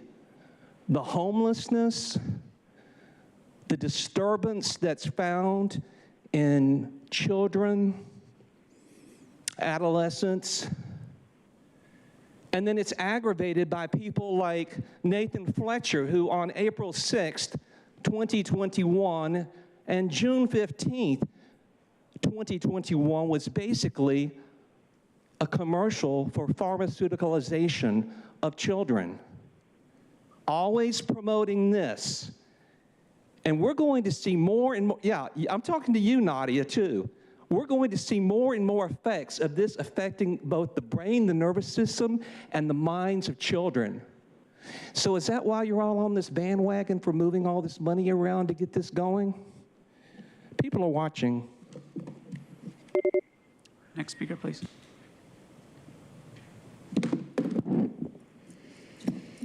I use the name Audra. This is completely disturbing. You're using language like be aggressive. Yeah, leverage, take advantage. You guys are good at what you do because you are taking advantage of the fact that, because who's determining what is a behavioral health crisis, right? It's like, how many crises can we be in? How many emergencies? Who knows? But as long as you guys get money to pretend to fix the problem, because it's, you know, what's communities of identity? What the fuck is that? What is a collective responsibility? Tara, you don't even know what that is. Your daughter suffers from things and you are putting her in a mask and you're not helping the issue, but you like to use her as a pawn to make people feel bad. But children are in school and it's like, oh, if they don't sit down and shut up and listen, they have a behavioral health issue. So let's put them on medications, let's shock kids, let's do all these things. You guys can't even you don't even have enough beds to treat these people, but who's determining who has a behavioral health crisis? Because if it was up to me, it'd be all of you guys. And who needs to eat Kevin's ass when you guys are eating each other's asses by always playing this game? It's a fucking joke. You guys should not be determining or doing anything with behavioral health when you guys have behavioral health issues.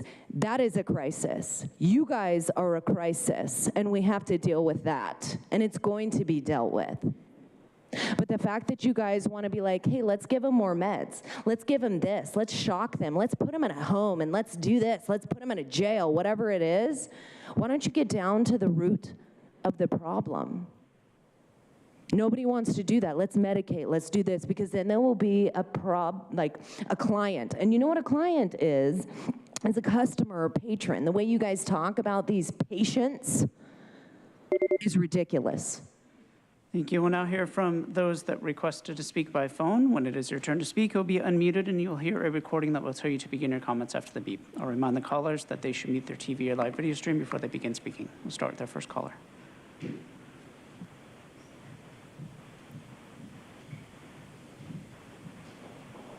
Thank you very much, Dr. Bergman, Nadia, and the Behavioral Health Services for this report. I want to uplift programs that we hear and know are doing phenomenal work in our community. Programs like the Mobile Crisis Response Teams and programs that show promise like Screening to Care. My name is Erin Hogeboom. I'm with San Diego for Every Child. However, I do want to express a grave concern as to how little of the $840 million worth of resources is going towards true prevention for children ages 0 to 5. We know right now, for example, a child turning 2 today is assessed and provided a referral for healthy developmental services. It may be until that child's 3rd birthday that they receive the care they and their families are so desperately in need of. The many studies on adverse childhood experiences tell us trauma in these early days, when our brain is forging literally 1 million neural connections a second, can change a blueprint for our lives. It can shorten lifespans, contribute to chronic disease in adulthood, and certainly impact the adult brain's ability to navigate future stressors. Now imagine all of these instances of trauma possible within a year of a child and their caregivers waiting, suffering until services become available. With wait lists ranging from 6 months to a year, and state funding for critical programs like healthy developmental services rapidly declining day by day, and by only really addressing mental and behavioral health concerns through the school system, leaving out children under 4 and 5, we are at a fork in the road in how we invest these funds and whether our young children will finally be equitably served through our behavioral health system. So if it's a continuum, I implore you to do more for our 0 to 5 community members whose mental health needs may not be as broadcasted but are just as important. Thank you. Thank you. We'll now hear from the next caller.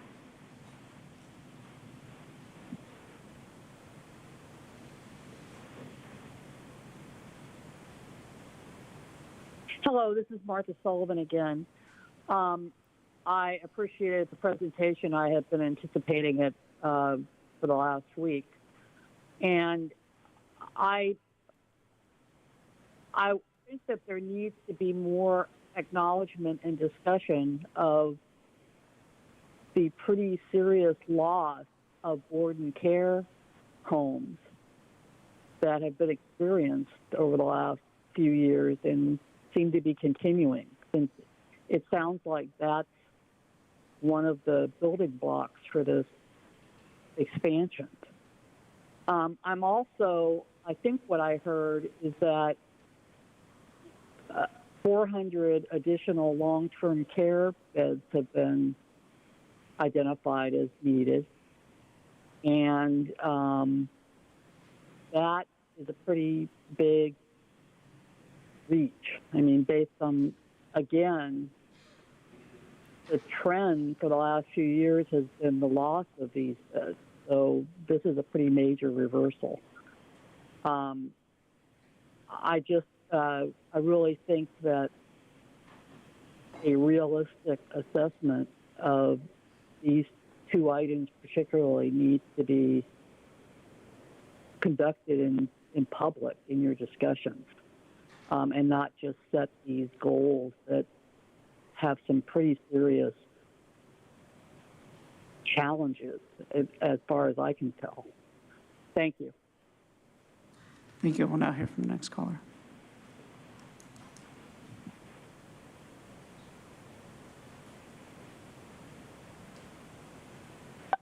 Truth. Did anyone hear that crazy lady that said 4 and 5-year-olds need to be locked up? And Joel, that kiss to Nathan was so cute. And of course, Bergman wants it all. Very greedy. This item says that, quote, behavioral health care in San Diego County is in the midst of a profound transformation, end quote. Couldn't agree more. Things are getting worse at lightning speed under these supervisors. For example, This item talks about moving behavioral health care from a model based on actual crises to one based on prevention, where there's no issue or emergency, but they want to make sure there can't be.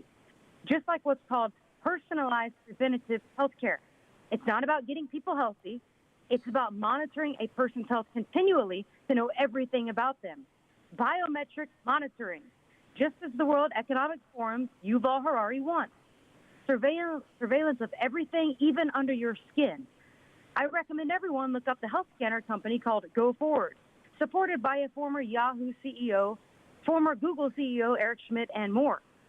A continuum of care is very reminiscent of the eugenics era, where people that the government determined were unworthy of living amongst everyone else would be locked up in mental treatment facilities for the long term.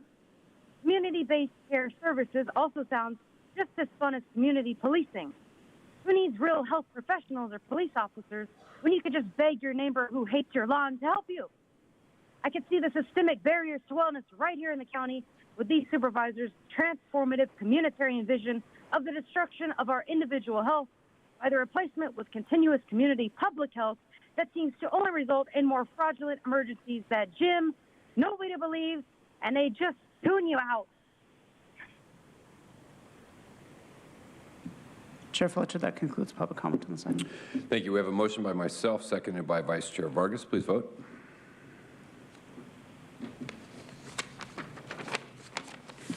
Chair Fletcher, that motion passes with... Chair Fletcher, that motion passes unanimously with all supervisors being present and voting aye. We're going to go to agenda item number 24, an ordinance amending provisions in San Diego County Administrative Code related to public administration, public guardian, and public conservatorship. I'm going to turn it over for a brief presentation while they get set. I think this is another important component of our overall efforts surrounding responding to the behavioral health challenges we face. Moving our public conservatorship program into our behavioral health services office will really help integrate the care and support we're able to provide for our LPS community, but will also help us prepare and set the stage for Care Court, which is coming down the line. Care Court is fundamentally different than LPS, and it's important to not lose sight of that Care Court is not LPS. It is fundamentally different. But the ability to align to make sure, again, the prioritization of services go to those who are most in need and are most in a state of crisis, I think is important. And so I'll turn it over for the presentation, but I think another positive step forward as we position our county moving into the future.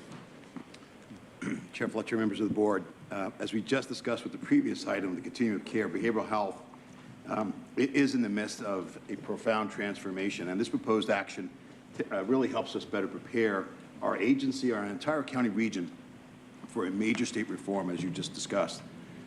Today's action requests an amendment to the provisions of the San Diego County Administrative Code relating to the public administrator, public guardian, public conservator. I'm joined today by Kim Gallo, Director of Aging and Dependent Services, and Dr. Luke Bergman, our Director of Behavioral Health Services, to expand on this action. Kim?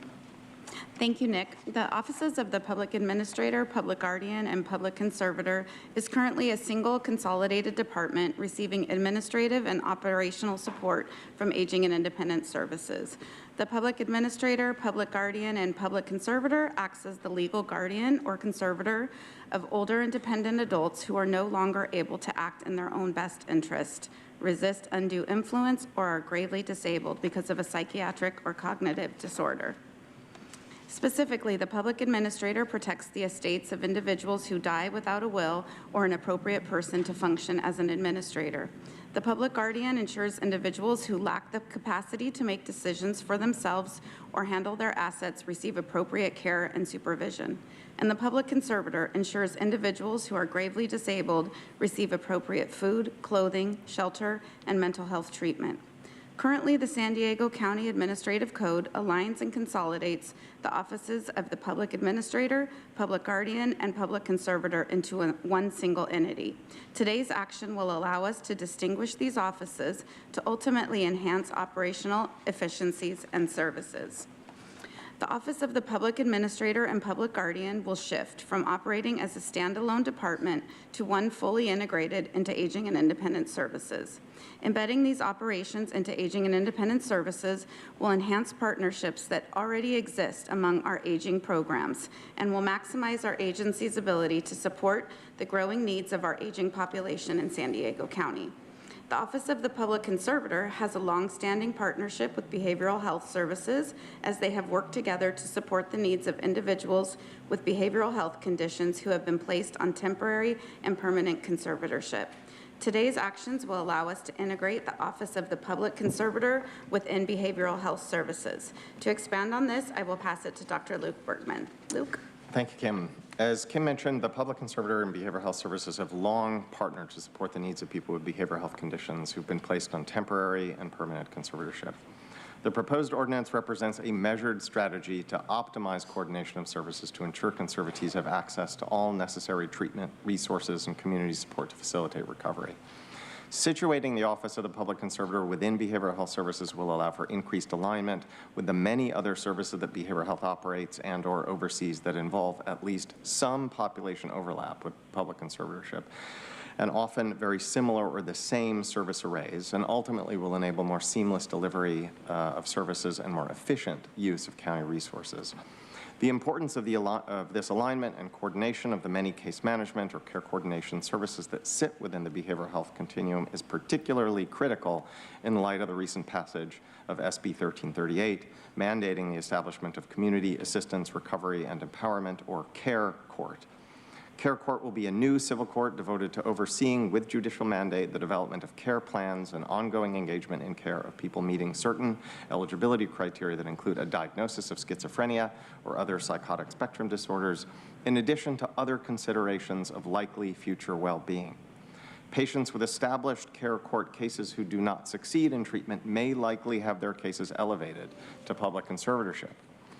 CARE Court is a significant policy and programmatic development, and San Diego County is one of only 7 Round 1 pilot counties that must establish CARE Court operations by December 1st of 2023. The impact of CARE Court remains for the time being uncertain, but one thing we do know is that it will require close alignment with public conservatorship. Since county behavioral health is the required lead for and will be the organizational home of much of the work within CARE Court, the best thing we can do at the moment to prepare for it is to ensure that there's organizational continuity within behavioral health and with the Public Conservator's Office. As we move forward on the implementation of CARE Court, we'll be reviewing staffing and other resource needs, and we'll be including these in future operational plan requests related to the Public Conservator's Office. The request before you requires 2 steps. Today, consider an ordinance amending provisions in the administrative code related to the public administrator, public guardian, and public conservator, distinguishing these offices. Then on October 11th, we'll come back to your board with this item for consideration and adoption. This concludes our presentation. We're available for any questions. Thank you. Thank you. Go to our CAO. Thank you, Chair. I just want to add that in this interim period, presuming you take this action today, we will be meeting with our labor unions as part of our meet and confer process. We have identified this, we've elevated this to their attention already, and we have already met with employees and will continue to do that so that we have a smooth transition of our employees that are impacted by this. Thank you. All right, thank you. I'll make a motion to approve. Is there a second? Second by Vice Chair Vargas. Let's hear from our public speakers. Thank you, Chair Fletcher. We have 6 requests to speak on item 24, 3 in person and 3 by phone. Also note we did not receive any comments on this item. Any members of the public that requested to speak on item 24 by phone, please dial into the conference line now using the instructions that were provided to you. We'll begin with the in-person speakers, beginning with the individual in favor, followed by the 2 individuals in opposition. As your name is called, please come forward. I'd like to invite forward Mike Phillips. Mike will be followed by Michael Brando and Audra. You'll have 2 minutes to address the board. I'll ask you to please state your name for the audio record.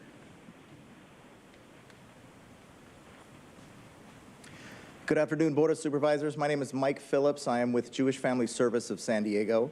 My office has a contract with Behavioral Health Services to provide advocacy services and patient rights for individuals receiving behavioral health care throughout the county of San Diego. We work very closely with the Public Conservator's Office and the conservatees that are placed throughout the county. The conservator's office, the public conservator's office, has an incredibly important role. They have to decide whether to put individuals on an LPS conservatorship, which is our highest level of conservatorship available. It can be appropriate when someone has had multiple psychiatric hospitalizations over a short period of time and still remains gravely disabled despite best efforts. But on the flip side, in the case law around conservatorship, it is often described as a massive curtailment of liberty. So the decisions about whether to put someone on conservatorship or not are incredibly important. Now, to this end, our San Diego Public Conservator's Office, historically, and this is not common across the state, has hired licensed mental health professionals for its investigators and licensed mental health professionals for its program managers. Now, Aging and Independent Services is an amazing department, but it is not a behavioral health department. When you look at the resources, as Dr. Bergman mentioned, when you look at the resources that the Public Conservator's Office is interacting with on a daily basis, case management, that's under Behavioral Health Services. All of the placement options where conservatees go, under Behavioral Health Services. The services provided to conservatees, under Behavioral Health Services. It makes sense, and it's time to bring the Public Conservator's Office back home to Behavioral Health Services. When I speak to my colleagues in the Public Conservator's Office, they sometimes indicate a feeling of disconnectedness, being siloed, feeling like they are outside of the behavioral health department looking in. This would maximize efficiencies, this would increase communication, and increase support to the Public Conservator's Office. And as was mentioned by several, with the advent of Care Court on the way, we're going to need to be able to have some very nuanced decisions around these. Thank you. Thank you. Next speaker, please.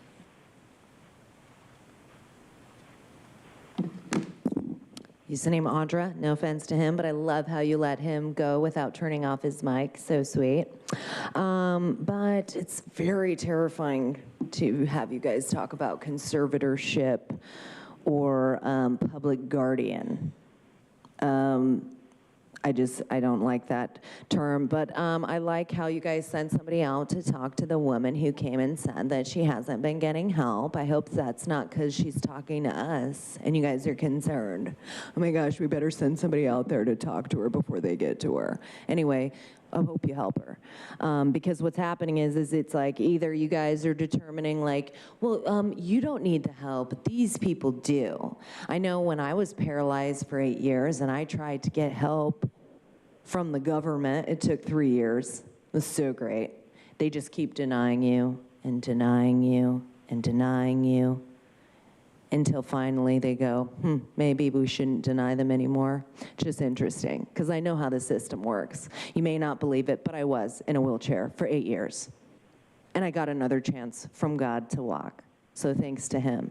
No thanks to anybody else. But just the fact that you guys want to go into these realms when it's like not something that you should be, none of you are doctors, and I don't know that you guys should be either because of what you're doing. It's very terrifying, taking conservatorship over people because you help some and you don't help others. And I believe that the people that you're helping are people who are like, let's pat each other's backs. But the people that really need help, you actually don't help them. And it's a freaking problem. And I will continue to come here every day that you guys are here and say it. So Nathan, it'll be great if you're still here, right? Next speaker, please.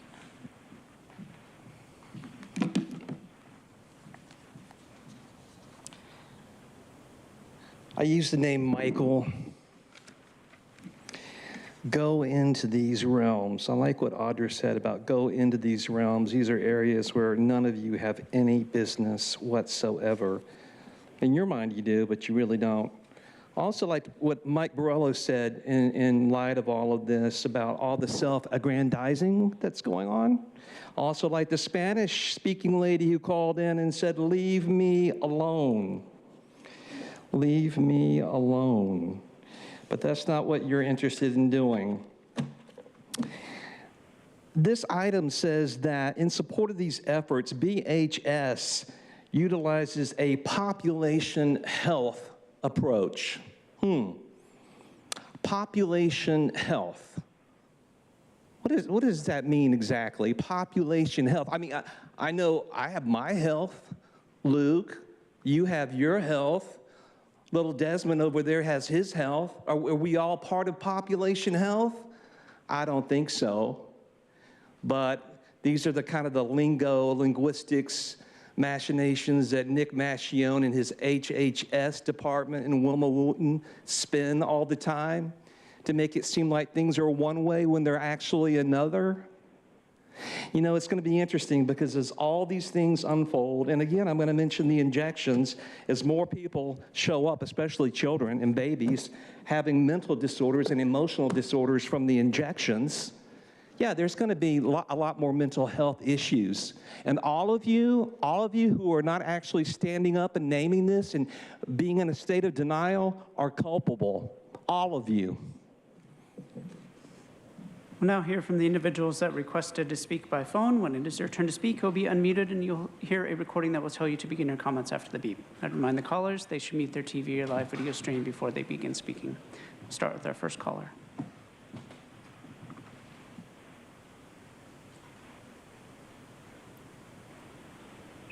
Hi, my name is Crystal Irving, president of SEIU 221, calling to comment on item 24. As you know, SEIU is proud to represent over 10,000 members, including employees, that will be impacted by the changes proposed today.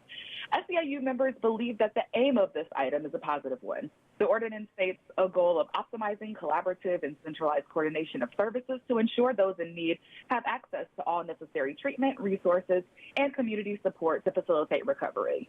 I also want to caution the board and the county staff that the devil is in the details. Our members do the day-to-day work of the public administrator, public guardian, and public conservator with challenging populations and provide an important service to the public. So SEIU has exercised its right to meet and confer over the proposed changes, and we expect the meeting will take place very soon. And of course, this is our union-protected process to discuss and provide feedback to changes in the working conditions of our members prior to the implementation of these changes. When done correctly, this is a positive process where the feedback of those that do the work on the ground every day can shape the changes ahead in a way that will maximize the efficiency of the county and minimize the disruption to our workforce. There have also been a number of rumors that call into question the job security of our members, and our goal is to ensure changes to jobs and job descriptions are implemented in a thoughtful, transparent, and productive way. We thank the county for your continued collaboration, and we look forward to a productive discussion. And we will, of course, report back to this board with the progress and challenges of this process. Thank you so much. Thank you. We'll now hear from the next caller.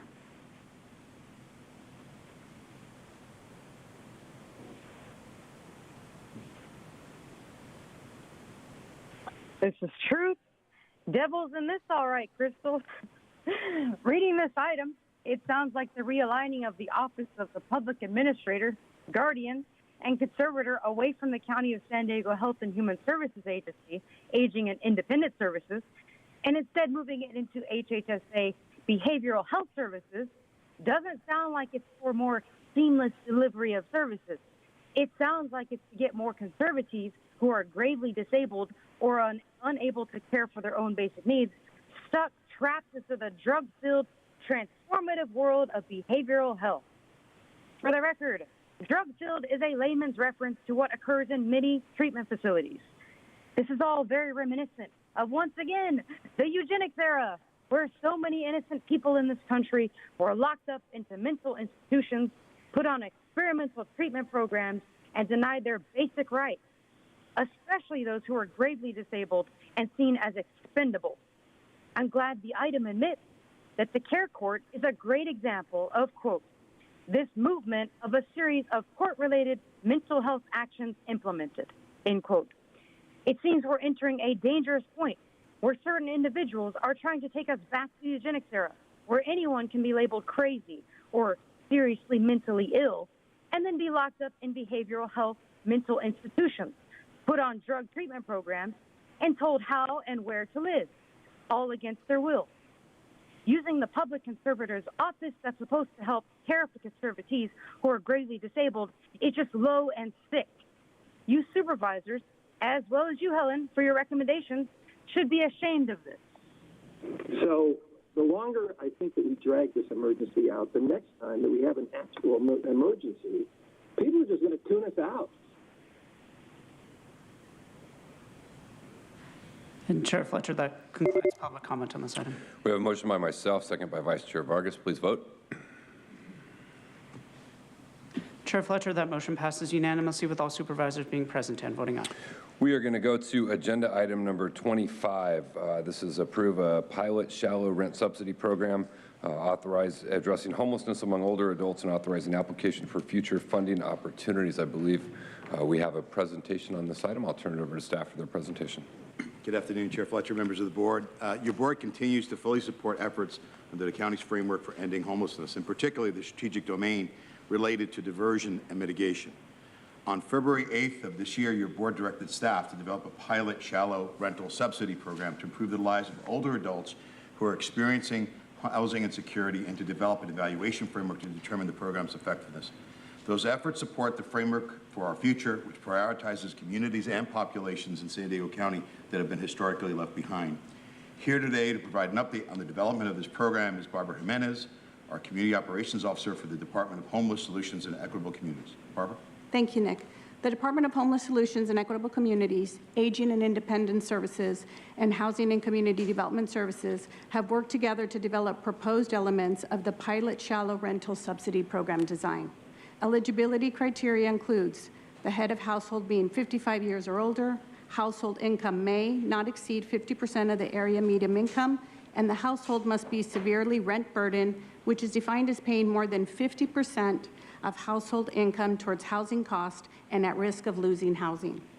In addition to this eligibility criteria, preference will be given to households whose head of household is 60 years or older, have an income at or below 30% of the area median income, and reside in one of the county's 39 health equity zip codes from the Healthy Places Index.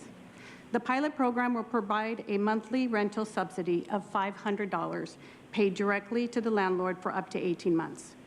At this subsidy amount, approximately 220 households could be assisted through the pilot program. To ensure all eligible households are aware of this pilot, a robust communication and outreach effort will be launched prior to the application launch.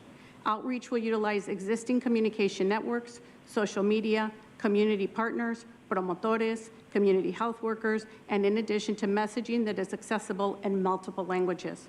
Additionally, we will work with our AIS and HCDS partners and their networks to assist with reaching the population of focus to ensure they are aware of the opportunity to participate.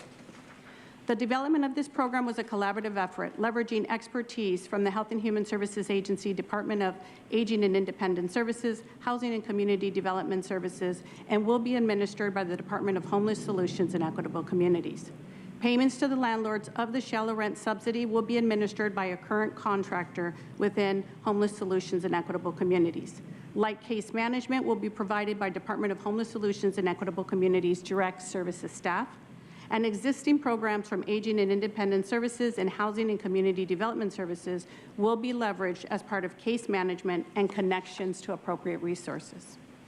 In alignment with the board's value towards implementing data-driven strategies, HHSA will work with the Office of Evaluation, Performance, and Analytics to develop a robust evaluation framework prior to the launch of the pilot. The evaluation framework would include logic model, anticipated short-term and medium-term results, program outcomes, and review effectiveness of the program in preventing homelessness among program participants. Should findings in the evaluation be positive, the county would pursue additional funding opportunities to support the sustainability of the program. If approved by your board today, we anticipate beginning community outreach and development of evaluation framework in the fall of 2022. The application will open by January of 2023. Participants will be identified by February, and rental subsidies will begin in March of 2023. Once implemented, Department of Homeless Solutions and Equitable Communities direct services staff will provide light case management to participants to remain housed and ensure they have access to resources to continue to sustain their housing beyond the pilot.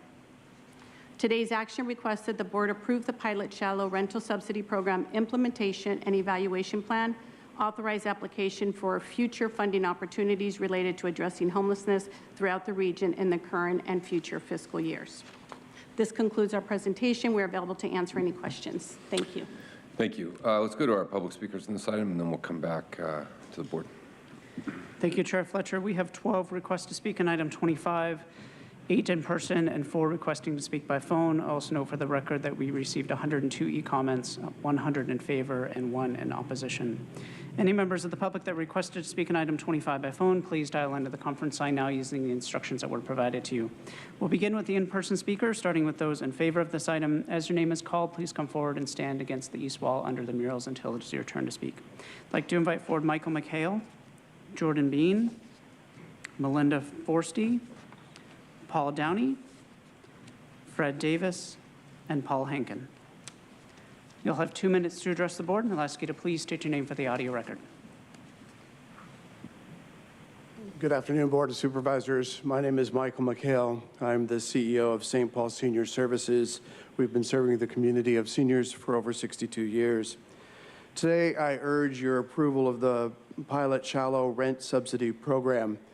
This $500 a monthly subsidy will have significant impact in the lives of many of our PACE participants who are low-income older adults.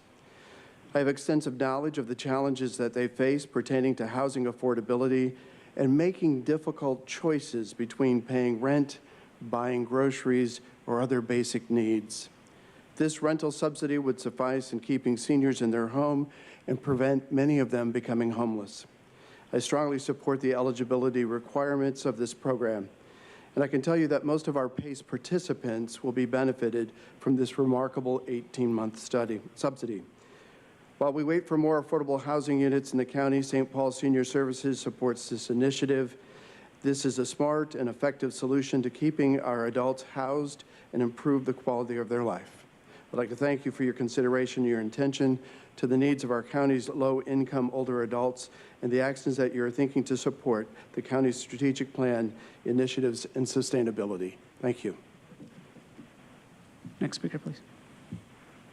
Hello again, Supervisors. My name again is Jordan Bean with the Regional Task Force on Homelessness. I want to thank the county for recognizing this growing crisis of senior homelessness in our region and what we can do to keep more San Diegans' golden years golden.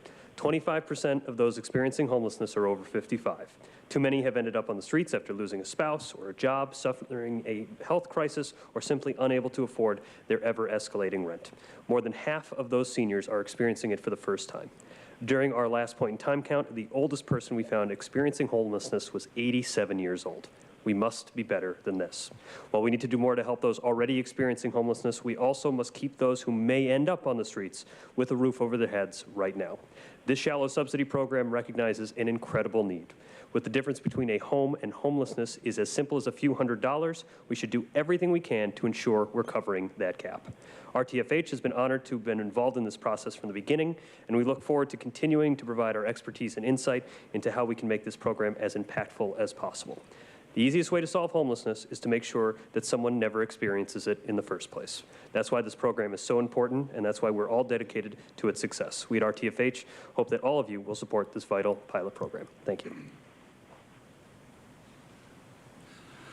Good afternoon. I'm Paul Downey, President and CEO of Serving Seniors. It was just about a year ago, excuse me, that we released our groundbreaking needs assessment on older adult homelessness. Chairman Fletcher helped us with that release. It pointed out several things, but two of the really important points were, one, most of the older adult homelessness in San Diego is economically driven. Over 80% of the 400 folks that we surveyed who were either currently experiencing homelessness or had experienced homelessness cited an economic issue. The second was that they identified that a small subsidy was the difference between remaining housed and unhoused. And that led us to the recommendation of a shallow subsidy, which I'm thrilled to say that this board has embraced, but particularly Supervisor Joel Anderson, Supervisor Tara Lawson-Reamer have led the way to bringing this to you today. What is important about today is that this is about prevention. This is a little bit different than some of the other things that are being done. This prevents the homelessness from occurring in the first place.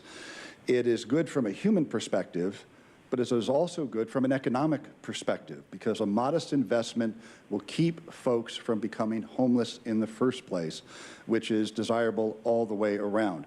I think the evaluation component is critical because this is a proof of concept.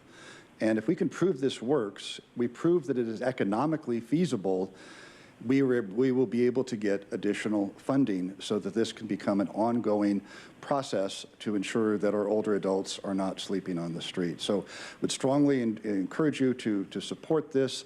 We're eager to participate in any way to make sure that this is implemented as efficiently as possible. And just thank this board for your incredible leadership on this homelessness issue. It's a tough one, and those of us out there appreciate what you do every day. Thank you.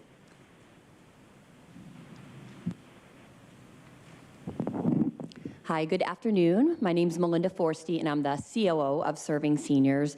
And as Paul noted, our organization very strongly supports this initiative.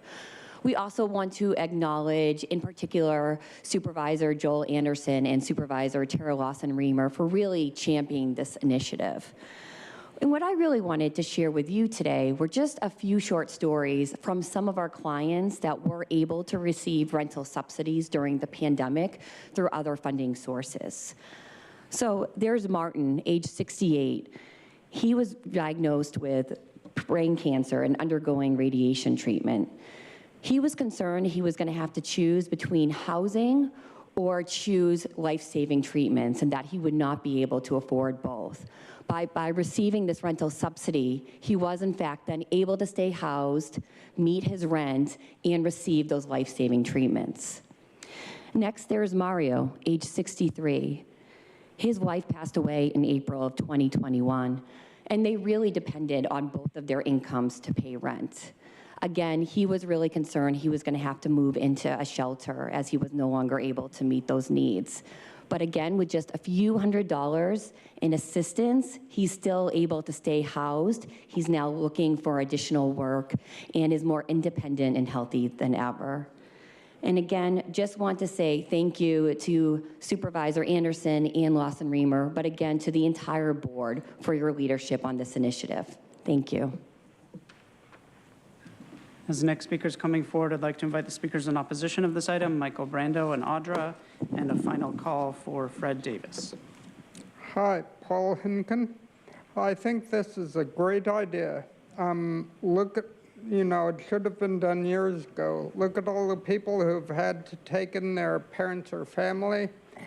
And I think that this will go a long way toward helping them get out of taking in their parents or family. I like the name shallow, kind of balances deep end, which is where a lot of politicians often go.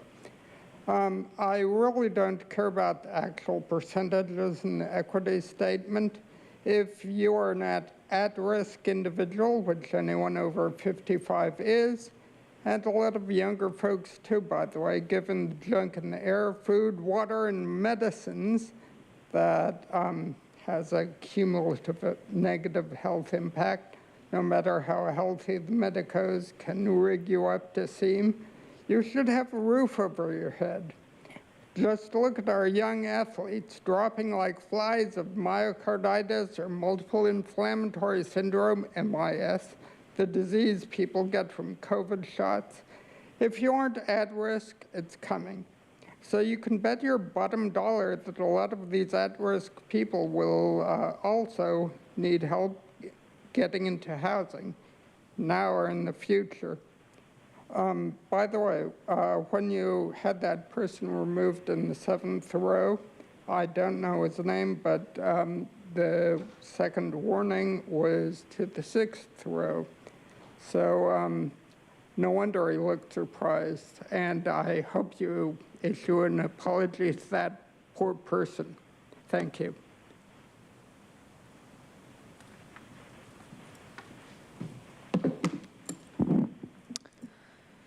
Use the name Audra. You guys are so good at making people dependent on you. It's so fantastic because this is just in line with the World Economic Forum, right? And it's sustainable as long as we're dependent upon the government for everything and they don't even help. Another program to create more positions and funnel money. And the landlord must okay it. So it's like, are you not giving them cash? Or are you like, we're going to give you a coupon instead? It's actually not really money, but it's like money. Because why would a landlord not accept money Just weird. But also, I just want to know where the $722,000 is going that's going to be left over. Because for 220 households to provide $500 for 18 months is only $2,178,000. Where's the rest of it going? Somebody's salary? Probably, right? You guys get paid so well to destroy things. It's I'm really looking forward to being in a position like that because, yeah, it's so great. I guess you guys can sleep really well at night. But yeah, I feel like this is all, I mean, an HHSA wants to pursue more funding as usual. You know, you get your funding and then you got to get more of it because sometimes your programs don't work and you just want to continue to be like, we need more funding for this to actually happen. It's not going to until we get more millions of dollars from the people. But yeah, this is definitely a way to make everybody dependent upon you guys. And that's what you want, right? Because, I mean, we should own nothing and be happy and eat bugs and not wash our clothes and drink sewer water. We're probably going to be asked to recycle our own waste. That's going to be exciting.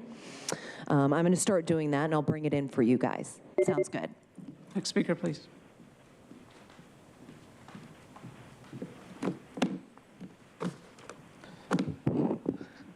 I use the name Michael.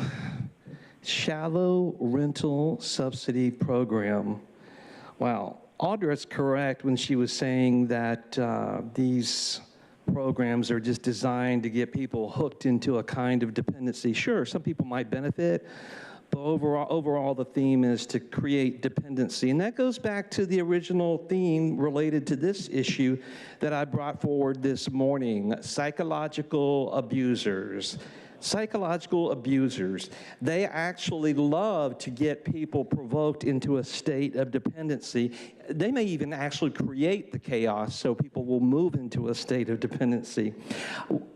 You know, it's interesting that so many of these agenda items, including this one, all goes back to this funding source. It says the funding sources are the American Rescue Plan Act.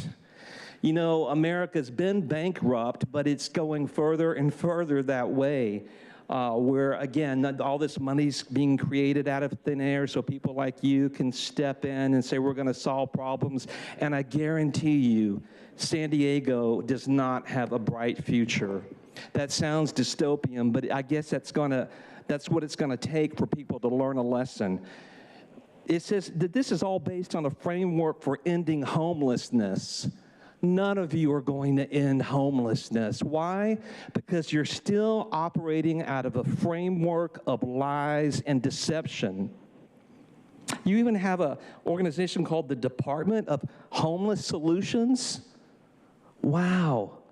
You really go so far to create these whole scenarios to pretend you're doing something, and actually you're creating more chaos in this area.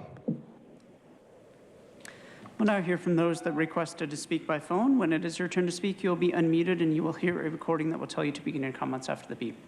I'd remind the callers that they should mute their TV or live video stream before they begin speaking. We'll start with our first caller.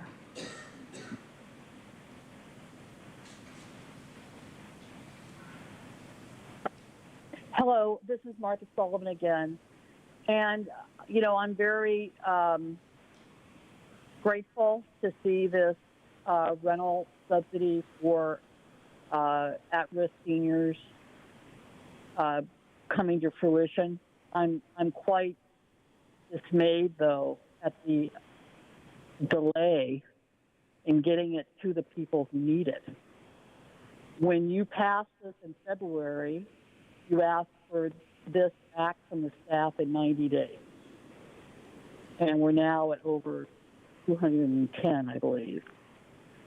And we hear today that this won't get into any seniors' hands or into their landlord's hands until next March at the earliest. As you heard from the regional task force spokesperson, about half of the seniors who were counted this last late February, a couple of weeks after you passed this resolution, were newly homeless. The urgency is dire. These folks don't have, until March. There's a lot of folks who are going to become homeless waiting for this. And, I'm very dismayed that it's only 220 households. So for about 2 years now, 220 households will get this.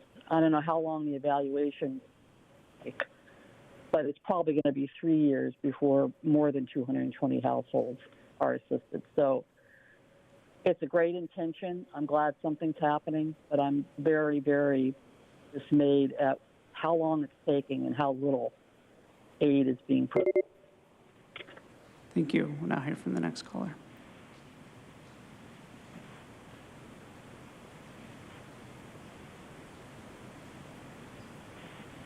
Good afternoon, Supervisors. This is Barry Voss from the Mira Mesa Town Council. The Senior Shallow Rent Subsidy Program is a much-needed idea with so many seniors in San Diego becoming homeless. Helping them remain housed is crucial. That said, the proposed program has a major flaw. It uses the county's 39 health equity zip codes based on HBI as a preference for awarding funds. Seniors who do not live in these 39 zip codes are effectively disqualified from receiving any assistance. Mira Mesa is somehow not one of these 39 zip codes, despite being an API community and seeing a sharp rise in homelessness. Rents here are reaching as much as $1,000 per month for a single room in a house. During my community efforts in Mira Mesa, I've met seniors who are doubling up in a single room but must move each year to a less expensive property. I've met senior homeowners who rent out all the rooms in their home to make ends meet, including a house where a family was renting the kitchen.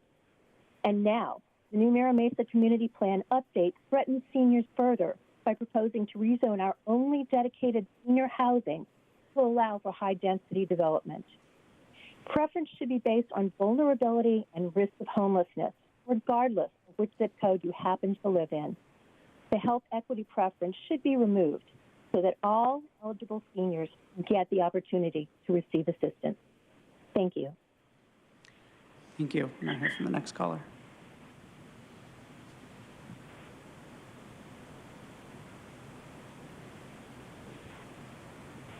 It's truth. Mira Mesa Town Council member, that was dead on. And I also liked Audra's and Michael's comments. I think today is proving that you supervisors are actually worse than socialist Muammar Gaddafi when it comes to your obsession with trying to eradicate homelessness. What is it about someone choosing to be homeless that makes all you supervisors so intolerant? As long as no one's rights are being infringed, then live and let live. That's the real American way of freedom. Now in this item, we have yet another debt-inducing program called the Shallow Rental Subsidy Program. And it's not hard to figure out why these types of programs and items exist. Joel knows the answer. He just looks in his backyard in Alpine at his money tree. Absolutely. I'm always eager to look for free money. Millions to be had here, right, Joel? The item says, quote, today's action authorizes the agency director, Health and Human Services Agency, or designee, to apply for future funding opportunities related to addressing homelessness, end quote. The state and federal funnels. When will we stop letting debt programs like the American Destruction Plan Act ruin our country? None of these supervisors actually care about older adults becoming homeless. Homeless is just another word they spew. They get spelled with $2 signs rather than S's. And let's be real, there are no pilot programs. They're all permanent. And it all fits the county's framework for extending homelessness very well. This whole program out on a silver platter, and you give it to some homeless people that are living in parks and under underpasses and things like that, and you hand it to them and say, hey, we're going to help you with treatment, we're going to give you a place to live. And unfortunately, most of the chronically homeless are going to say thanks, but no thanks to this, primarily because I think most of our chronically homeless, they're addicted to drugs and alcohol. What more is there to say? I'm right. That concludes public comment on this item, Chair Fletcher. All right, let's go to board members. We'll start with Vice Chair Vargas.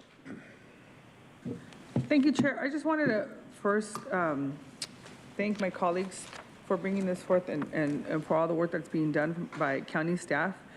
With this proposal to establish the pilot program and to support our senior population, I really appreciate that the focus is going to be on prioritizing senior populations below the 50% AMI and who are severely rent burden.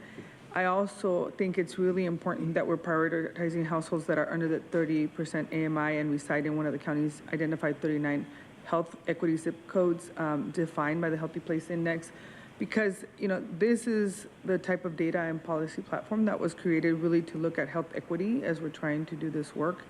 And so we used it during COVID-19, and it really allowed us, to create opportunities based on a health equity perspective.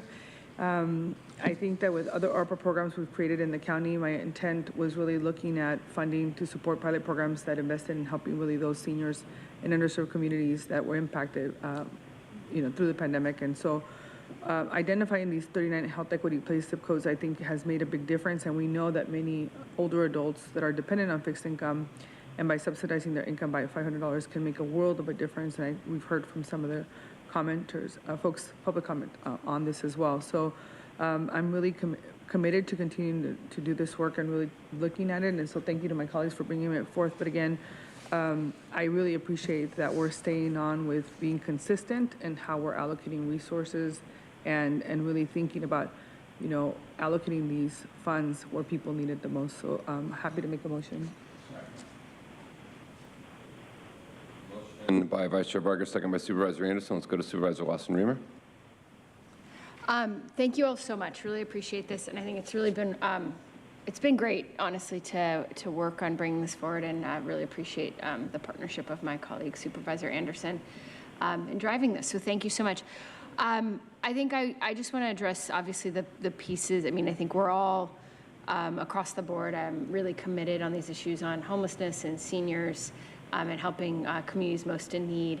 I just really want to focus on my comments and a little bit of some concerns around some of the very kind of granular details of the way that some of the details in the attachment, primarily because I'm bringing, when I authored this, and if you go back to the original board letter, I think the intent of being able to really scale this up and sort of acknowledging that 220 families is not very many, 220 people is very few, and I really hope that we can learn something from this so we can expand this program and really build on it, and hopefully have something really, some insights that can really transform the way we think about how we deal with homelessness and how we target seniors in our community.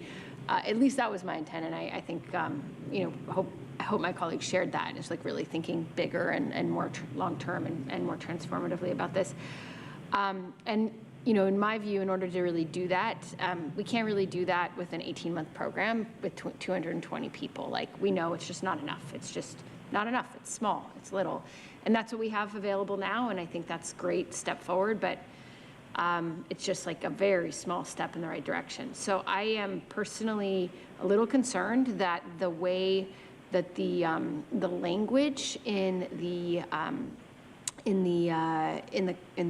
attachment is structured doesn't really lend to a robust research agenda in the way that I'm most interested in. So I had a couple. So that's one thing, and I'll talk a little bit more about that. And then also there were just some little details that I thought were really foregrounded in the original board letter that kind of got left off, I think, somehow in translation. So for example, if you go back to the original board letter, one of our biggest goals was to prioritize and make sure that one of the eligibility criteria is individuals who are at risk of homelessness. But that's not a criteria for eligibility, and I think that's important, right, that we include as an eligibility criteria that you're at risk of homelessness, or else I kind of think we're missing the mark on this program. So that's one thing. I think the next concern I had was the bullet 4 of the eligibility criteria says that it's not eligible for another rent subsidy program. which would, I think, really bias our results, right? I think I guess is a question from you, but my assumption is that you're trying to exclude people who are from double dipping, right? You don't want folks getting money from one place and getting also from our program, which I agree with entirely. But it seems that we would accomplish that without biasing our research findings by making the eligibility criteria around not participating in another rent subsidy program as opposed to not eligible for another rent. If we said you're not eligible for another rent subsidy program, we're going to be in like a very convoluted universe of searching for like a very small number of individuals that are sort of like not eligible for anything else, which is not, I think in my view, like I'm really thinking about like a broad-based applicable program with research findings that aren't, you know, super biased by kind of the strange variances of other rental subsidy programs. So I'd really like to make sure that that our eligibility criteria is not participating in another rental subsidy program rather than not eligible for another rent subsidy program. Then I want to address the health equity zip codes. I think it is very important that we prioritize outreach to those zip codes. We know that that's where there's by far the most folks in need. But I also want to make sure that we don't bias our results in creating our sample set. So just a thought I had in terms of the concerns there, because I do know that there's obviously like folks who live in the East Village who are not in a health equity zip code, but would probably be the kind of individuals that all live, you know, living in SROs in the East Village who we would want to make sure are included in our sample design so we could have generalizable findings. As well as I know there's, you know, some pockets in Mira Mesa of a lot of seniors in the AAPI community who are getting pushed out by gentrification. And so I want to make sure we have enough robustness to our research design that we do have generalizable findings. So I think my hope would be that we could really focus on a robust and priority outreach to our health equity zip codes to ensure adequate program participation. But we just make sure that we have enough sample balance so that we are able to get generalizable results for the whole of the community. And then I think the last thing, and sorry, I apologize to my colleagues. We've literally like walked into the one thing I spent like 10 years doing is designing a research study. So if I could just please humor me. And I think the last piece of my concern was kind of lack of clarity around the kind of evaluation that we're going to be looking at. I'd really hope that given that we're at a stage with this pilot that we're able to design the research ex ante rather than ex post, that we can do an impact assessment, not just a monitoring and evaluation or not just a program assessment or a program really, but actually do an impact assessment that's really designed to identify and establish causal relationships between program participation and short-term outcomes. And with the goal of generating robust, reliable, and generalizable findings. I think obviously I'm like really focused here on, the being really clear about an identification strategy, causality, and an impact assessment with generalizable findings. So all of that being said, I know that was a lot. I think the question I have for you is, that was really in the weeds. Do you feel like we need a formal amendment to make sure that these concerns are reflected, or is this enough to kind of have this conversation to allow us to kind of take into consideration these concerns around research design and impact assessment and countywide generalizability? Through the chair, if I can respond to some of the program questions first. Regarding the housing or at risk of losing housing, the intent there in that dot point where we're talking about low income at or below 50% of AMI and the severely rent burden more than 50%, When we looked at the criteria of at risk of homelessness from the regional task force, we do have an annual income below 30% of medium income family, which we then address. Okay. So if that meets the intent of the board, then that was the intent there in terms of losing housing. Fantastic. The second item was the not eligible for another flat rental subsidy program in the county. The intent there was to be able to, through that light case management, work with the individuals to ensure that they were exhausting all other means that they had eligible. For example, if they were in the city of San Diego and eligible for the city of San Diego shallow subsidy, that they were going to go ahead and do that. Defer if we need to clarify that language, but that was the intent on the. Can we just pause on that? I mean, I guess that does differ than what I would have anticipated, because then you are creating a sample bias in what kind of population we're serving. So, okay, you know, I think from a program design perspective, that completely makes sense, right? Like if we were talking about like a program with thousands of participants, absolutely. Let's make sure everyone exhausts all their other like opportunities.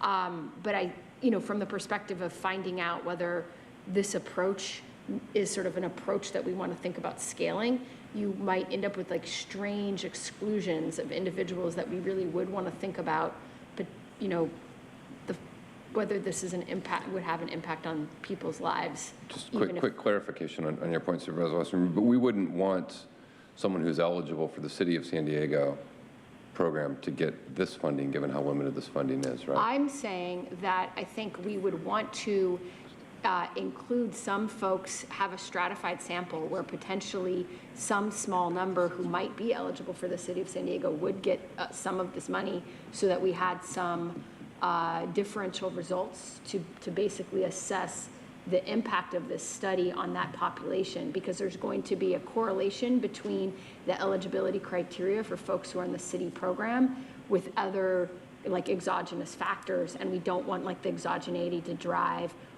to bias our results. Vice Chair. Well, not that you could, not that you're getting it. We certainly don't want people who are double dipping. No, it's an eligibility. I think the question is, if you're eligible for another program that's already funded by somewhere else, do we want to try and sign you up for that program so that you can get the same essential outcome of accessing the shallow rent subsidy without using one of the few spots that we have? And I think that's a policy decision we need to make as a board. In terms of which way we want to go. Right now, as it's designed, if that individual can get help from somewhere else, we want them to access that help from somewhere else so that we can spread our resources to people who aren't eligible for help to try and keep more people in their homes. Correct. Okay. Chairman Fletcher, I just point out there are 17 other cities in the county that don't have a program. And if you look at the unincorporated, it's the second largest city in the county. And for those folks, this is the only opportunity that they have, and we would hope that the City of San Diego would expand their program as we expand ours. But the City of San Diego is not helping any of those folks whatsoever, and it's not their job to. It's our job. Right. Sorry, so can I just clarify? So I think, so just to hear your concern would be that we're actually sort of fundamentally not, because they have another avenue, that we don't actually want to include them because they have another avenue. That's so right. We don't really want to find out the impact of our program on those folks. Your mic. You know what? I was speaking out of turn, and no, you're good. This is actually, I went in the gray area where you could barely hear me. You're but good. You're good. You know what? They have services. These other people have no services. So your study would give us information on people who don't necessarily need our services. So even if we came back and we said we have a better program than they do, at the end of the day, we have people in South Bay, we have people in East County and North County that have no other service. When I wrote this letter, it was intended for those who have not those who have choices. This is for people who didn't have choices, and I'm sorry I didn't explain it to you when I asked you to sign on. But the bottom line is, the goal was to provide for those who have nothing. And San Diegans have it, and the people in Mira Mesa, the good news is they're in San Diego. They should be applying for the San Diego program. And, you know, I'd be happy. No, I think we should compare notes. I think you've convinced me. I actually think that's a very compelling argument. Great. So I will agree with my colleague on that point. So thank you. Please continue on. I'm going to go ahead and defer to Ricardo for the evaluation components. Yeah, we can, that's certainly the plan to do an impact assessment. Great. We're discussing already some sort of randomized enrollment for the program that would allow us to track both people who receive the subsidies and then a similar sample of individuals who do not, because we have limited funding, that do not receive the subsidies, and we can track during the life of the program if they remain housed, and then after the program ends, what their housing situation remains. That will allow us to estimate the coastal impact of the program. So that's definitely part of the plan.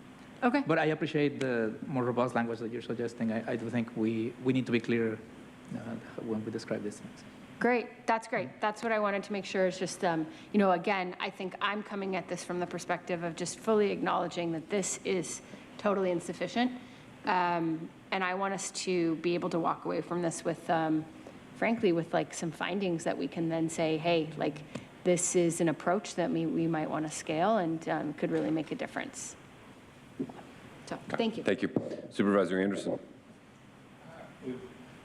You know what? I just wanted to do a quick shout out. Paul Downey from Serving Seniors wrote in a powerful op-ed, and when I read that, I was driven to reach out to Tara and move forward with this. And I just want to thank you for all you do for our seniors. You've been a great partner, and I hope this is as successful as your study shows. Thank you. Thank you, colleagues. All right, so we have a motion by Vice Chair Vargas. Can I add one more thought? Please. Sorry. Wondering, you know, as we talk about our program really being focused on folks that are not eligible, but we have a wonderful office now of evaluation and we're going to be putting together a study. I'm wondering if we could talk to our city partners about doing some kind of like joint research so that they're using their money to fund the programs that they're funding, their rent subsidy programs, but we're thinking together about a research design. We could certainly do that. I mean, it's, I think it's more an issue for HSA and the program to determine if that should be done concurrently with this, but absolutely. We're definitely, the creation of this office implied external partnerships with other organizations in the county. We're all in the same boat, and we can certainly discuss that. We reach out to the city to do so. Supervisor Anderson, would that be amenable to you? I always like collaborative efforts. I'm just concerned we've delayed so far. This is only a pilot program. And the longer we wait to find good information means that we can't scale up sooner. So I'd be willing to do that, provided it was no delay in the process. Because you know what, we got a lot of people hurt. I would agree with that for sure. I think, yeah, to take Supervisor Anderson's point, But the idea of collaborating on a research project, but we're not delaying. I think we all agree. Supervisor Lusseremer, I'm not the motion maker, though, so I'd have to... There's no amendment needed. There's no amendment needed. Reach out to the city, see if they'll share some data with us. Okay. Go forward. Yeah, Good? great. All right. We have a motion by Vice Chair Vargas, seconded by Supervisor Anderson. Please vote. Chair Fletcher, that motion passes unanimously with all supervisors being present and voting aye. We're going to take items 26 and 27 concurrently. Both are noticed public hearings around tax exempt or tax revenue obligation bonds. I'll make a motion to approve both. Second by Supervisor Anderson. Please call forward the public speakers. Thank you, Chair Fletcher. We have 3 requests to speak on item 26 and 3 requests to speak on item 27. We did not receive any e-comments on either of those items. For those speakers, both we have 2 in person and 1 by phone. For the individual that requested to speak by phone on items 26 and 27, please dial into the conference line now using the instructions that were provided to you. Speakers for items 26 and 27 are identical. I'd like to invite forward Michael Brando and Audra.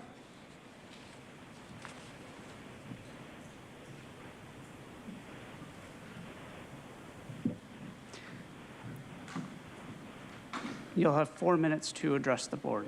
What? No way. Are you sure you don't want to decide against that, Nathan? Is he going to? He's going to give me 2 minutes? Or do I have 4? I got 4. Oh, that's great. So I use the name Audra. Thank you for giving me so much time to waste of yours. I love it. Just the fact that you guys want to, I mean, you're good at taking properties from people, right? If they cannot afford to pay their stuff. So I feel like this is kind of another way to be like, hey, we'll loan you the money and then pretend like we're not going to take the property. Because I feel like everything you guys want to do is like take stuff from the people, you know, take more control, be like, we're going to help you, we're going to create this program, it's actually going to do something all while we have our shortfalls and we're not able to mitigate this, but just keep giving us money. So I'm just wondering if this is a way to take Elizabeth Hospice Inc. and Pacific Ridge School. I don't know, but that seems like something that you guys are very good at. I have 3 more minutes. This is great. So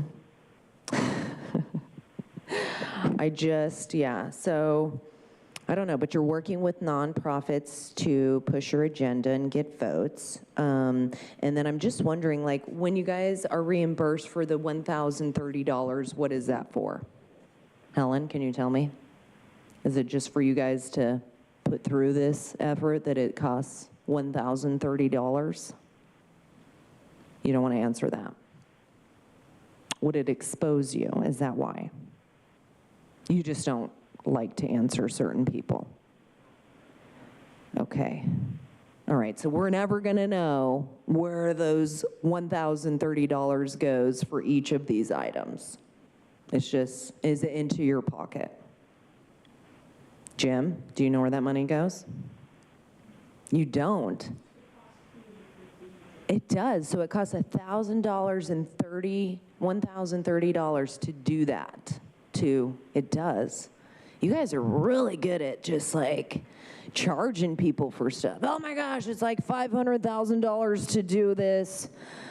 Just an evaluation or, you know, an inspection. It's like the things that you guys, I mean, you just love to spend money. It doesn't matter where it goes. You don't even know where it goes. That's the thing. You guys are up here pretending like, oh my gosh, let's see how we're gonna vote on this. Everything you put through, you vote yes on. I mean, is that not weird? Like, it's like a charade.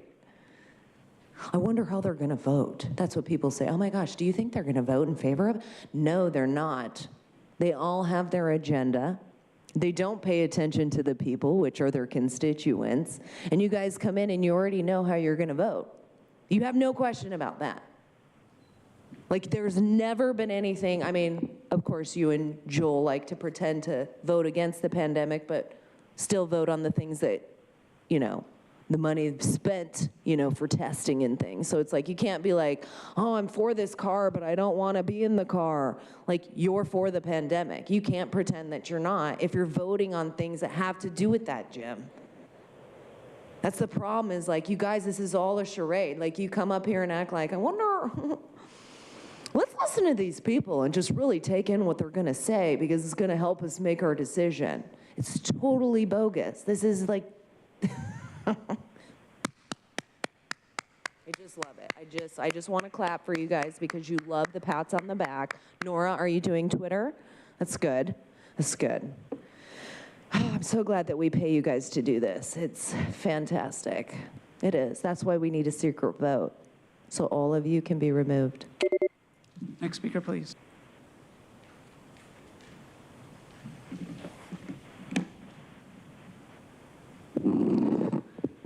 I use the name Michael.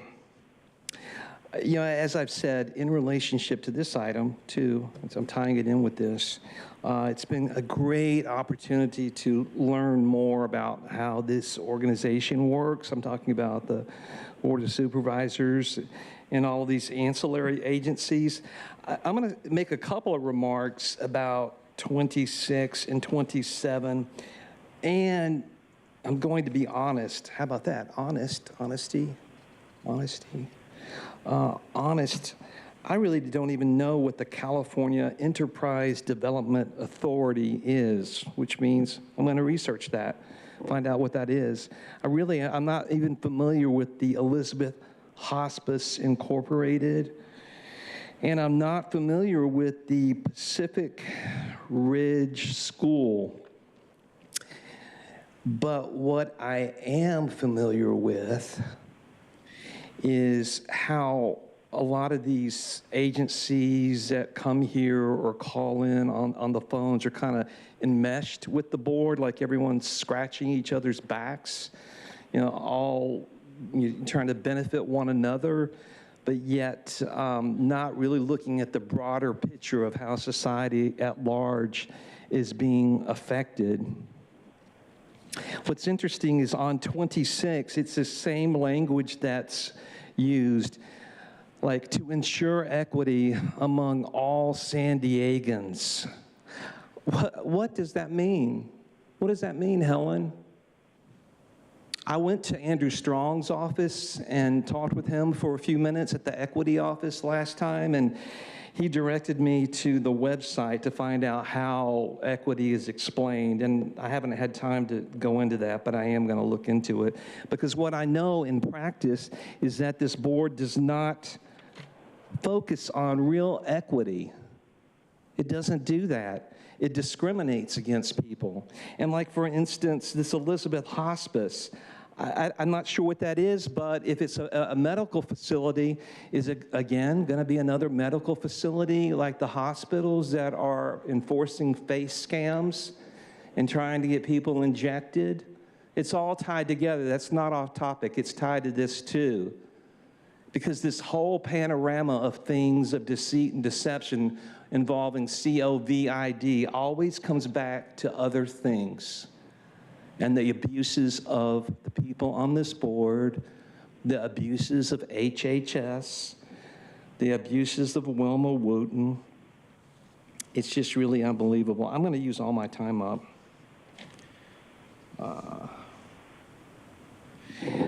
It also says the proposed action would enhance the delivery of medical and emotional support to patients and families in San Diego facing the challenges associated with an advanced life-limiting illness. Advanced life-limiting illness. You know where I'm going to go with that, because we're going to see a lot more of that. I want to give a shout out to close this out to Mike Borello. Mike Borello gave you a 144-page document last time, I hope you all read, that has to do with things that are tied to things like hospice, because people are dying from the shots. People are getting sick from the shots. It all comes back to that. You've all been made aware, and kudos to Mike Borello for putting that amazing document together, over 144 pages, and Nick is not even looking over here. Nick, HHS. Yeah, look into that. We'll now hear from the individual that requested to speak by phone.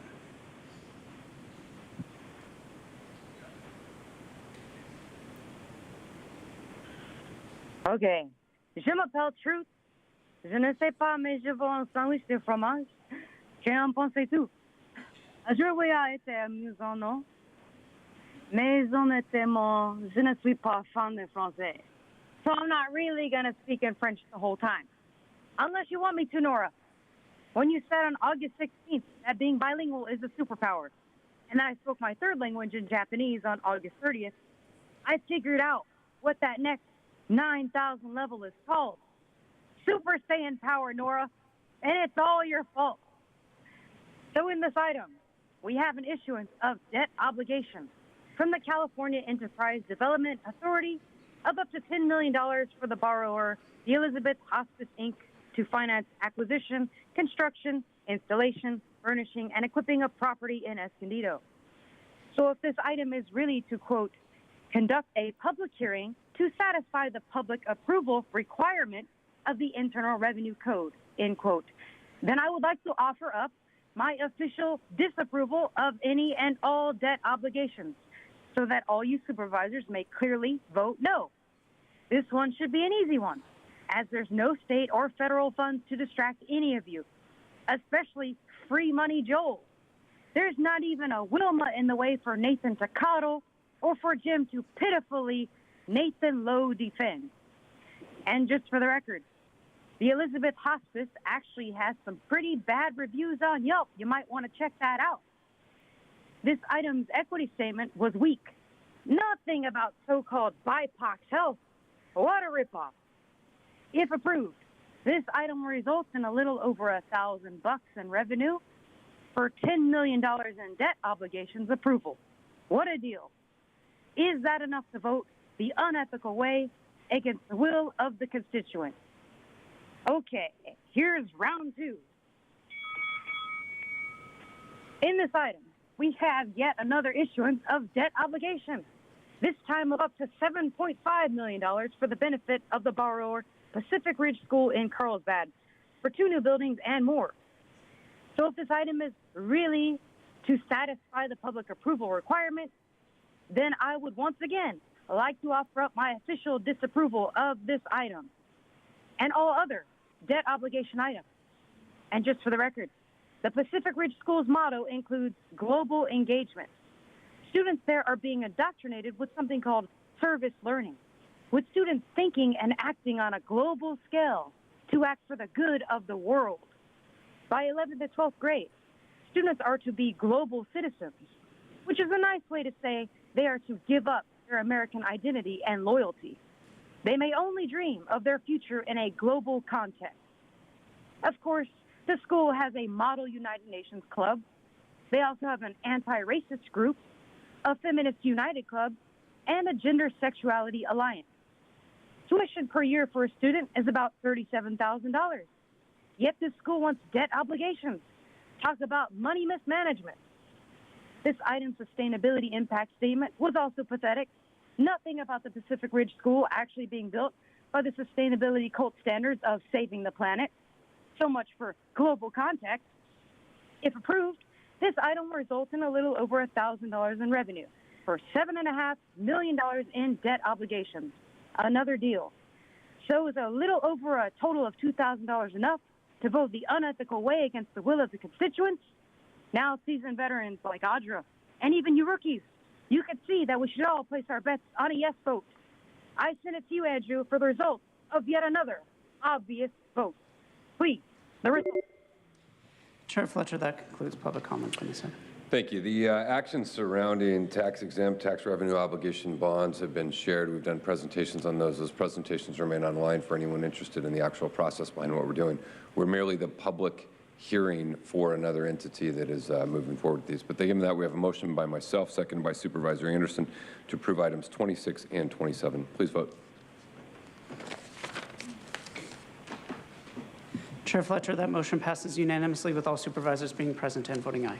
We're going to go to agenda item number 28, increasing veterans in the county workforce, hiring San Diego County veterans. This is a joint letter brought forward by myself and Supervisor Desmond, the two veterans who are on our board.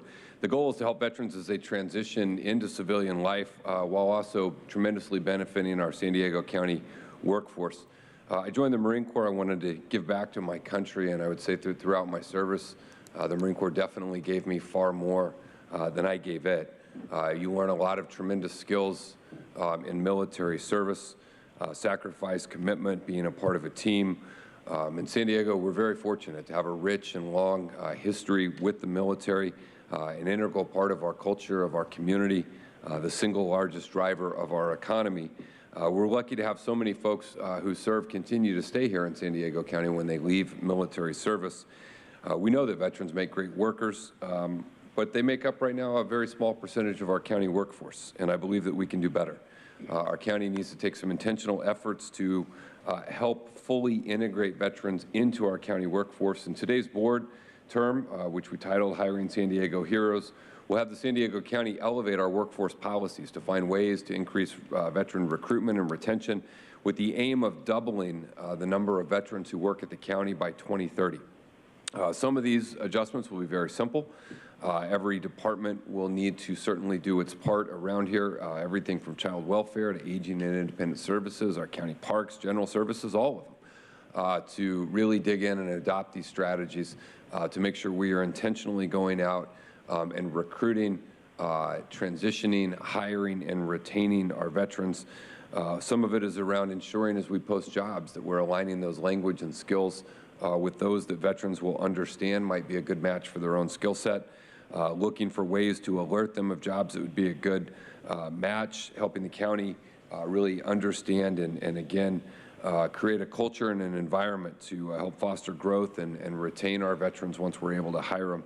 And so I'm really grateful. I appreciate all the support of our Human Resources Department and the development of this, our Office of Military and Veterans Affairs for their work, and greatly appreciate the help and assistance of my colleague, Supervisor Desmond. And I believe we can do a really good thing by our veterans and by our county workforce the same. And so I'd like to make a motion to approve the recommendations in item 28. I'll second that. Thank you. And go to Supervisor Desmond. Thank you, Chair Fletcher, and thank you for the partnership on this effort. Joining the Navy was the smartest decision I ever made in my life. It just really shaped my life, and met my wife here, and it's kind of the best thing I did to get out of the Midwest. But anyway, the San Diego County is home to more than 200,000 veterans. And each year, it had been for a period of time, approximately 7,000 active duty service members settled here after leaving the service.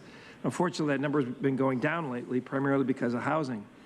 But it makes sense that we would ask the county enterprise to aim to increase the veteran employment here at the county over the next decade. Our veterans play a critical role in our lives and our economies, and also our communities.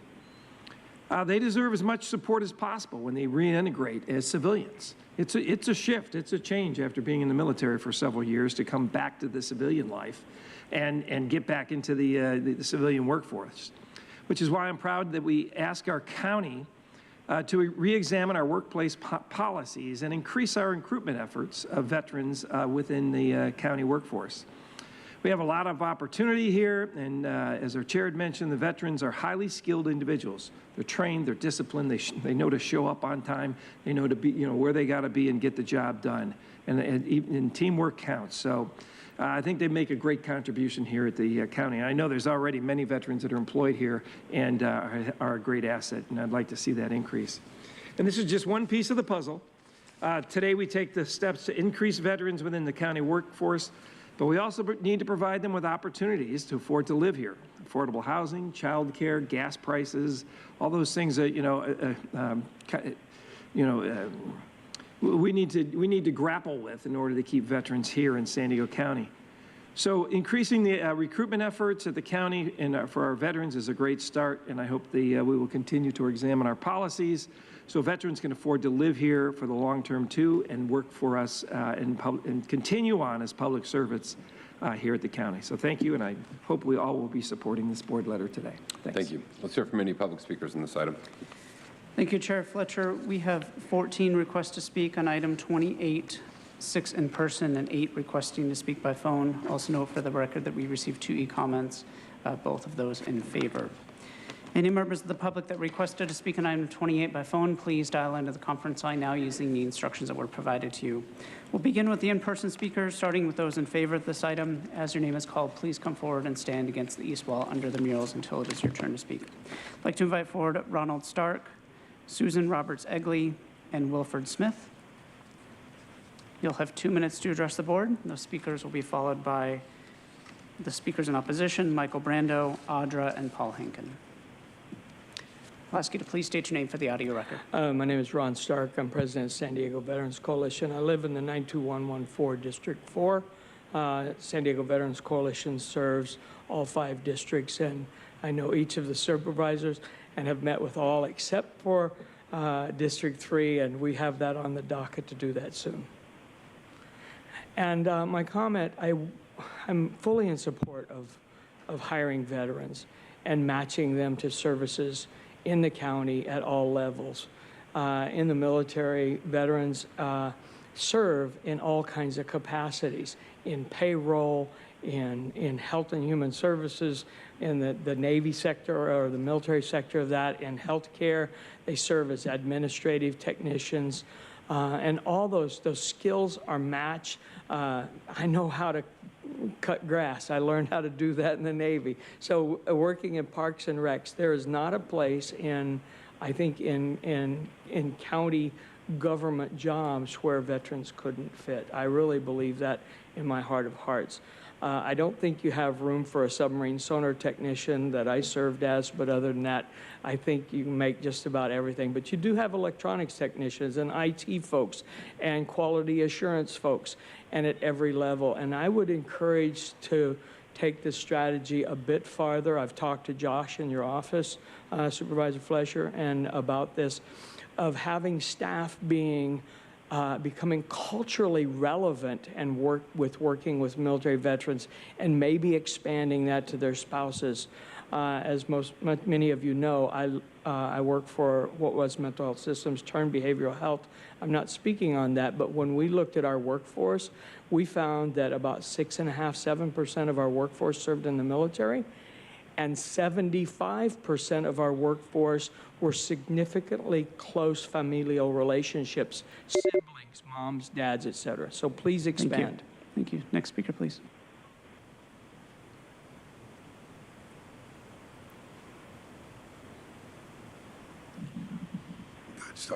Good afternoon. My name is Wilford Smith. Everybody calls me Will. I work for Veterans Village and Courage to Call.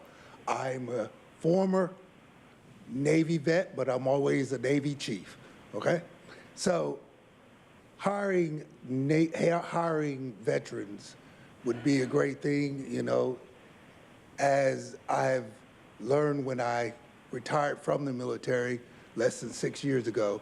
It was harder for me to go into the civilian world because I needed more, and doing more to bring more veterans on would be very helpful. Right now, I work for Courage to Call.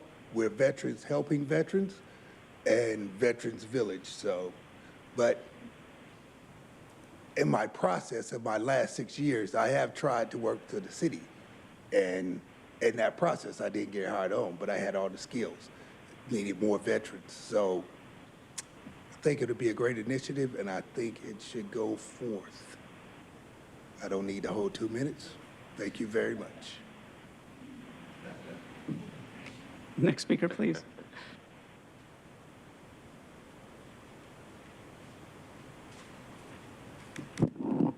Hi, Paul Henkin.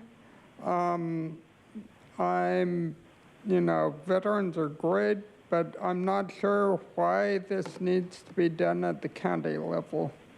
If the veterans fit into work, that's great. There are a lot of good people out there looking for work. A lot of them are veterans, a lot of them are not. Are employers really unaware of the experience vets can bring to the job? Or do they need someone with applicable experience, even though vets have a lot of other experience? Who are you to tell private employers what to do? And I wonder, I know a lot of veterans are proud of their self-sufficiency, being self-sufficient.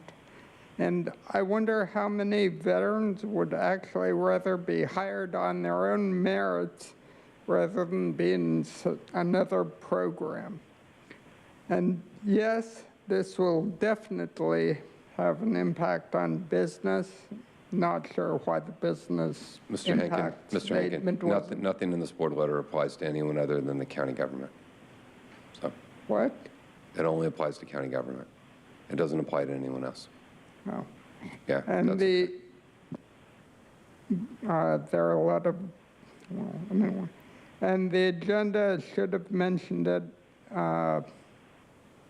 possible training costs need to be considered, and maybe time lost on good services or projects because they're waiting for the right person. And you guys really need to think on both sides of an issue.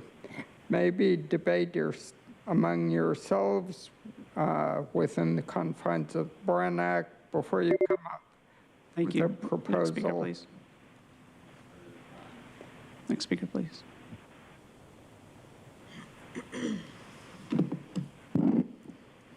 Username Audra. So, of course, helping veterans is nice.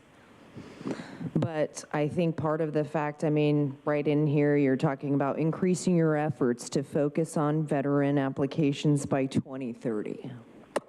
That's really a long time from now. But that should help, right? If you do it by 2030, it's good. But you want to develop more programs, and you want to double the, I don't know, the amount of veterans you have by 2030, it's a little confusing because you got 200,000 veterans in San Diego, and the only vacancies you guys have is about 2,684.88, whatever your percentages and stuff. It splits people. But so, I mean, that's only a very small percentage of these veterans that you could even possibly help. And then also, I mean, veterans leave government jobs at higher rates than civilians and resign at higher rates. So maybe you want to address that. Maybe they don't like the government. Maybe they realize that they are a pawn in the government scheme to go and murder people. Who knows? How many people did you murder, Nathan, being in war? Doing the government's bidding? Fighting wars that we shouldn't be fighting? Like, hey, let's you know, do 9/11 and then go attack other countries. But you know what you don't do, and like, I'll continue on this in the next one, but you want to reintegrate them. Well, you train them, they get trained to basically murder people, and then they got to come back into society and figure out how to live. It's good. It's good. You don't ever, you know, figure out how they can get back into society being untrained as a murderer. Yeah, but I'm going to continue on that in the next one. I have a great story for you guys. It's fantastic. Thank you. Next speaker, please.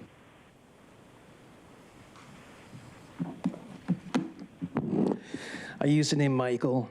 This is another agenda item that would be great to have a yellow slip instead of green or red. Yeah, like Audra was saying, veterans, I've met a number of people in the Navy and in the Marines, and some of them are actually traumatized to find out that what they were told they were doing was actually not what they were doing. And like she mentioned, the psychological operation, the false flag attack on September 11th, so many of them have realized that they were operating under an illusion, and that just builds on all the other trauma that they experienced in warfare. So it's kind of sick that this board is involved again in trying to play like it's for people. I really find it distasteful how often Desmond mentions his Navy service and Nathan mentions himself being a Marine. It's really blasphemous, particularly concerning how there's been these ongoing battles with veterans and people in the military about the bioweapon transmogrification injections, people that don't want to get that.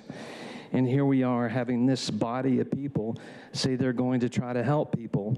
Yeah, it's true these people have selflessness, honor, loyalty, and dedication to the well-being of others, but it's also abused by people like this board. And I love how this agenda item weaves in the phrase social sustainability for our region. They're going to use these people as appliances for social sustainability for our region. Unbelievable. Final call for Susan Roberts-Egley.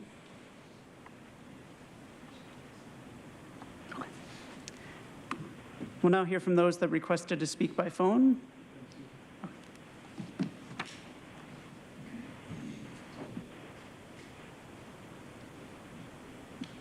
We'll now hear from those that requested to speak by phone. When it is your turn to speak, you will be unmuted and you will hear a recording that will tell you to begin your comments after the beep.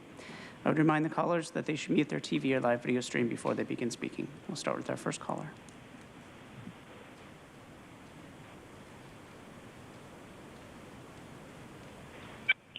Yes, my name is Danny Jackson. I am a Vietnam veteran, and I reside in District 3.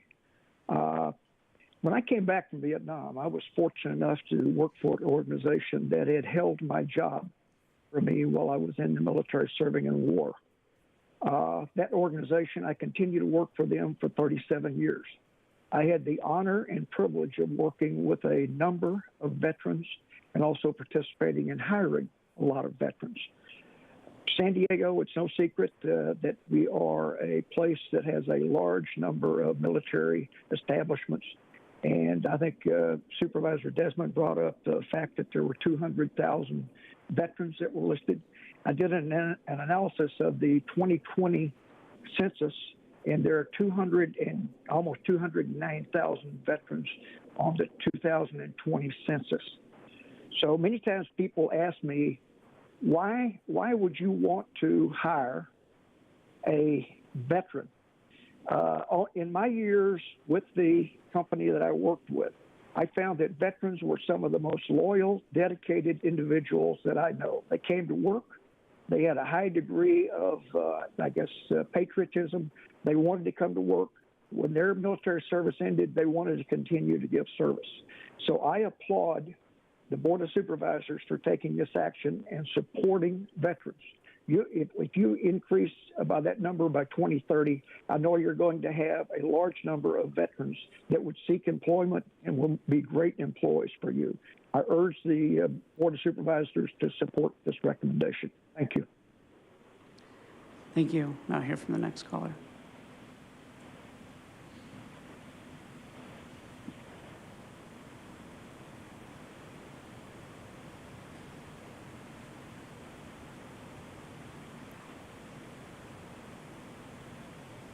Hi, good afternoon. My name is Noemi. I'm here in District 1, North District. It's a great thing. I believe it's very nice that it came up. You know, I used to work with veterans, used to help them, and a lot of them came back with no limbs after the last war we had. I just believe that this is ingenuine of Nathan, though, because he obviously knows it's time for re-election, so he'll throw something out there like that. So anyways, I just wanted to voice my statements on that, and that, of course, it's going to be passed regardless because of the fact that we are in a re-election year. So thank you. Have a great day. Thank you. We'll now hear from the next caller.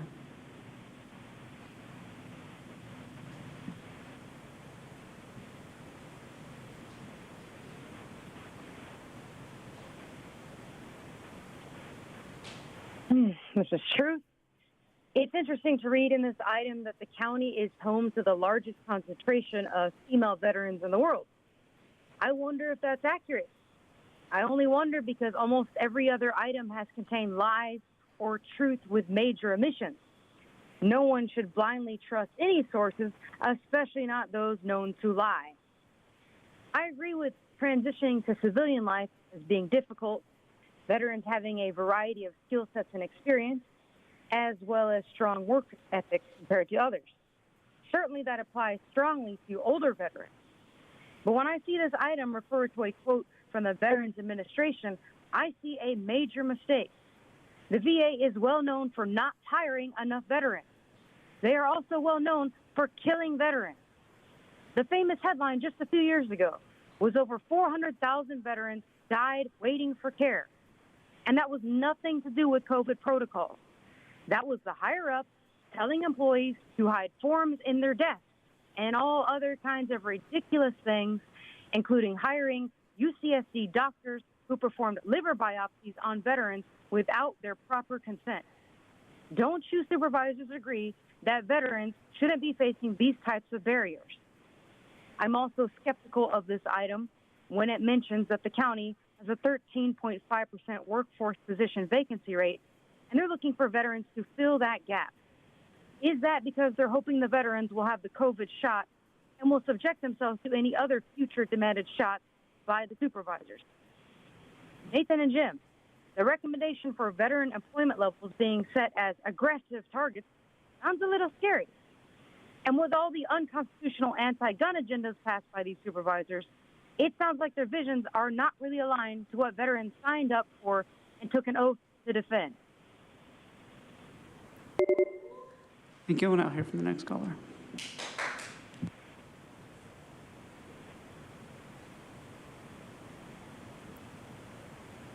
Good afternoon, Chair Fletcher and Supervisors. My name is Armando Sepulveda II, representing the San Diego Regional Chamber of Commerce, whose mission is to make the San Diego region the best place to live and work. Advocating for policies which help our veteran community is a top priority for the Chamber. The Chamber is in support of Chair Fletcher's proposed initiatives that help the veteran community in San Diego. Adding more veterans to the county workforce allows for skilled and qualified personnel with unique experiences to stay and work in San Diego with well-paying careers. We also support the creation of a new Veteran Service Center in East County and are supportive of innovating the ways in which we deliver services to our veteran community. We look forward to supporting the county's initiative to double the current number of veterans within the workforce by 2030 and the creation of the Veteran Center. We hope to be a helpful partner in promoting these initiatives and others like it. Thank you for your time.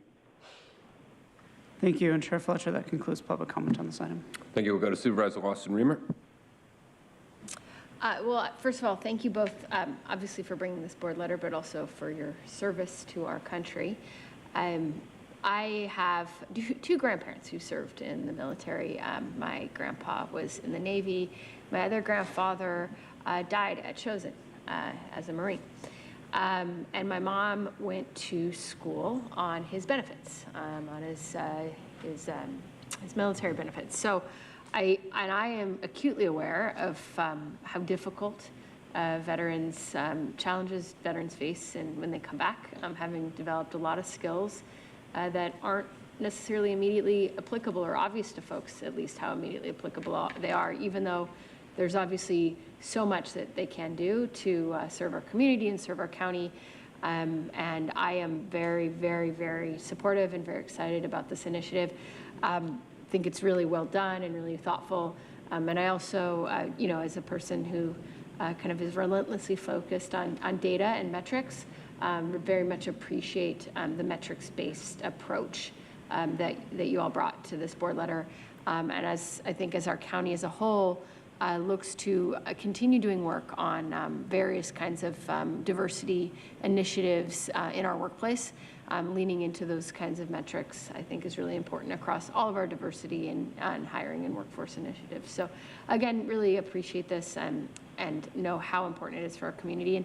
And just really reflecting how diverse our veteran community is. We have more female veterans, we have more people of color. It's just a workforce that has so much to offer our county. So thank you for this and to really appreciate the leadership. Thank you so much. Supervisor Desmond. Thank you, Chair. Just kind of a thought that I had also with the veterans. One of the things that the Water Authority that they did was I forget what job it was, but it was a job that similarly done in the military, and they allowed the military not to have to require the certifications or anything else or the licenses that they had to do, but that directly transferred to a job. So I don't know if that's something we can do here at the county. If there's any particular jobs that require certifications or licenses, like heavy equipment operations or machinery, maybe even social services or MPs, for military police, for lateral moves into law enforcement. Those types of things that they could take from directly their skills and not have to start all over again and get recertified. Perhaps if, for some of the jobs, if we could, find out if those jobs were similarly people had those skills and they really didn't need perhaps the certification to start here at the county. So maybe we could add a recommendation to explore any opportunities to transfer existing certification or skills when available. Yeah, I'd be happy to do that. Yeah, so that doesn't be an impediment to that, hey, I didn't get the civilian certification, but I did it in the military forever. So yeah, I think that's worth exploring. Thanks. Very good. All right, we have a motion by myself, seconded by Supervisor Desmond. Please vote. Chair Fletcher, that motion passes unanimously with all supervisors being present and voting aye. We're going to go to agenda item number 29, prioritizing our veterans, establishing a Center for Military and Veteran Reintegration in East County, an action brought forward by myself and Supervisor Anderson. Would love to go to Supervisor Anderson if you have any introductory comments you'd like to make. I would like to defer to you. You had success putting one in your district. I just want one in mine. Well, thank you, Supervisor Anderson, for partnering on this. I think the opportunity to serve veterans, it doesn't matter what district it is. It is important that we reach out and do everything we can. The veterans, the transition out of the military, out of active duty into civilian life, is one that is infinitely doable, but is one that at times can be a little challenging. And so helping facilitate that integration and challenge and transition, I think this goes really hand in hand with what we just did around an attempt to hire more folks. The Center for Military and Veteran Reintegration model is a model. It's a nationally recognized best model. The CMVRs serve as a kind of one-stop shop for service members, veterans, their spouses as well, to really help prepare them for civilian life and integrate them in.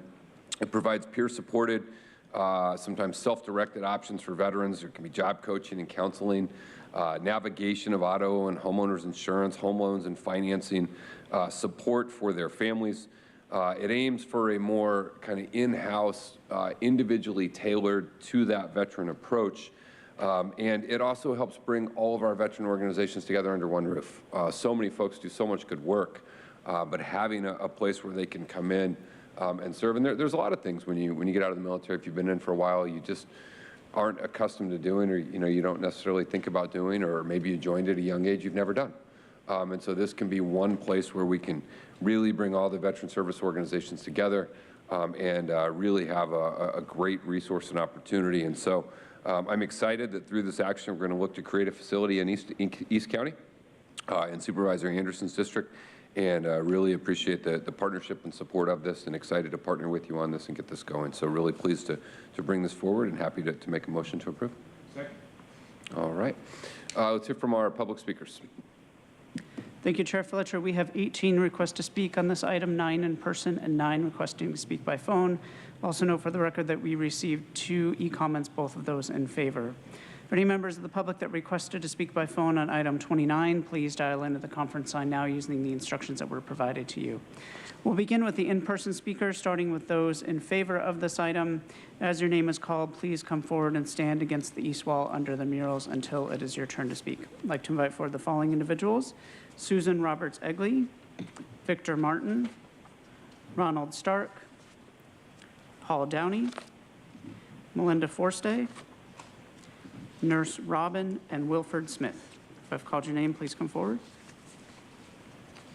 You may come forward in any order. I'll ask you to please state your name for the audio record. You'll have 2 minutes to address the board. Okay. Well, good afternoon, County Board of Supervisors. My name is Susan Roberts-Egley, and I am the chair of the Veterans East County Alliance. I retired after 30 years being with the Grossmont Union High School District. My position was at the East County Career Center, and I was at a one-stop. So I was co-located with veteran reps. And I'm really excited to see that now you're considering putting a veteran center as a one-stop, because we did have veteran reps at our career center. However, it wasn't a full service, and they just got part of the service. And so I'm glad to see that you're really considering this. The Veteran East County Alliance program is part of the San Diego Regional East County Chamber of Commerce, and we support the policy proposal for September 27th on the agenda of prioritizing our veterans establishing a center for military and veteran reintegration in East County. Very excited about this. The Veteran East County Alliance was formed over a year ago to address the needs of the East County veterans and spouse community. Our diverse group of 80 members plus includes our business, our chambers, our cities, our elected officials, our veteran and veteran-friendly businesses, and various veteran resources. VECA wants to empower more veterans and spouses to become leaders and business owners in the community through scholarships, grants, and various projects. An East County Veterans Center would become the hub for great leadership, mentorship, and entrepreneurs.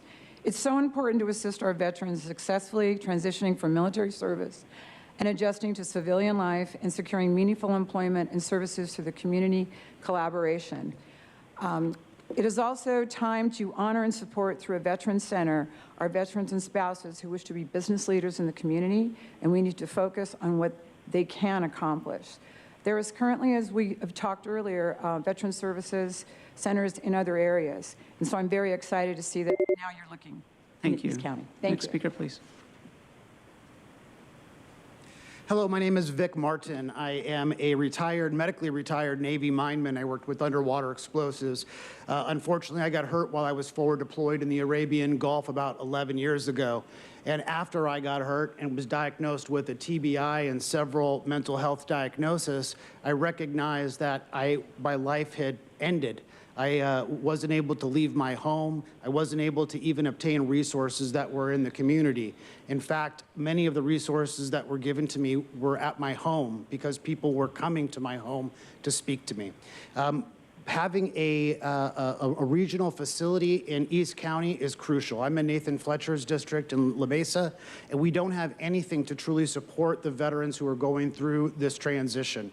We go through 6+ weeks of intense training to, yes, become war fighters, but we were only given 3 days to come back into the community through a TAPS program that is faulted. So a reintegration program should comprise not only the county, but should also comprise many of the nonprofits that we have in this community that are doing great work, that can collaborate together and better serve our veteran community. I'm absolutely in favor of this. Thank you so much for the time to chat.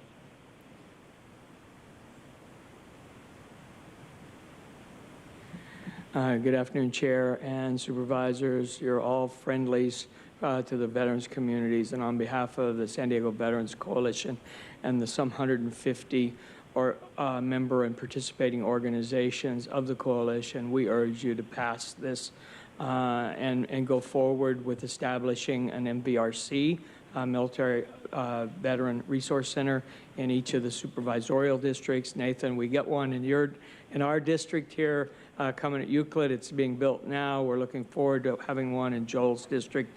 At the San Diego Veterans Coalition passed a resolution for the Military Veteran and Family Transition Integration Project about 3 years ago.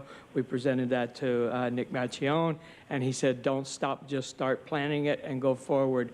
And this is a realization of that. And the CMVR, the Centers for Military Veteran Reintegration, is an opportunity to coordinate and help navigate that sea of goodwill. There are hundreds of organizations and people who want to do good for military veterans and their families, but it can get a little choppy in those waters, and we need some skilled coordination to move that forward. We think having an MVRC in each district and CMVR going forward would be a great way to do that.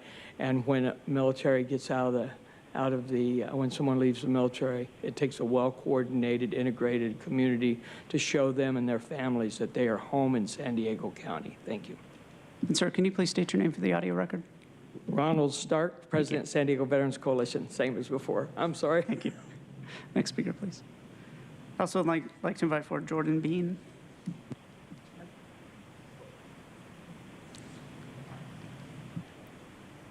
Did not mean to jump the line. Hello, once again, Jordan Bean for the Regional Task Force on Homelessness. On behalf of the RTVET, we are supportive of Chair Fletcher and Supervisor Anderson's plan for Center for Military and Veteran Reintegration in East County. Having a centralized location for those who have served to get the help they need is a common sense solution. Like we've seen through RTFH's focused outreach events that we put on with conjunction and collaboration with the county, for those experiencing homelessness, providing a one-stop shop for someone who has a multitude of needs makes things easier, less stressful, and less confusing. It will also provide support to keep them stable, happy, and housed. We also applaud the creation of more third places in the county, spaces that are neither homes nor offices, with the potential of a new East County CMVR to host a recreation and community center with programming, senior services, a co-working space, behavioral health services, and telemedicine. This item seems like a rare opportunity to create a new third place in our region. We at RTFH fully support this item and look forward to the good it will create in East County. Thank you. Next speaker, please. Good afternoon, Board of Supervisors, fellow constituents, and fellow veterans. Thank you for your service. I am Nurse Robin. I am in District 2 with Joel Anderson. How exciting is this? I love that we're home of a bunch of veterans and a bunch of military. I am a nurse. I was an Army medic stationed in Germany. I was discharged back in 1999. We didn't have these kinds of things when I got out of the military. I struggled. I didn't have anyone to help transition me. I was a medic. I was 19 years old, medically discharged. What do I do? Where do I start? I was lucky. I found a mentor in my college back in San Bernardino, and she helped transition me. I went to nursing school, became a registered nurse, and I thank the military for all of that training. I didn't have someone to help mentor me into that nobody paid for that besides the GI Bill. But to have this resource center and the resources available from the nonprofits and people like myself that can help transition veterans active duty into civilian jobs, into the county positions that are available. You don't just know this stuff when you get out. Someone else knowing it is what helps you get to where you need to be. None of you are where you are today because you just figured it out on your own, right? You had a mentor. So we're here supporting this. I'd love to be a mentor to help the East County make this happen. Thank you, guys. As the next speaker is coming forward, I'd like to invite the speakers in opposition of this item, Michael Brando and Audra. Good afternoon, Wilford Smith, Chief Smith, again, here for you. San Diego County has the largest concentrations of veterans. I know it because I stayed here after I got out of the military, okay? It is something that happened. It is a great thing.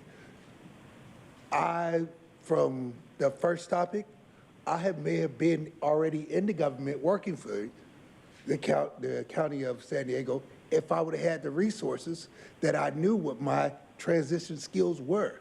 These resource centers will be a great avenue for those veterans, those sailors, those Marines, those Army, everyone that's getting out in this county to use them. I think they should be in every district, all 5. I think we got 5 districts, right? Well, 8. Okay. I think they should be in every one of them because you have Navy, you have veterans in every one of them, and this will help. It will help. As an outreach specialist, I know because I talk to veterans every day. You start from the top as soon as they get out, so you won't have to have the bottom of homelessness. So you're starting off at the right place. I commend you guys. Thank you very much. All right.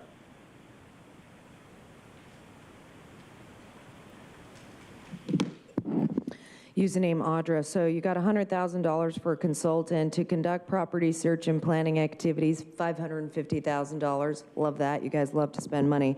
The problem is with this reintegration is that these military veterans are being asked and trained to murder people with their own hands sometimes. Yeah, Jim, I'm not kidding. Like, I have a friend who actually the police were called because they said that his hands are deadly weapons.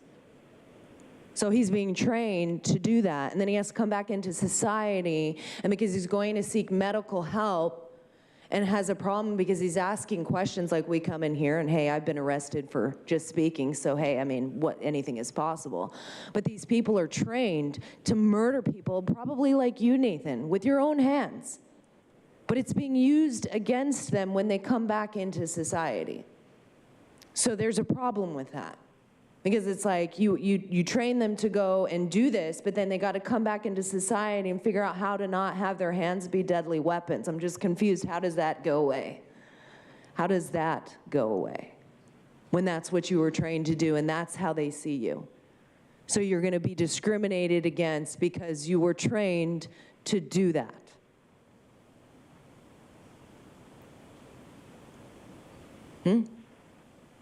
Are your hands deadly weapons, Nathan? Probably, because you were trained to do it. But what makes you any better than any of these other people that want to come in and be in society and are looked at differently and they can't even engage with people in normal life? That's not a joke, Jim. You weren't trained like that, but I guarantee you Nathan was. And why can't it be used against people in society like you want to help them? It is. Because if they're called... Your time's up. Next speaker. Stop talking. Next speaker. Your time's up. Next speaker. Your continued outburst beyond your time are disrupting the conduct of the meeting. First warning. Your continued conduct and standing at the podium after your time has expired is disrupting the conduct of the meeting. Second warning. Take a seat. Next speaker.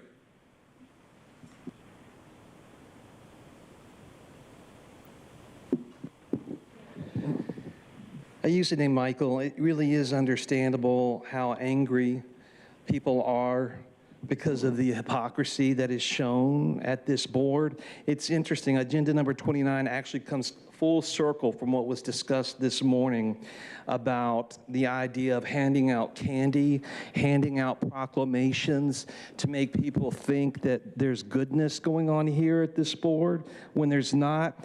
In regards to agenda 29, I'd use the word that Truth used earlier, skeptical. I'm very, very skeptical. The equity impact statement says our military members are willing to pay the ultimate sacrifice to keep us safe.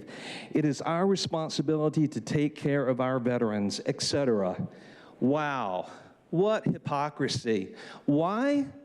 Because people seem to have such a short memory, very, very short memory. It was this board, as well as, what is his name, San Diego Mayor Todd Gloria, that wanted to mandate injection passports. Injection passports, meaning you can't transact, you can't go into a business, you can't go out to eat unless you've proven you're up to date on your never-ending series of boosters. Wow, wow, protect people. Yeah. There's a lot of people in the military and veterans who are very angry. I know veterans. I know some veterans who are very, very angry because they're constantly being harassed by VA to do this. You know what I'm talking about? This, do this, and do this. And all of you sit up here and act like none of this is going on. And I know this is a shock for people that don't come here very often, but it's a good shock because seeds need to be planted so hypocrisy can be seen and psychological abuse can be named, and that's what's occurred here today. Final call for Paul Downey and Melinda Forstye. We'll now hear from the individuals that requested to speak by phone. When it is your turn to speak, you will be unmuted and you will hear a recording that will tell you to begin your comments after the beep. I would remind the callers that they should mute their TV or live video stream before they begin speaking. We'll start with our first caller.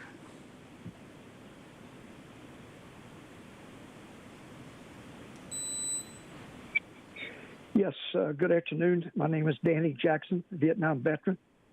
I'm going to start out just by saying to a couple of the folks who made comments here. 52 years ago, I flew in from Vietnam. I had people calling me every derogatory name known to mankind. I want those people that called us murderers in the comments today to, I'm just going to say to you, you brought up a lot of emotional issues with me about calling us or anybody else in the military a murderer. How dare you bring that up in that regard? Anyway, I'm going to move on to the East County. Joel, I want to say thank you for supporting this. Nathan, the rest of the Board of Supervisors, I'm going to ask that you support it as well. Why East County? I live in District 3, but I'm just going to say that military veterans are a band of brothers and sisters. We try to take care of each other. So even though I'm not in East County, there are approximately 38,000 veterans that are currently residing out in East County. Some of the places, Elkhorn, for instance, has 12,500 veterans. La Mesa has 6,000. Someone mentioned Lemon Grove earlier, 2,300. Spring Valley, 5,000. Lakeside, 4,000, Santee, 5,600. So this isn't a small number of veterans that we're talking about. We're talking about a large number of veterans that this place could support them and future veterans that the young lady that talked about transitioning, she didn't have anybody to talk to.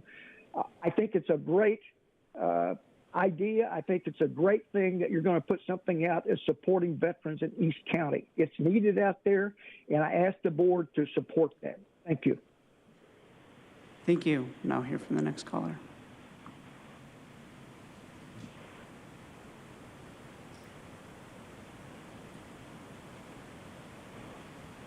Good afternoon. This is Zeke Sandoval with PATH, People Assisting the Homeless. As the operator of specialized veteran homelessness programs like supportive services for veteran families, the Homeless Veterans Reintegration Program, and grant per diem funded interim shelter beds, PATH knows it's critical that veterans in need can access the resources that are available to them. We're committed to ending veteran homelessness across the community here in San Diego, and we should be able to swiftly get them out of homelessness as quickly as possible. Veteran homelessness, like all homelessness, should be rare, brief, and non-reoccurring. This motion from Supervisor Anderson and Chair Fletcher does that by expanding access to East County. And we're grateful for the motion, and we strongly support it. Thank you so much. Thank you. We'll now hear from the next caller.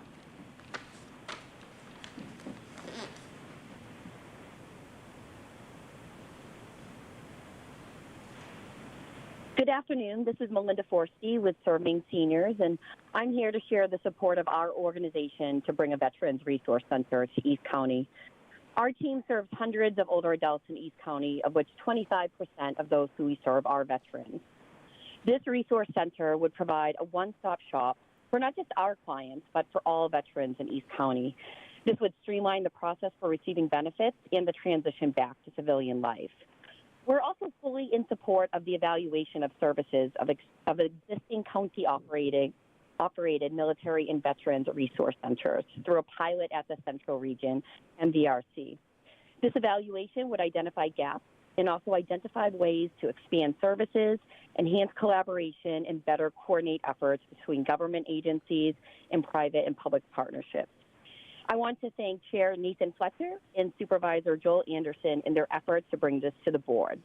As a military community, it is imperative that we support those that have served our country. Thank you. Thank you. We'll now hear from the next caller.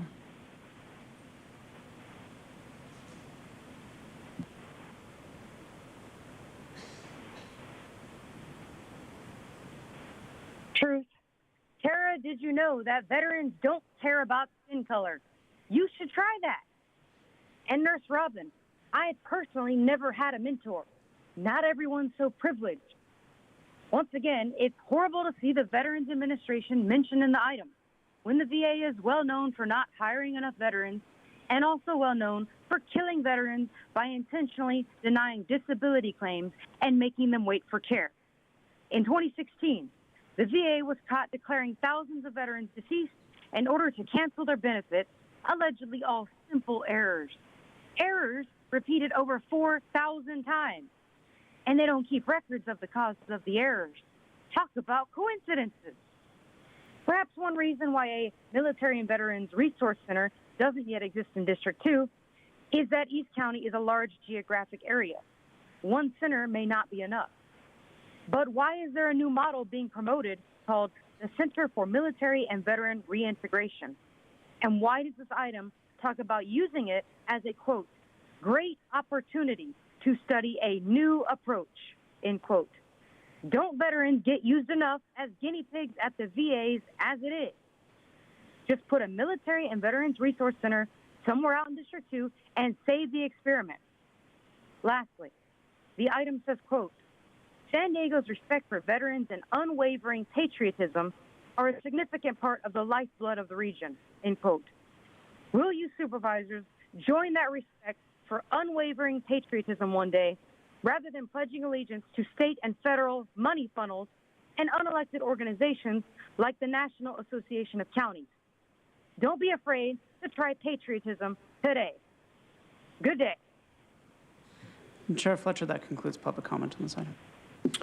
Thank you. We've got a motion and a second. Motion by myself, second by Supervisor Anderson. For those of you that are visiting us that are not frequent visitors here to the Board of Supervisors, please don't take to heart or be offended by some of the things you hear.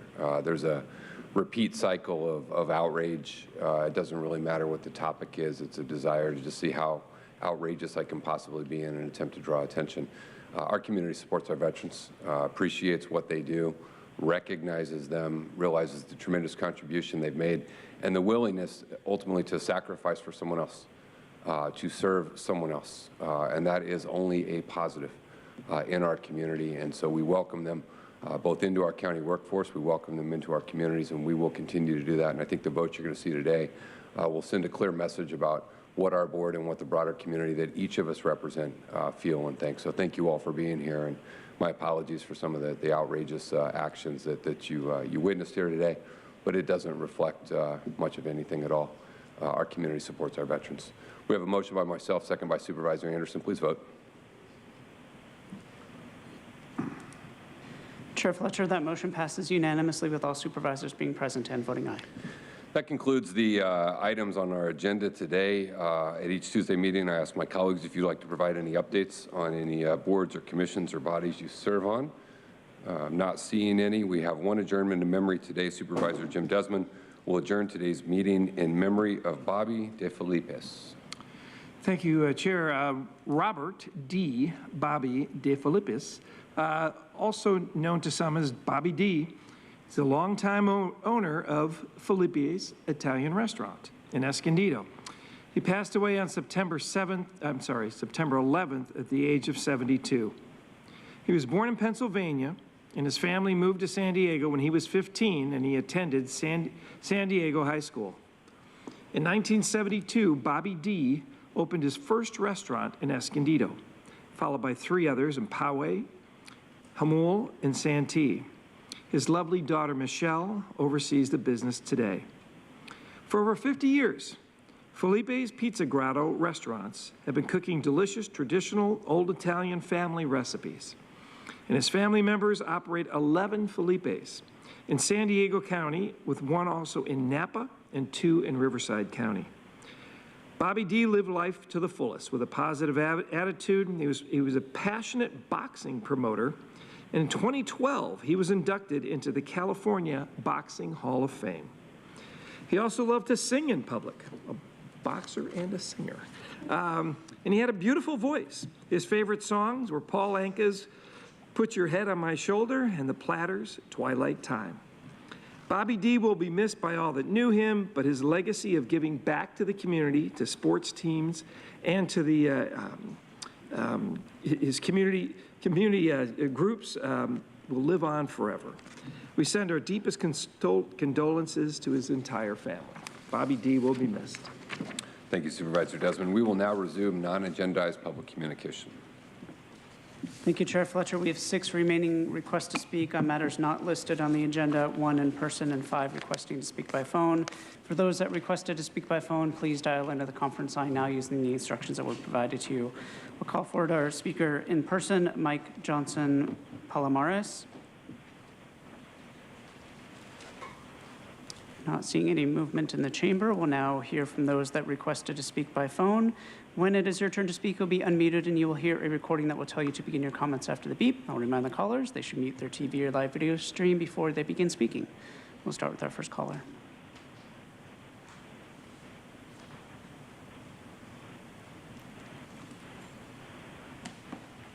Barbara Gordon. I wanted to share with you an article that came out Sunday, September 18th in the LA Times titled How Legal Weed Became Riddled with Corruption. Quoting from this investigative report, found corruption or other questionable contacts with public officials demanding cash from cannabis businesses and elected officials accepting money from these businesses, even as they regulate them up and down the state of California. The article goes on to say that the industry has donated a torrent of campaign cash to local government officials as cannabis became a new and powerful special interest. Lobbyists, entrepreneurs, public officials say bribery and shakedowns have become so commonplace in the cannabis licensing that it feels like a normal part of doing business. Even the FBI agents issued a public warning in 2019 saying the corruption threat was very real in California with these businesses. As I have followed the marijuana industry's foothold in San Diego, it's concerning to watch as the industry has manipulated the market. Every decision made by policymakers always favors the industry. I hope corruption does not become a part of the permitting process in the county.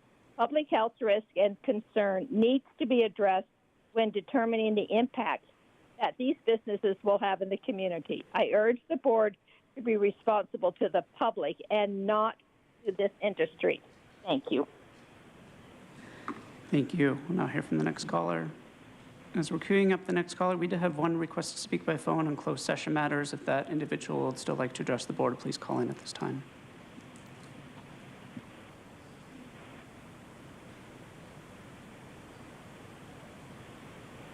Ann Riddle. Good evening, Board of Supervisors. I want to share with you some good news from North County. One of our North County cities, Encinitas, is looking towards prohibiting smoking of all tobacco products in public spaces, except for on private property. They will join the cities of Del Mar and Solana Beach and several other cities in this movement to remove tobacco and vape products, which are the #1 item picked up at beach cleanups, from the environment. These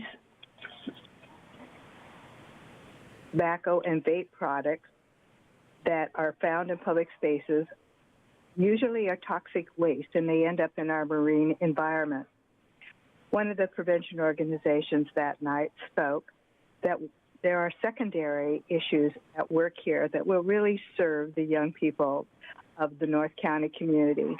As research suggests, less public smoking and vaping behavior that youth observe, the less it is seen as healthy behavior, and also the less the public has exposure to secondhand smoke and vapor, and then we have better health outcomes. I'd like to respectfully suggest that perhaps the county also join all these cities and remove vaping and smoking behaviors from the public way so that we can all have cleaner air to breathe. Thank you. Thank you. Now hear from the next caller.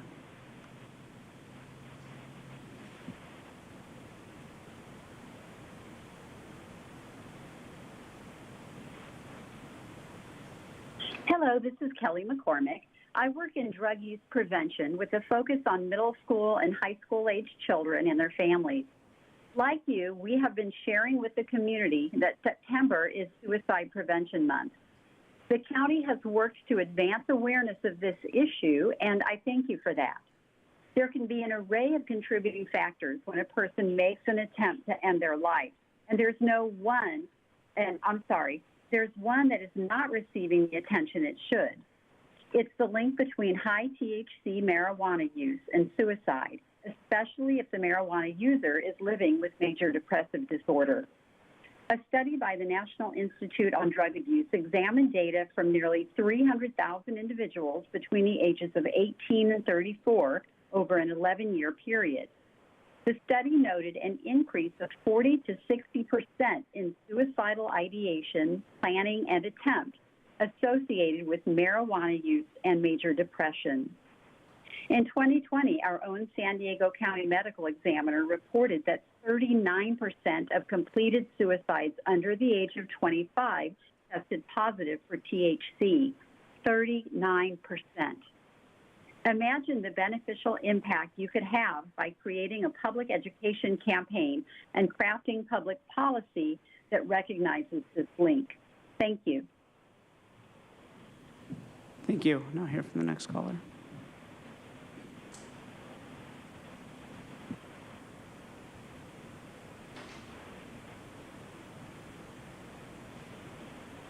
Good afternoon, Chair Fletcher and Board of Supervisors. My name is Becky Rapp. I'm a parent and a public health educator deeply concerned regarding the health and safety of our young people. A recent article in the UT titled, "Overdose Deaths Surged 33% in San Diego County last year. Local authorities warned of fentanyl nightmare," caught my attention and upset me. As San Diego County has been home to my family our entire life, and I hold it to a higher standard and expect more. As government officials, you have to stop and ask yourself why drug abuse has taken such a drastic turn, leading to drug overdose and death this past year. It's no secret we have a drug abuse epidemic in our county, and drugs are everywhere. But those who overdose on fentanyl typically did not use fentanyl as their first attempt at drug use. Questions to ask are when the individual started abusing drugs and what was their first drug of choice that led to a fentanyl overdose. According to the National Institute on Drug Abuse, marijuana use among young adults reached an all-time high last year. Marijuana is the #1 drug of choice when first using drugs and the #1 drug associated with addiction treatment in young people. So why? Why would this board promote drug dealing and paving the way for the marijuana industry to infiltrate our unincorporated areas, only leading our young people down a path towards addiction? You have the opportunity to slow this process down and look at the data coming out every day regarding the negative effects marijuana can have, especially on our young people. Thank you. Thank you, and Chair Fletcher, that concludes the request for non-agenda public communication this afternoon. That concludes the business before the board today. We will stand adjourned and reconvene in closed session in 5 minutes. The board will now recess into closed session to consider the matters listed under item 1, item 30 on today's regular agenda, and item 2 on the in-home supportive services public authority agenda. If there are any reportable actions, it will be reported out during the planning and land use session at this meeting tomorrow, Wednesday, September 28th, 2022.